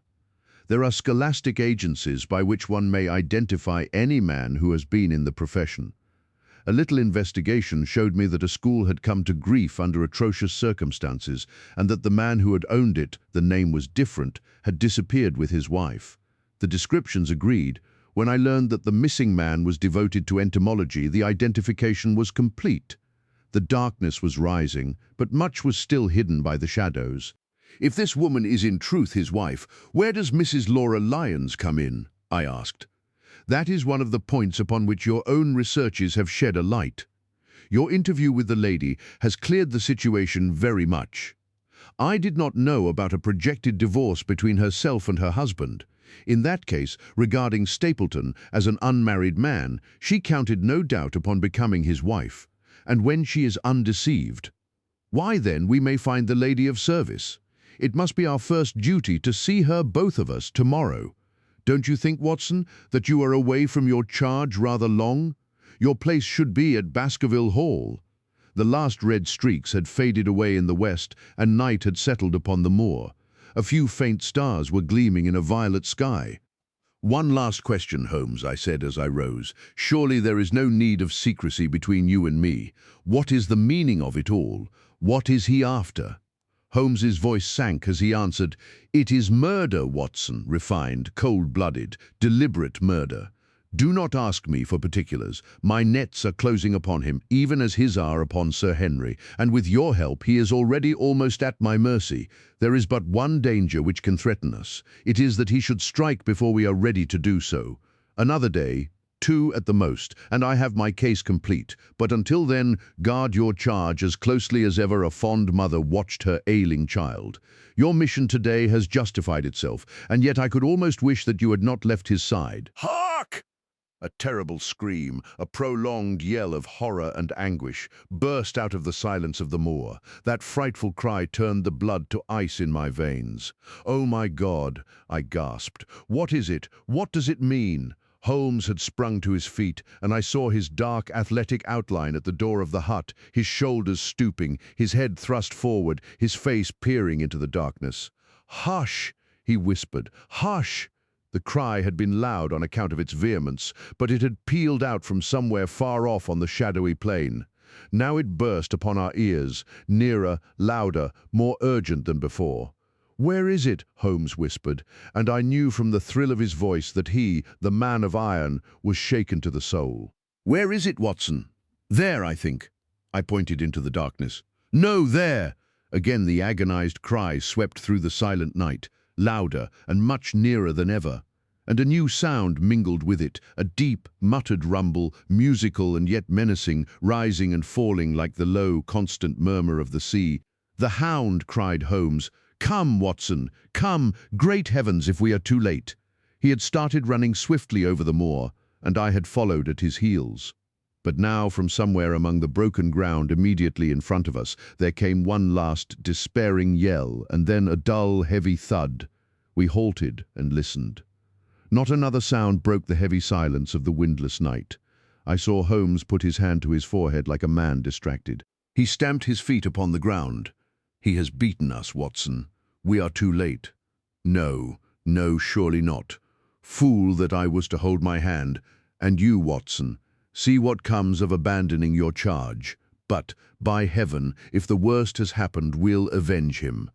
Blindly we ran through the gloom, blundering against boulders, forcing our way through gorse bushes, panting up hills and rushing down slopes, heading always in the direction whence those dreadful sounds had come. At every rise, Holmes looked eagerly round him, but the shadows were thick upon the moor, and nothing moved upon its dreary face. "Can you see anything?" "Nothing. But hark, what is that?" A low moan had fallen upon our ears. There it was again upon our left. On that side, a ridge of rocks ended in a sheer cliff, which overlooked a stone-strewn slope. On its jagged face was spread-eagled some dark, irregular object. As we ran towards it, the vague outline hardened into a definite shape. It was a prostrate man face downward upon the ground, the head doubled under him at a horrible angle, the shoulders rounded and the body hunched together as if in the act of throwing a somersault. So grotesque was the attitude that I could not for the instant realize that that moan had been the passing of his soul. Not a whisper, not a rustle rose now from the dark figure over which we stooped. Holmes laid his hand upon him and held it up again with an exclamation of horror. The gleam of the match which he struck shone upon his clotted fingers and upon the ghastly pool which widened slowly from the crushed skull of the victim. And it shone upon something else which turned our hearts sick and faint within us, the body of Sir Henry Baskerville. There was no chance of either of us forgetting that peculiar ruddy tweed suit, the very one which he had worn on the first morning that we had seen him in Baker Street. We caught the one clear glimpse of it, and then the match flickered and went out, even as the hope had gone out of our souls. Holmes groaned, and his face glimmered white through the darkness. "The brute! The brute!" I cried with clenched hands. "Oh, Holmes, I shall never forgive myself for having left him to his fate. I am more to blame than you, Watson. In order to have my case well-rounded and complete, I have thrown away the life of my client. It is the greatest blow which has befallen me in my career. But how could I know, know that he would risk his life alone upon the moor in the face of all my warnings? That we should have heard his screams, my God, those screams, and yet have been unable to save him. Where is this brute of a hound which drove him to his death? It may be lurking among these rocks at this instant. And Stapleton, where is he? He shall answer for this deed. He shall. I will see to that. Uncle and nephew have been murdered, the one frightened to death by the very sight of a beast which he thought to be supernatural, the other driven to his end in his wild flight to escape from it. But now we have to prove the connection between the man and the beast. Save from what we heard, we cannot even swear to the existence of the latter, since Sir Henry has evidently died from the fall. But by heavens, cunning as he is, the fellow shall be in my power before another day is past. We stood with bitter hearts on either side of the mangled body, overwhelmed by this sudden and irrevocable disaster which had brought all our long and weary labours to so piteous an end. Then, as the moon rose, we climbed to the top of the rocks, over which our poor friend had fallen, and from the summit we gazed out over the shadowy moor, half silver and half gloom, far away, miles off, in the direction of Grimpen, a single steady yellow light was shining. It could only come from the lonely abode of the Stapletons. With a bitter curse, I shook my fist at it as I gazed. Why should we not seize him at once? Our case is not complete. The fellow is wary and cunning to the last degree. It is not what we know, but what we can prove. If we make one false move, the villain may escape us yet. What can we do? There will be plenty for us to do tomorrow. Tonight we can only perform the last offices to our poor friend. Together we made our way down the precipitous slope and approached the body, black and clear against the silvered stones. The agony of those contorted limbs struck me with a spasm of pain and blurred my eyes with tears. We must send for help, Holmes. We cannot carry him all the way to the hall. Good heavens, are you mad? He had uttered a cry and bent over the body. Now he was dancing and laughing and wringing my hand. Could this be my stern, self-contained friend? These were hidden fires indeed. A beard, a beard. The man has a beard. A beard. It is not the baronet. It is my neighbour, the convict. With feverish haste we had turned the body over, and that dripping beard was pointing up to the cold, clear moon. There could be no doubt about the beetling forehead, the sunken animal eyes. It was indeed the same face which had glared upon me in the light of the candle from over the rock, the face of Selden, the criminal. Then, in an instant, it was all clear to me. I remembered how the baronet had told me that he had handed his old wardrobe to Barrymore. Barrymore had passed it on in order to help Selden in his escape. Boots, shirt, cap, it was all Sir Henry's. The tragedy was still black enough, but this man had at least deserved death by the laws of his country. I told Holmes how the matter stood, my heart bubbling over with thankfulness and joy. "Then the clothes have been the poor devil's death," said he. "It is clear enough that the hound has been laid on from some article of Sir Henry's, the boot which was abstracted in the hotel in all probability, and so ran this man down. There is one very singular thing, however. How came Selden in the darkness to know that the hound was on his trail? He heard him. To hear a hound upon the moor would not work a hard man like this convict into such a paroxysm of terror that he would risk recapture by screaming wildly for help. By his cries, he must have run a long way after he knew the animal was on his track. How did he know? A greater mystery to me is why this hound, presuming that all our conjectures are correct, I presume nothing. Well then, why this hound should be loose tonight? I suppose that it does not always run loose upon the moor. Stapleton would not let it go unless he had reason to think that Sir Henry would be there. My difficulty is the more formidable of the two, for I think that we shall very shortly get an explanation of yours, while mine may remain forever a mystery. The question now is, what shall we do with this poor wretch's body? We cannot leave it here to the foxes and the ravens. I suggest that we put it in one of the huts until we can communicate with the police. Exactly. I have no doubt that you and I could carry it so far. Halloa, Watson, what's this? It's the man himself, by all that's wonderful and audacious. Not a word to show your suspicions, not a word, or my plans crumble to the ground. A figure was approaching us over the moor, and I saw the dull red glow of a cigar. The moon shone upon him, and I could distinguish the dapper shape and jaunty walk of the naturalist. He stopped when he saw us, and then came on again. "Why, Dr. Watson, that's not you, is it? You are the last man that I should have expected to see out on the moor at this time of night. But, dear me, what's this? Somebody hurt.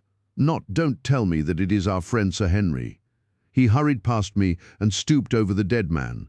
I heard a sharp intake of his breath, and the cigar fell from his fingers. Who's this?" he stammered. "It is Selden, the man who escaped from Princetown." Stapleton turned a ghastly face upon us, but by a supreme effort he had overcome his amazement and his disappointment. He looked sharply from Holmes to me. "Dear me, what a very shocking affair. How did he die?" "He appears to have broken his neck by falling over these rocks. My friend and I were strolling on the moor when we heard a cry. I heard a cry also. That was what brought me out. I was uneasy about Sir Henry. Why about Sir Henry in particular? I could not help asking. Because I had suggested that he should come over. When he did not come, I was surprised, and I naturally became alarmed for his safety when I heard cries upon the moor. By the way, his eyes darted again from my face to Holmes's. "Did you hear anything else besides a cry?" "No," said Holmes. "Did you?" "No." "What do you mean, then?" "Oh, you know the stories that the peasants tell about a phantom hound, and so on. It is said to be heard at night upon the moor. I was wondering if there were any evidence of such a sound tonight." "We heard nothing of the kind," said I. "And what is your theory of this poor fellow's death?" "I have no doubt that anxiety and exposure have driven him off his head. He has rushed about the moor in a crazy state, and eventually fallen over here and broken his neck." "That seems the most reasonable theory," said Stapleton, and he gave a sigh which I took to indicate his relief. "What do you think about it, Mr. Sherlock Holmes?" My friend bowed his compliments. "You are quick at identification," said he. "We have been expecting you in these parts since Dr. Watson came down. You are in time to see a tragedy." "Yes, indeed. I have no doubt that my friend's explanation will cover the facts. I will take an unpleasant remembrance back to London with me tomorrow." "Oh, you return tomorrow?" "That is my intention. I hope your visit has cast some light upon those occurrences which have puzzled us." Holmes shrugged his shoulders. "One cannot always have the success for which one hopes. An investigator needs facts, and not legends or rumors. It has not been a satisfactory case."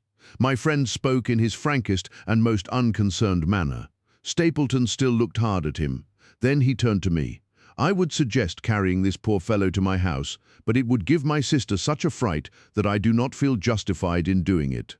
I think that if we put something over his face, he will be safe until morning," and so it was arranged. Resisting Stapleton's offer of hospitality, Holmes and I set off to Baskerville Hall, leaving the naturalist to return alone. Looking back, we saw the figure moving slowly away over the broad moor, and behind him that one black smudge on the silvered slope which showed where the man was lying who had come so horribly to his end. "We're at close grips at last," said Holmes, as we walked together across the moor. "What a nerve the fellow has! How he pulled himself together in the face of what must have been a paralyzing shock when he found that the wrong man had fallen a victim to his plot.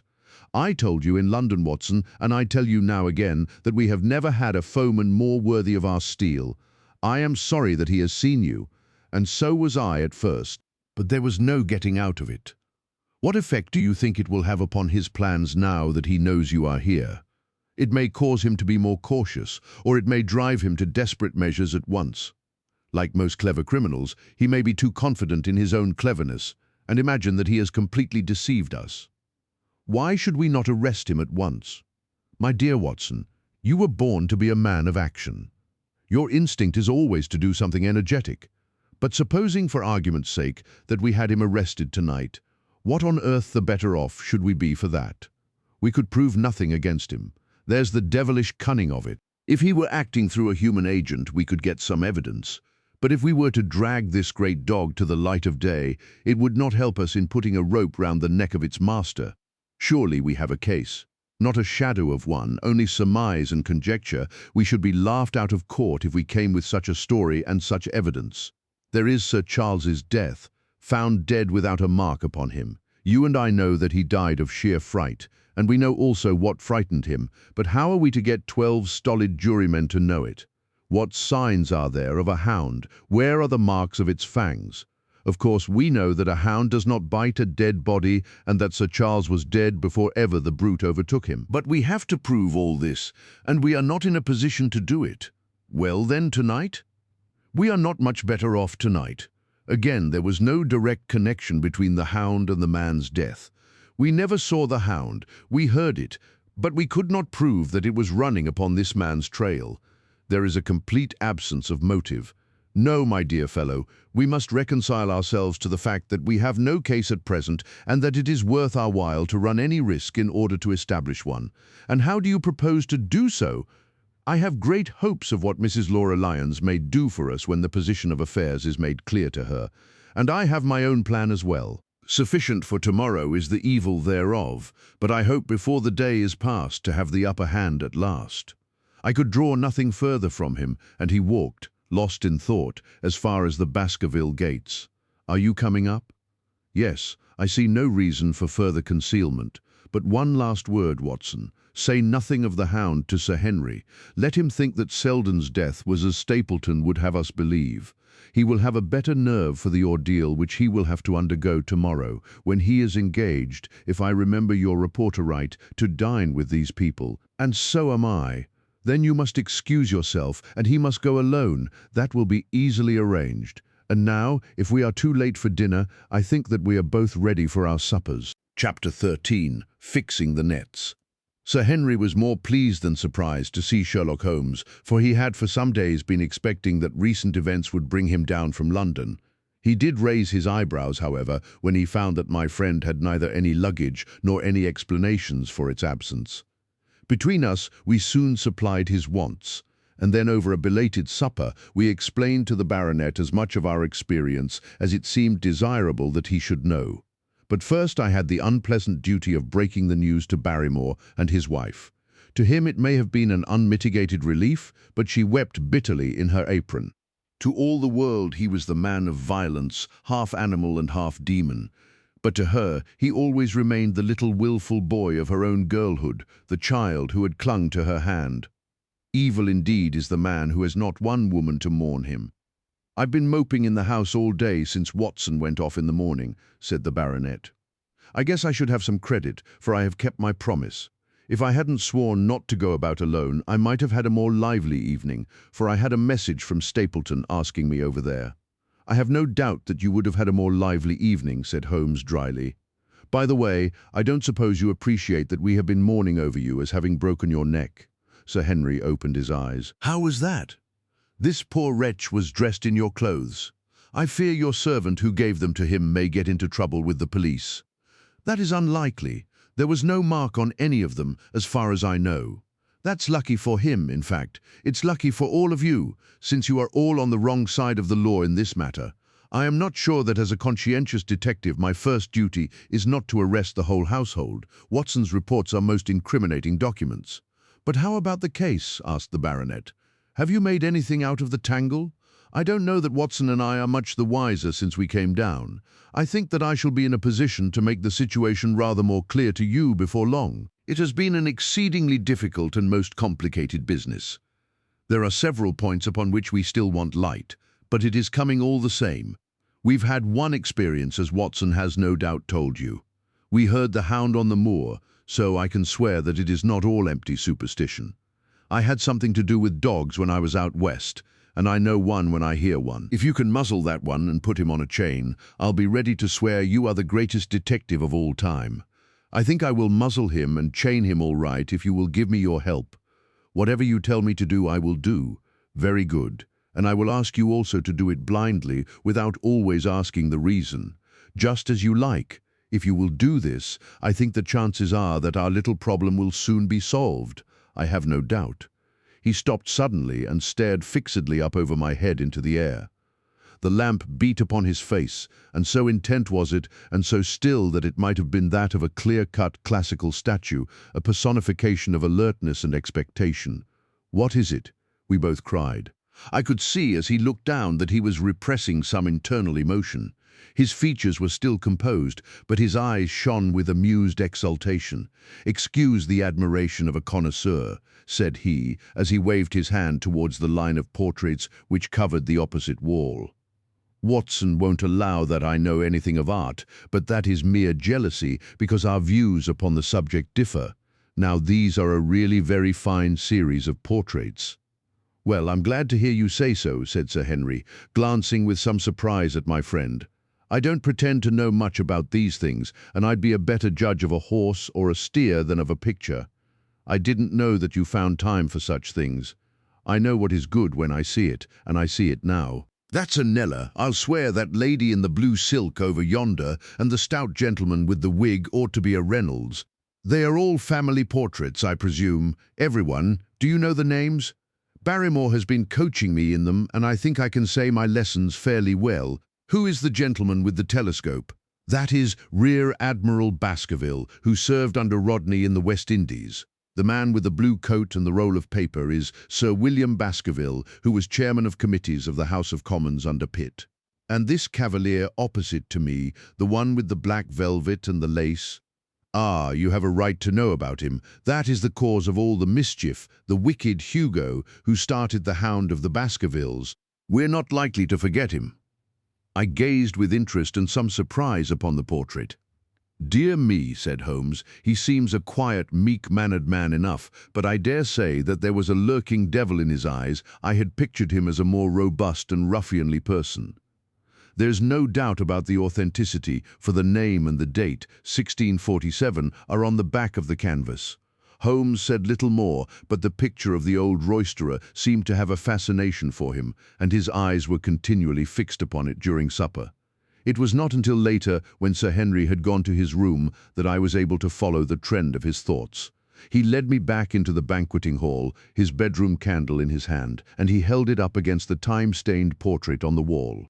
"Do you see anything there?" I looked at the broad, plumed hat, the curling love-locks, the white lace collar, and the straight, severe face which was framed between them. It was not a brutal countenance, but it was prim, hard and stern, with a firm-set, thin-lipped mouth and a coldly intolerant eye. "Is it like anyone you know? There is something of Sir Henry about the jaw. Just a suggestion, perhaps, but wait an instant." He stood upon a chair, and holding up the light in his left hand, he curved his right arm over the broad hat and round the long ringlets. "Good heavens!" I cried. In amazement, the face of Stapleton had sprung out of the canvas. "Ha! You see it now. My eyes have been trained to examine faces and not their trimmings. It is the first quality of a criminal investigator that he should see through a disguise. But this is marvelous. It might be his portrait. Yes.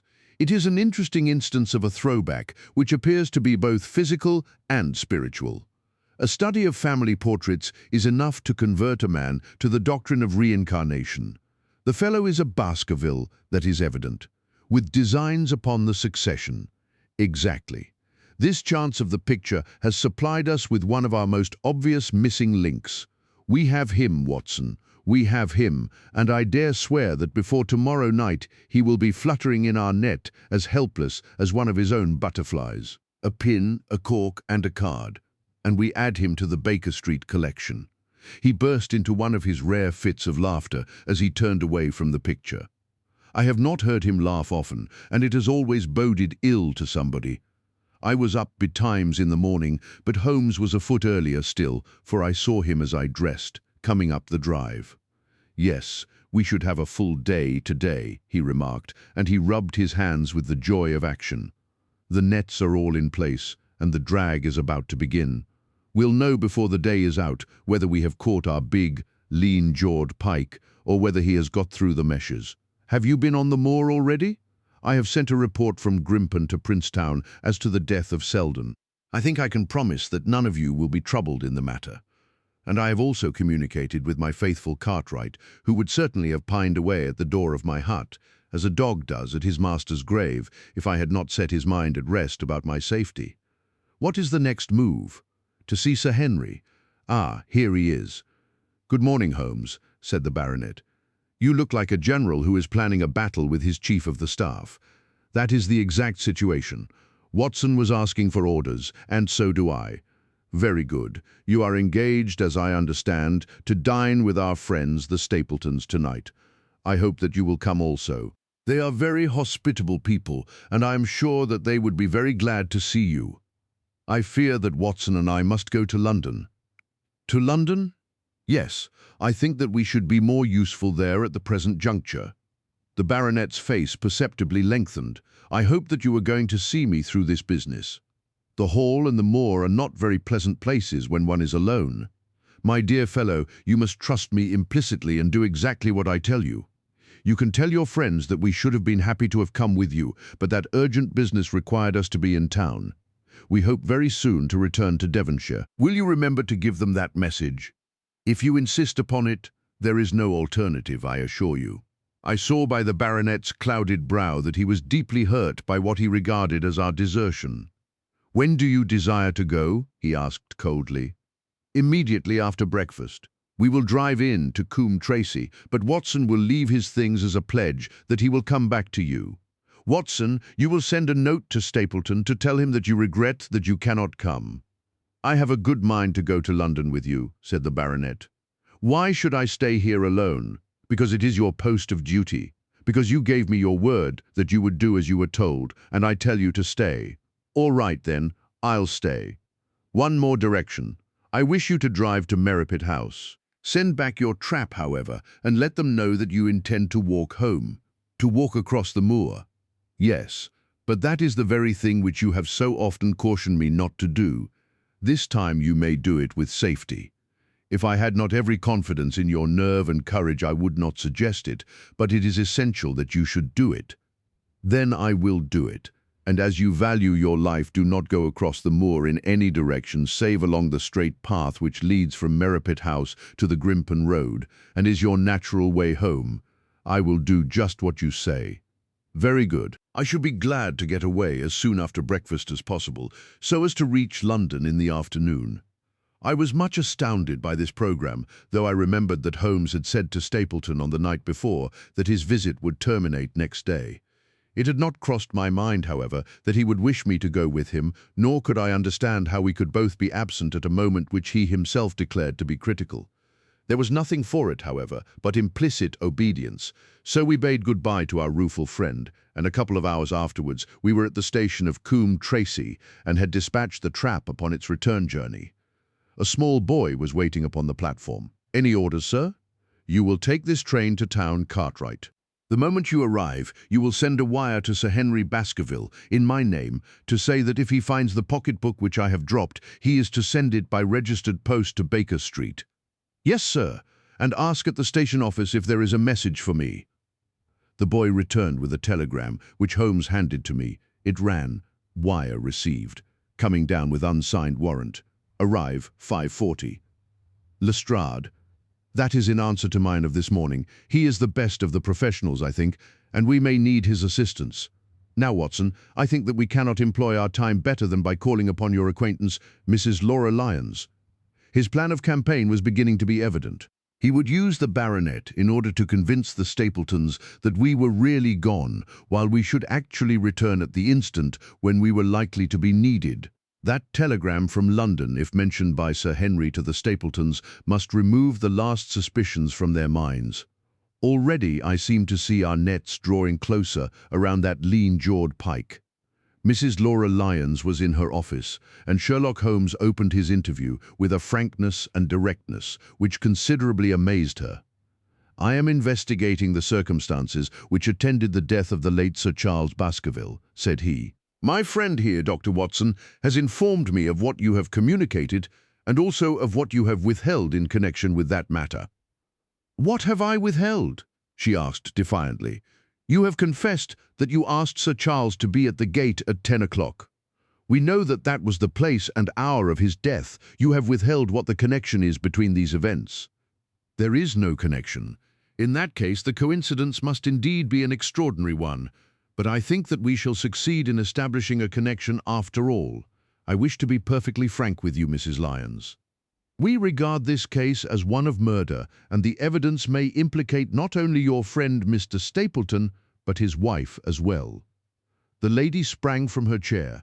"His wife!" she cried. "The fact is no longer a secret. The person who has passed for his sister is really his wife." Mrs. Lyons had resumed her seat. Her hands were grasping the arms of her chair, and I saw that the pink nails had turned white with the pressure of her grip. "His wife!" she said again. "His wife! He is not a married man." Sherlock Holmes shrugged his shoulders. "Prove it to me! Prove it to me! And if you can do so—" The fierce flash of her eyes said more than any words. "I have come prepared to do so," said Holmes, drawing several papers from his pocket. "Here is a photograph of the couple taken in York 4 years ago. It is endorsed Mr. and Mrs. Vandeleur, but you will have no difficulty in recognizing him, and her also if you know her by sight. Here are 3 written descriptions by trustworthy witnesses of Mr. and Mrs. Vandeleur, who at that time kept St. Oliver's private school. Read them and see if you can doubt the identity of these people." She glanced at them and then looked up at us with the set, rigid face of a desperate woman. "Mr. Holmes," she said, "this man had offered me marriage on condition that I could get a divorce from my husband. He has lied to me, the villain, in every conceivable way. Not one word of truth has he ever told me. And why? I imagined that all was for my own sake. But now I see that I was never anything but a tool in his hands. Why should I preserve faith with him who never kept any with me? Why should I try to shield him from the consequences of his own wicked acts? Ask me what you like, and there is nothing which I shall hold back. One thing I swear to you, and that is that when I wrote the letter I never dreamed of any harm to the old gentleman who had been my kindest friend." "I entirely believe you, madam," said Sherlock Holmes. "The recital of these events must be very painful to you, and perhaps it will make it easier if I tell you what occurred, and you can check me if I make any material mistake.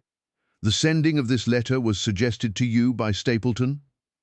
"He dictated it. I presume that the reason he gave was that you would receive help from Sir Charles for the legal expenses connected with your divorce." "Exactly. And then, after you had sent the letter, he dissuaded you from keeping the appointment?" "He told me that it would hurt his self-respect that any other man should find the money for such an object, and that though he was a poor man himself, he would devote his last penny to removing the obstacles which divided us. He appears to be a very consistent character. And then you heard nothing until you read the reports of the death in the paper?" "No. And he made you swear to say nothing about your appointment with Sir Charles?" "He did. He said that the death was a very mysterious one, and that I should certainly be suspected if the facts came out. He frightened me into remaining silent." "Quite so. But you had your suspicions." She hesitated and looked down. "I knew him," she said. "But if he had kept faith with me, I should always have done so with him." "I think that on the whole you have had a fortunate escape," said Sherlock Holmes. "You have had him in your power, and he knew it, and yet you are alive. You have been walking for some months very near to the edge of a precipice. We must wish you good morning now, Mrs. Lyons, and it is probable that you will very shortly hear from us again." Our case becomes rounded off, and difficulty after difficulty thins away in front of us, said Holmes, as we stood waiting for the arrival of the express from town. I shall soon be in the position of being able to put into a single, connected narrative one of the most singular and sensational crimes of modern times. Students of criminology will remember the analogous incidents in Godno, in Little Russia, in the year 66, and of course there are the Anderson murders in North Carolina, but this case possesses some features which are entirely its own. Even now we have no clear case against this very wily man. But I shall be very much surprised if it is not clear enough before we go to bed this night. The London Express came roaring into the station, and a small, wiry bulldog of a man had sprung from a first-class carriage. We all three shook hands, and I saw at once from the reverential way in which Lestrade gazed at my companion that he had learned a good deal since the days when they had first worked together. I could well remember the scorn which the theories of the reasoner used then to excite in the practical man. "Anything good?" he asked. "The biggest thing for years," said Holmes. "We have 2 hours before we need think of starting. I think we might employ it in getting some dinner, and then, Lestrade, we will take the London fog out of your throat by giving you a breath of the pure night air of Dartmoor. Never been there? Ah, well, I don't suppose you will forget your first visit." Chapter 14. The Hound of the Baskervilles. One of Sherlock Holmes's defects, if indeed one may call it a defect, was that he was exceedingly loath to communicate his full plans to any other person until the instant of their fulfillment. Partly it came no doubt from his own masterful nature, which loved to dominate and surprise those who were around him. Partly also from his professional caution, which urged him never to take any chances. The result, however, was very trying for those who were acting as his agents and assistants. I had often suffered under it, but never more so than during that long drive in the darkness. The great ordeal was in front of us. At last we were about to make our final effort, and yet Holmes had said nothing, and I could only surmise what his course of action would be. My nerves thrilled with anticipation when at last the cold wind upon our faces and the dark, void spaces on either side of the narrow road told me that we were back upon the moor once again. Every stride of the horses and every turn of the wheels was taking us nearer to our supreme adventure. Our conversation was hampered by the presence of the driver of the hired wagonette, so that we were forced to talk of trivial matters when our nerves were tense with emotion and anticipation. It was a relief to me, after that unnatural restraint, when we at last passed Franklin's house and knew that we were drawing near to the hall and to the scene of action. We did not drive up to the door, but got down near the gate of the avenue. The wagonette was paid off and ordered to return to Coombe Tracey forthwith, while we started to walk to Merripit House. "Are you armed, Lestrade?" The little detective smiled. "As long as I have my trousers, I have a hip pocket, and as long as I have my hip pocket, I have something in it." "Good. My friend and I are also ready for emergencies. You're mighty close about this affair, Mr. Holmes. What's the game now? A waiting game. My word, it does not seem a very cheerful place," said the detective with a shiver, glancing round him at the gloomy slopes of the hill and at the huge lake of fog which lay over the Grimpen Mire. "I see the lights of a house ahead of us. That is Merripit House and the end of our journey. I must request you to walk on tiptoe and not to talk above a whisper." We moved cautiously along the track, as if we were bound for the house, but Holmes halted us when we were about 200 yards from it. "This will do," said he. "These rocks upon the right make an admirable screen. We are to wait here. Yes, we shall make our little ambush here. Get into this hollow, Lestrade. You have been inside the house, have you not, Watson? Can you tell the position of the rooms? What are those latticed windows at this end? I think they are the kitchen windows, and the one beyond which shines so brightly. That is certainly the dining room. The blinds are up. You know the lie of the land best.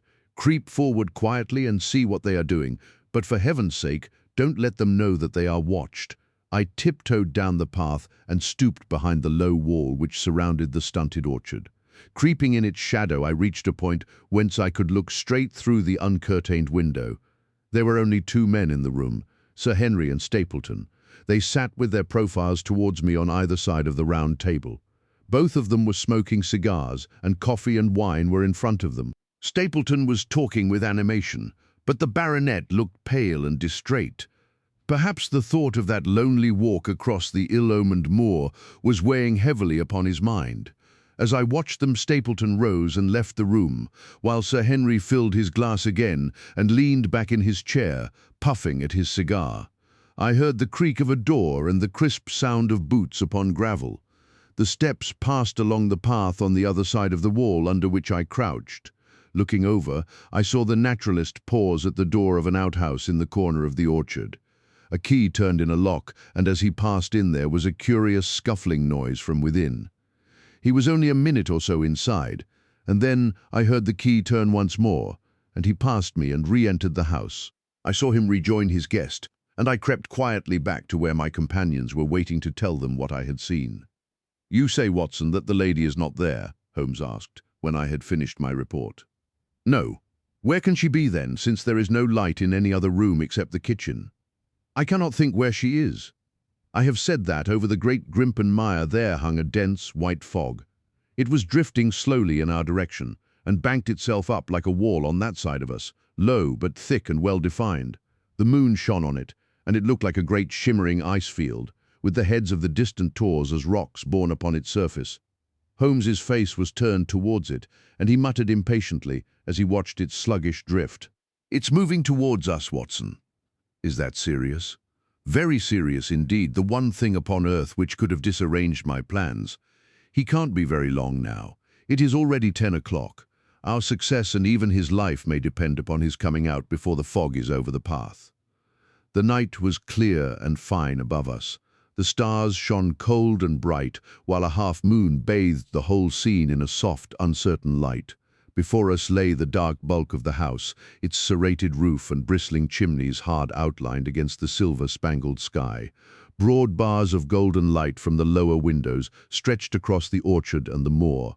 One of them was suddenly shut off. The servants had left the kitchen. There only remained the lamp in the dining room where the two men, the murderous host and the unconscious guest, still chatted over their cigars.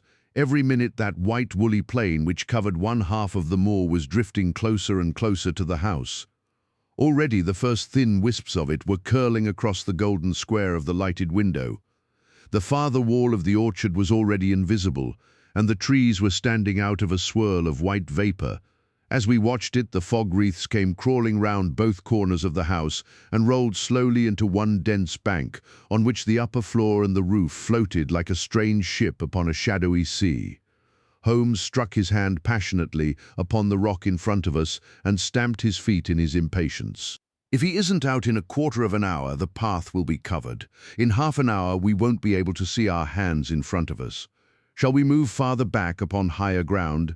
"Yes, I think it would be as well."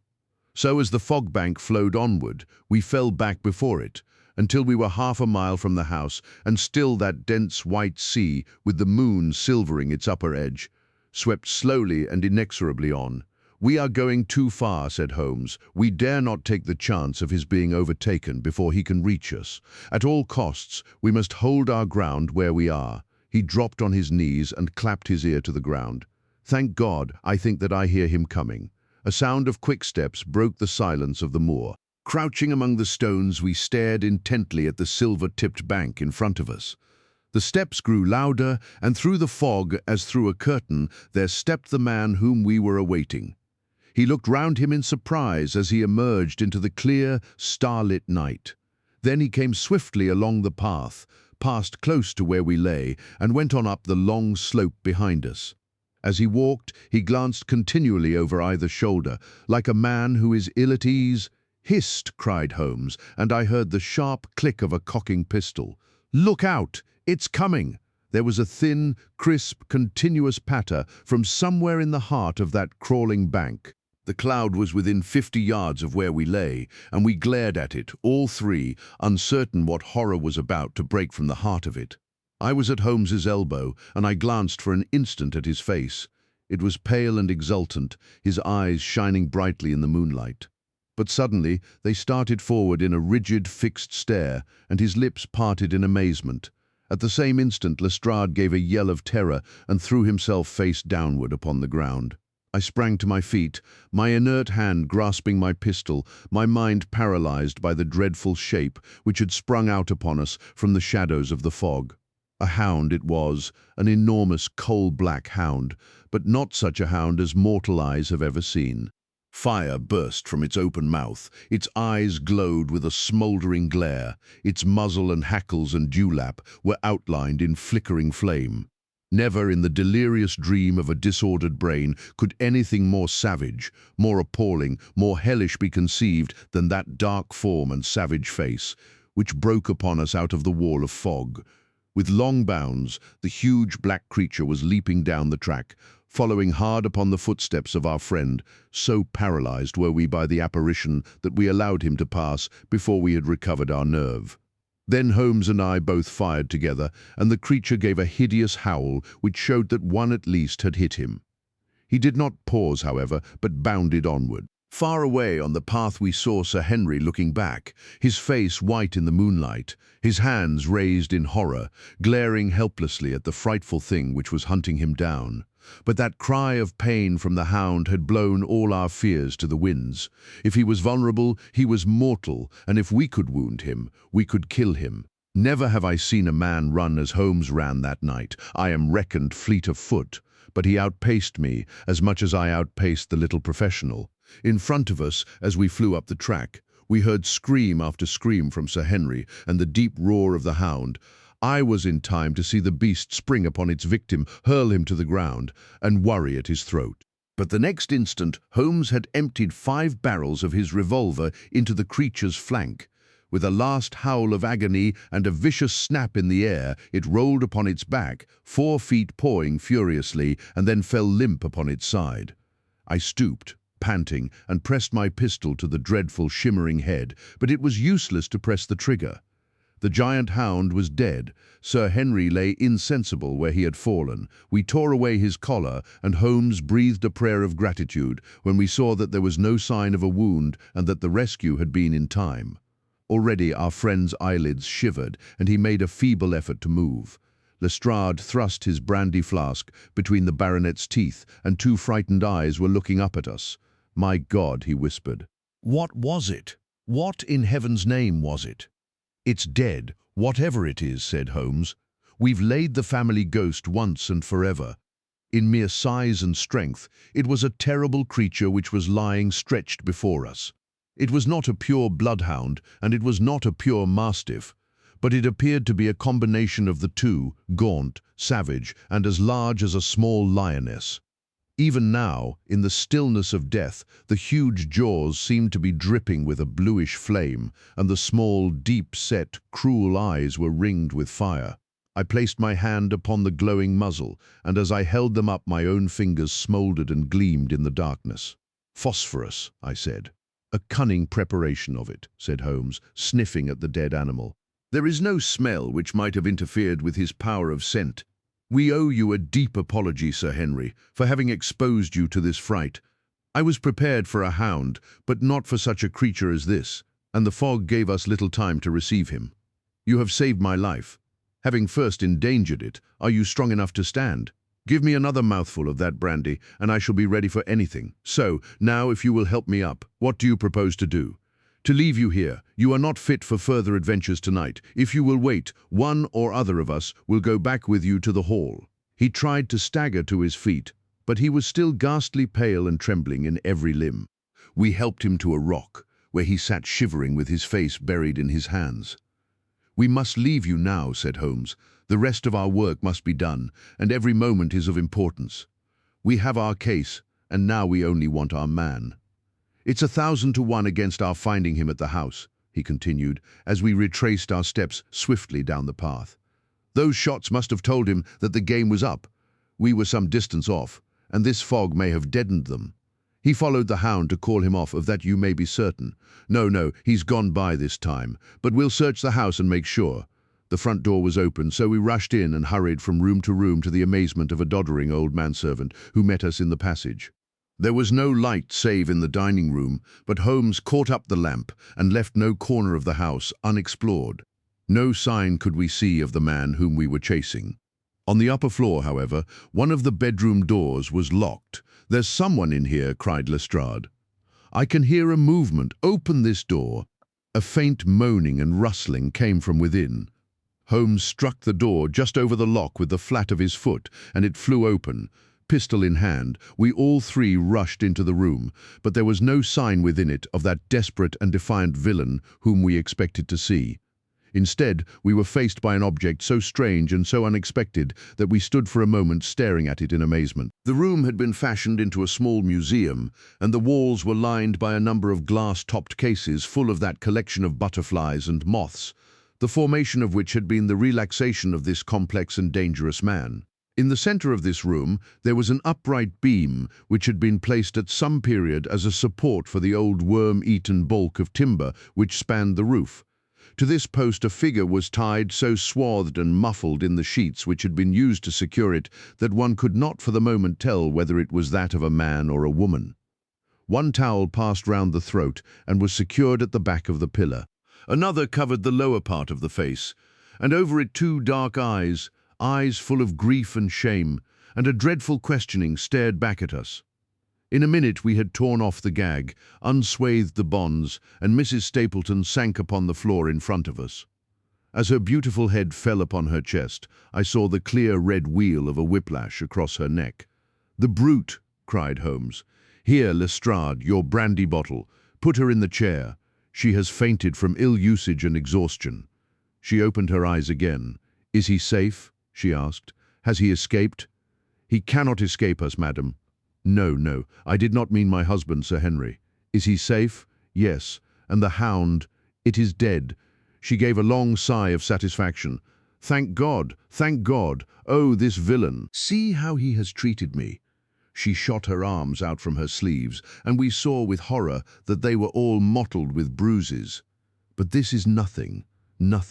It is my mind and soul that he has tortured and defiled. I could endure it all, ill usage, solitude, a life of deception, everything, as long as I could still cling to the hope that I had his love. But now I know that in this also I have been his dupe and his tool." She broke into passionate sobbing as she spoke. "You bear him no good will, madam," said Holmes. "Tell us then where we shall find him. If you have ever aided him in evil, help us now and so atone." "There is but one place where he can have fled," she answered. "There is an old tin mine on an island in the heart of the mire. It was there that he kept his hound, and there also he had made preparations so that he might have a refuge. That is where he would fly. The fog bank lay like white wool against the window." Holmes held the lamp towards it. "See," said he. "No one could find his way into the Grimpen mire tonight." She laughed and clapped her hands. Her eyes and teeth gleamed with fierce merriment. "He may find his way in, but never out," she cried. "How can he see the guiding ones tonight? We planted them together, he and I, to mark the pathway through the mire. Oh, if I could only have plucked them out today, then indeed you would have had him at your mercy." It was evident to us that all pursuit was in vain until the fog had lifted. Meanwhile, we left Lestrade in possession of the house, while Holmes and I went back with the baronet to Baskerville Hall. The story of the Stapletons could no longer be withheld from him, but he took the blow bravely when he learned the truth about the woman whom he had loved. But the shock of the night's adventures had shattered his nerves, and before morning he lay delirious in a high fever under the care of Dr. Mortimer. The two of them were destined to travel together round the world before Sir Henry had become once more the hale, hearty man that he had been before he became master of that ill-omened estate. And now I come rapidly to the conclusion of this singular narrative, in which I have tried to make the reader share those dark fears and vague surmises which clouded our lives so long and ended in so tragic a manner. On the morning after the death of the Hound, the fog had lifted, and we were guided by Mrs. Stapleton to the point where they had found a pathway through the bog. It helped us to realize the horror of this woman's life when we saw the eagerness and joy with which she laid us on her husband's track. We left her standing upon the thin peninsula of firm, peaty soil which tapered out into the widespread bog. From the end of it, a small wand planted here and there showed where the path zigzagged from tuft to tuft of rushes among those green-scummed pits and foul quagmires which barred the way to the stranger. Rank reeds and lush, slimy water plants sent an odor of decay and a heavy miasmatic vapor onto our faces, while a false step plunged us more than once thigh-deep into the dark, quivering mire, which shook for yards in soft undulations around our feet. Its tenacious grip plucked at our heels as we walked, and when we sank into it, it was as if some malignant hand was tugging us down into those obscene depths. So grim and purposeful was the clutch in which it held us. Once only we saw a trace that someone had passed that perilous way before us. From amid a tuft of cotton grass which bore it up out of the slime, some dark thing was projecting. Holmes sank to his waist as he stepped from the path to seize it, and had we not been there to drag him out, he could never have set his foot upon firm land again. He held an old black boot in the air. Mayors, Toronto, was printed on the leather inside. "It is worth a mud bath," said he. "It is our friend Sir Henry's missing boot, thrown there by Stapleton in his flight." Exactly. He retained it in his hand after using it to set the Hound upon the track. He fled when he knew the game was up, still clutching it, and he hurled it away at this point of his flight. We know at least that he came so far in safety. But more than that we were never destined to know, though there was much which we might surmise. There was no chance of finding footsteps in the mire, for the rising mud oozed swiftly in upon them, but as we at last reached firmer ground beyond the morass, we all looked eagerly for them. But no slightest sign of them ever met our eyes. If the earth told a true story, then Stapleton never reached that island of refuge towards which he struggled through the fog upon that last night. Somewhere in the heart of the great Grimpen mire, down in the foul slime of the huge morass which had sucked him in, this cold and cruel-hearted man is forever buried. Many traces we found of him in the bog-girt island where he had hid his savage ally. A huge driving wheel and a shaft half filled with rubbish showed the position of an abandoned mine. Beside it were the crumbling remains of the cottages of the miners, driven away, no doubt, by the foul reek of the surrounding swamp. In one of these, a staple and chain with a quantity of gnawed bones showed where the animal had been confined. A skeleton with a tangle of brown hair adhering to it lay among the debris. "A dog," said Holmes. "By Jove, a curly-haired spaniel. Poor Mortimer will never see his pet again. Well, I do not know that this place contains any secret which we have not already fathomed. He could hide his hound, but he could not hush its voice, and hence came those cries which even in daylight were not pleasant to hear. On an emergency he could keep the hound in the outhouse at Merripit, but it was always a risk, and it was only on the supreme day, which he regarded as the end of all his efforts, that he dared do it. This paste in the tin is no doubt the luminous mixture with which the creature was daubed. It was suggested, of course, by the story of the family hellhound and by the desire to frighten old Sir Charles to death. No wonder the poor devil of a convict ran and screamed, even as our friend did, and as we ourselves might have done when he saw such a creature bounding through the darkness of the moor upon his track. It was a cunning device, for, apart from the chance of driving your victim to his death, what peasant would venture to inquire too closely into such a creature should he get sight of it, as many have done, upon the moor? I said it in London, Watson, and I say it again now, that never yet have we helped to hunt down a more dangerous man than he who is lying yonder. He swept his long arm towards the huge, mottled expanse of green-splotched bog, which stretched away until it merged into the russet slopes of the moor. Chapter 15. A Retrospection. It was the end of November, and Holmes and I sat, upon a raw and foggy night, on either side of a blazing fire in our sitting-room in Baker Street. Since the tragic upshot of our visit to Devonshire, he had been engaged in two affairs of the utmost importance, in the first of which he had exposed the atrocious conduct of Colonel Upwood in connection with the famous card scandal of the Nonpareil Club, while in the second he had defended the unfortunate Madame Montpensier from the charge of murder which hung over her in connection with the death of her stepdaughter, Mademoiselle Carré, the young lady who, as it will be remembered, was found 6 months later alive and married in New York. My friend was in excellent spirits over the success which had attended a succession of difficult and important cases, so that I was able to induce him to discuss the details of the Baskerville mystery. I had waited patiently for the opportunity, for I was aware that he would never permit cases to overlap, and that his clear and logical mind would not be drawn from its present work to dwell upon memories of the past. Sir Henry and Dr. Mortimer were, however, in London on their way to that long voyage which had been recommended for the restoration of his shattered nerves. They had called upon us that very afternoon, so that it was natural that the subject should come up for discussion. "The whole course of events," said Holmes, "from the point of view of the man who called himself Stapleton was simple and direct, although to us, who had no means in the beginning of knowing the motives of his actions and could only learn part of the facts, it all appeared exceedingly complex. I have had the advantage of 2 conversations with Mrs. Stapleton, and the case has now been so entirely cleared up that I am not aware that there is anything which has remained a secret to us. You will find a few notes upon the matter under the heading B in my indexed list of cases. Perhaps you would kindly give me a sketch of the course of events from memory. Certainly, though I cannot guarantee that I carry all the facts in my mind. Intense mental concentration has a curious way of blotting out what has passed. The barrister who has his case at his fingers' ends and is able to argue with an expert upon his own subject finds that a week or 2 of the courts will drive it all out of his head once more. So each of my cases displaces the last, and a nouvelle carrere has blurred my recollection of Baskerville Hall. Tomorrow some other little problem may be submitted to my notice which will in turn dispossess the fair French lady and the infamous Upward. So far as the case of the Hound goes, however, I will give you the course of events as nearly as I can, and you will suggest anything which I may have forgotten.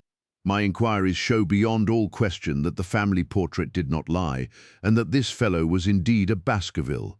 He was a son of that Roger Baskerville, the younger brother of Sir Charles, who fled with a sinister reputation to South America, where he was said to have died unmarried. He did, as a matter of fact, marry, and had 1 child, this fellow whose real name is the same as his father's. He married Beryl Garcia, one of the beauties of Costa Rica, and having purloined a considerable sum of public money, he changed his name to Vandeleur and fled to England, where he established a school in the east of Yorkshire. His reason for attempting this special line of business was that he had struck up an acquaintance with a consumptive tutor upon the voyage home, and that he had used this man's ability to make the undertaking a success. Fraser, the tutor, died, however, and the school which had begun well sank from disrepute into infamy. The Vandeleurs found it convenient to change their name to Stapleton, and he brought the remains of his fortune, his schemes for the future, and his taste for entomology to the south of England. I learned at the British Museum that he was a recognized authority upon the subject, and that the name of Vandeleur has been permanently attached to a certain moth, which he had, in his Yorkshire days, been the first to describe. We now come to that portion of his life which has proved to be of such intense interest to us. The fellow had evidently made inquiry, and found that only 2 lives intervened between him and a valuable estate. When he went to Devonshire, his plans were, I believe, exceedingly hazy. But that he meant mischief from the first is evident from the way in which he took his wife with him in the character of his sister. The idea of using her as a decoy was clearly already in his mind, though he may not have been certain how the details of his plot were to be arranged. He meant in the end to have the estate, and he was ready to use any tool or run any risk for that end. His first act was to establish himself as near to his ancestral home as he could, and his second was to cultivate a friendship with Sir Charles Baskerville and with the neighbours. The baronet himself told him about the family hound, and so prepared the way for his own death. Stapleton, as I will continue to call him, knew that the old man's heart was weak and that a shock would kill him. So much he had learned from Dr. Mortimer. He had heard also that Sir Charles was superstitious and had taken this grim legend very seriously. His ingenious mind instantly suggested a way by which the baronet could be done to death, and yet it would be hardly possible to bring home the guilt to the real murderer. Having conceived the idea, he proceeded to carry it out with considerable finesse. An ordinary schemer would have been content to work with a savage hound. The use of artificial means to make the creature diabolical was a flash of genius upon his part. The dog he bought in London from Ross and Mangles, the dealers in Fulham Road. It was the strongest and most savage in their possession. He brought it down by the North Devon line and walked a great distance over the moor so as to get it home without exciting any remarks. He had already on his insect hunts learned to penetrate the Grimpenmire, and so had found a safe hiding place for the creature. Here he kennelled it and waited his chance, but it was some time coming. The old gentleman could not be decoyed outside of his grounds at night. Several times Stapleton lurked about with his hound, but without avail. It was during these fruitless quests that he, or rather his ally, was seen by peasants, and that the legend of the demon dog received a new confirmation. He had hoped that his wife might lure Sir Charles to his ruin, but here she proved unexpectedly independent. She would not endeavour to entangle the old gentleman in a sentimental attachment which might deliver him over to his enemy. Threats, and even, I'm sorry to say, blows refused to move her. She would have nothing to do with it, and for a time Stapleton was at a deadlock. He found a way out of his difficulties, through the chance that Sir Charles, who had conceived a friendship for him, made him the minister of his charity in the case of this unfortunate woman, Mrs. Laura Lyons. By representing himself as a single man, he acquired complete influence over her, and he gave her to understand that in the event of her obtaining a divorce from her husband, he would marry her. His plans were suddenly brought to a head by his knowledge that Sir Charles was about to leave the hall on the advice of Dr. Mortimer, with whose opinion he himself pretended to coincide.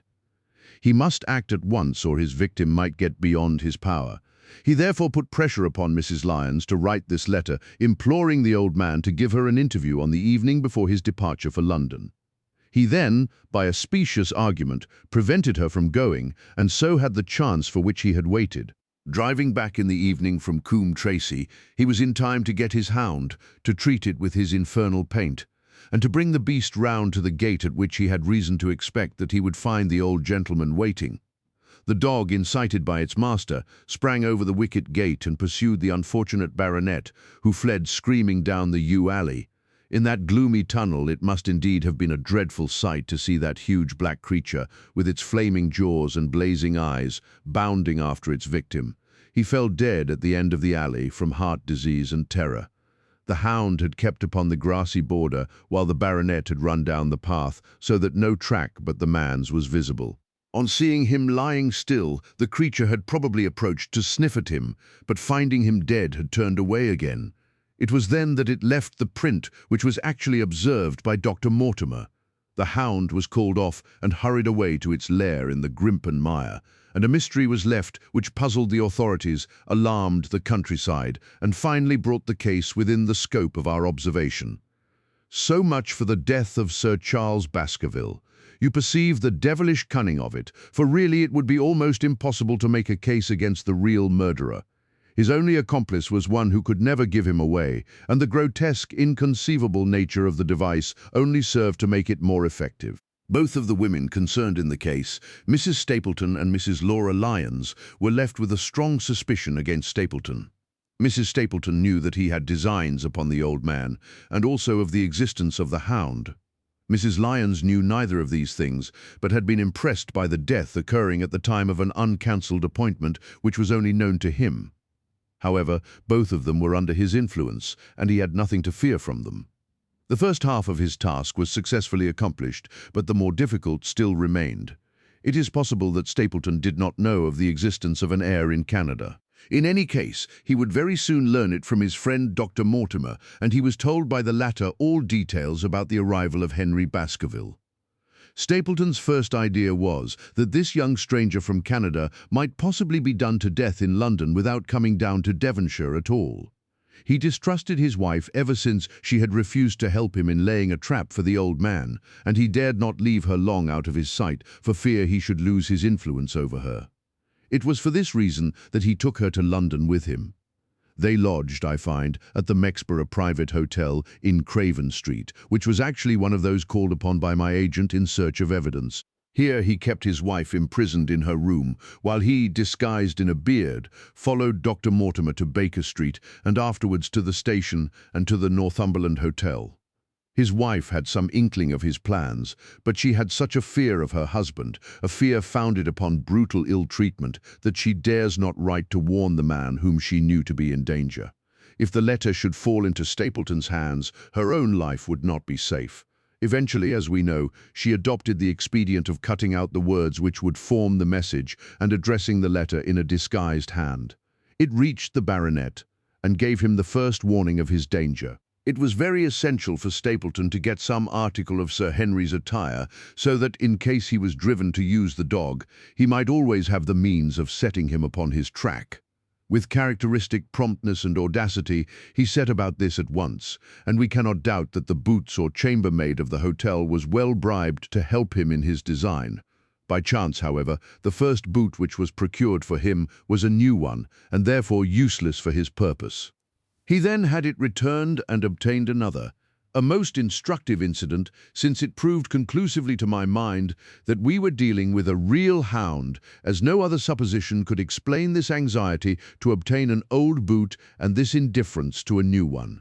The more outre and grotesque an incident is, the more carefully it deserves to be examined, and the very point which appears to complicate a case is, when duly considered and scientifically handled, the one which is most likely to elucidate it. Then we had the visit from our friends next morning, shadowed always by Stapleton in the cab.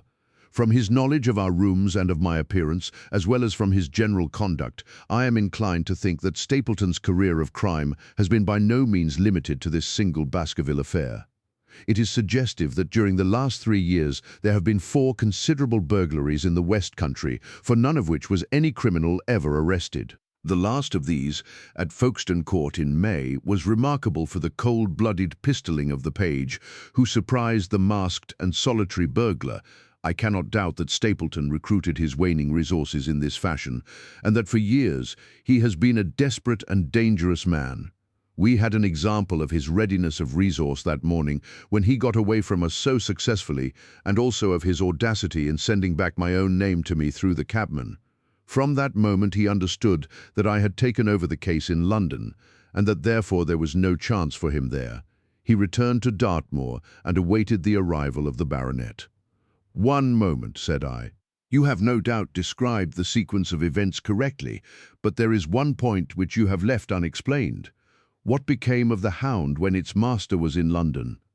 "I have given some attention to this matter, and it is undoubtedly of importance. There can be no question that Stapleton had a confidant, though it is unlikely that he ever placed himself in his power by sharing all his plans with him.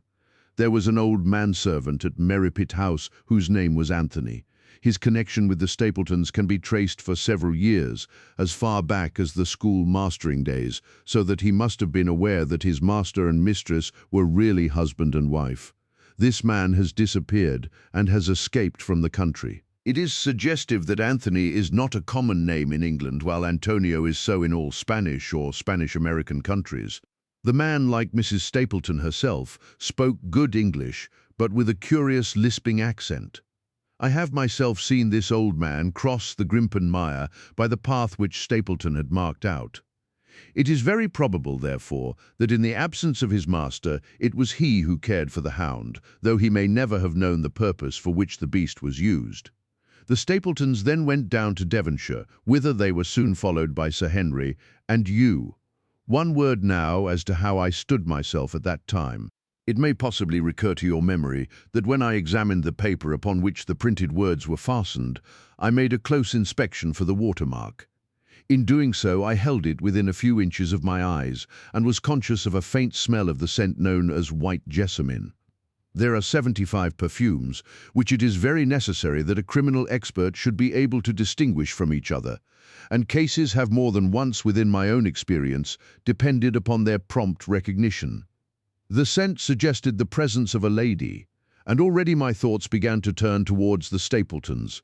Thus, I had made certain of the Hound, and had guessed at the criminal before ever we went to the West Country. It was my game to watch Stapleton. It was evident, however, that I could not do this if I were with you, since he would be keenly on his guard. I deceived everybody, therefore, yourself included, and I came down secretly when I was supposed to be in London. My hardships were not so great as you imagined, though such trifling details must never interfere with the investigation of a case. I stayed for the most part at Coombe Tracey, and only used the hut upon the moor when it was necessary to be near the scene of action. Cartwright had come down with me, and in his disguise as a country boy he was of great assistance to me. I was dependent upon him for food and clean linen. When I was watching Stapleton, Cartwright was frequently watching you, so that I was able to keep my hand upon all the strings. I have already told you that your reports reached me rapidly, being forwarded instantly from Baker Street to Coombe Tracey. They were of great service to me, and especially that one incidentally truthful piece of biography of Stapleton's. I was able to establish the identity of the man and the woman, and knew at last exactly how I stood. The case had been considerably complicated through the incident of the escaped convict and the relations between him and the Barrymores. This also you cleared up in a very effective way, though I had already come to the same conclusions from my own observations. By the time that you discovered me upon the moor, I had a complete knowledge of the whole business, but I had not a case which could go to a jury. Even Stapleton's attempt upon Sir Henry that night, which ended in the death of the unfortunate convict, did not help us much in proving murder against our man. There seemed to be no alternative but to catch him red-handed, and to do so we had to use Sir Henry alone, and apparently unprotected, as a bait. We did so, and at the cost of a severe shock to our client, we succeeded in completing our case and driving Stapleton to his destruction. That Sir Henry should have been exposed to this is, I must confess, a reproach to my management of the case, but we had no means of foreseeing the terrible and paralyzing spectacle which the beast presented, nor could we predict the fog which enabled him to burst upon us at such short notice. We succeeded in our object at a cost which both the specialist and Dr. Mortimer assure me will be a temporary one. A long journey may enable our friend to recover not only from his shattered nerves, but also from his wounded feelings. His love for the lady was deep and sincere, and to him the saddest part of all this black business was that he should have been deceived by her. It only remains to indicate the part which she had played throughout. There can be no doubt that Stapleton exercised an influence over her, which may have been love, or may have been fear, or very possibly both, since they are by no means incompatible emotions. It was, at least, absolutely effective. At his command she consented to pass as his sister, though he found the limits of his power over her when he endeavoured to make her the direct accessory to murder. She was ready to warn Sir Henry so far as she could without implicating her husband, and again she tried to do so. Stapleton himself seems to have been capable of jealousy, and when he saw the baronet paying court to the lady, even though it was part of his own plan, still he could not help interrupting with a passionate outburst which revealed the fiery soul which his self-contained manner so cleverly concealed. By encouraging the intimacy, he made it certain that Sir Henry would frequently come to Merripit House, and that he would sooner or later get the opportunity which he desired. On the day of the crisis, however, his wife turned suddenly against him. She had learned something of the death of the convict, and she knew that the Hound was being kept in the outhouse on the evening that Sir Henry was coming to dinner. She taxed her husband with his intended crime, and a furious scene followed, in which he showed her for the first time that she had a rival in his love. Her fidelity turned in an instant to bitter hatred, and he saw that she would betray him. He tied her up, therefore, that she might have no chance of warning Sir Henry, and he hoped, no doubt, that when the whole countryside put down the baronet's death to the curse of his family, as they certainly would do, he could win his wife back to accept an accomplished fact and to keep silent upon what she knew. In this, I fancy that in any case he made a miscalculation, and that if we had not been there, his doom would nonetheless have been sealed. A woman of Spanish blood does not condone such an injury so lightly. And now, my dear Watson, without referring to my notes, I cannot give you a more detailed account of this curious case. I do not know that anything essential has been left unexplained. He could not hope to frighten Sir Henry to death, as he had done the old uncle with his bogey Hound. The beast was savage and half-starved. If its appearance did not frighten its victim to death, at least it would paralyze the resistance which might be offered. No doubt, there only remains one difficulty. If Stapleton came into the succession, how could he explain the fact that he, the heir, had been living unannounced under another name so close to the property? How could he claim it without causing suspicion and inquiry? It is a formidable difficulty, and I fear that you ask too much when you expect me to solve it. The past and the present are within the field of my inquiry, but what a man may do in the future is a hard question to answer. Mrs. Stapleton has heard her husband discuss the problem on several occasions. There were three possible courses. He might claim the property from South America, establish his identity before the British authorities there, and so obtain the fortune without ever coming to England at all, or he might adopt an elaborate disguise during the short time that he needs be in London, or again he might furnish an accomplice with the proofs and papers, putting him in as heir, and retaining a claim upon some proportion of his income. We cannot doubt from what we know of him that he would have found some way out of the difficulty. And now, my dear Watson, we have had some weeks of severe work, and for one evening, I think, we may turn our thoughts into more pleasant channels. I have a box for Les Huguenots. Have you heard the Duresques? Might I trouble you then to be ready in half an hour, and we can stop at Marcini's for a little dinner on the way?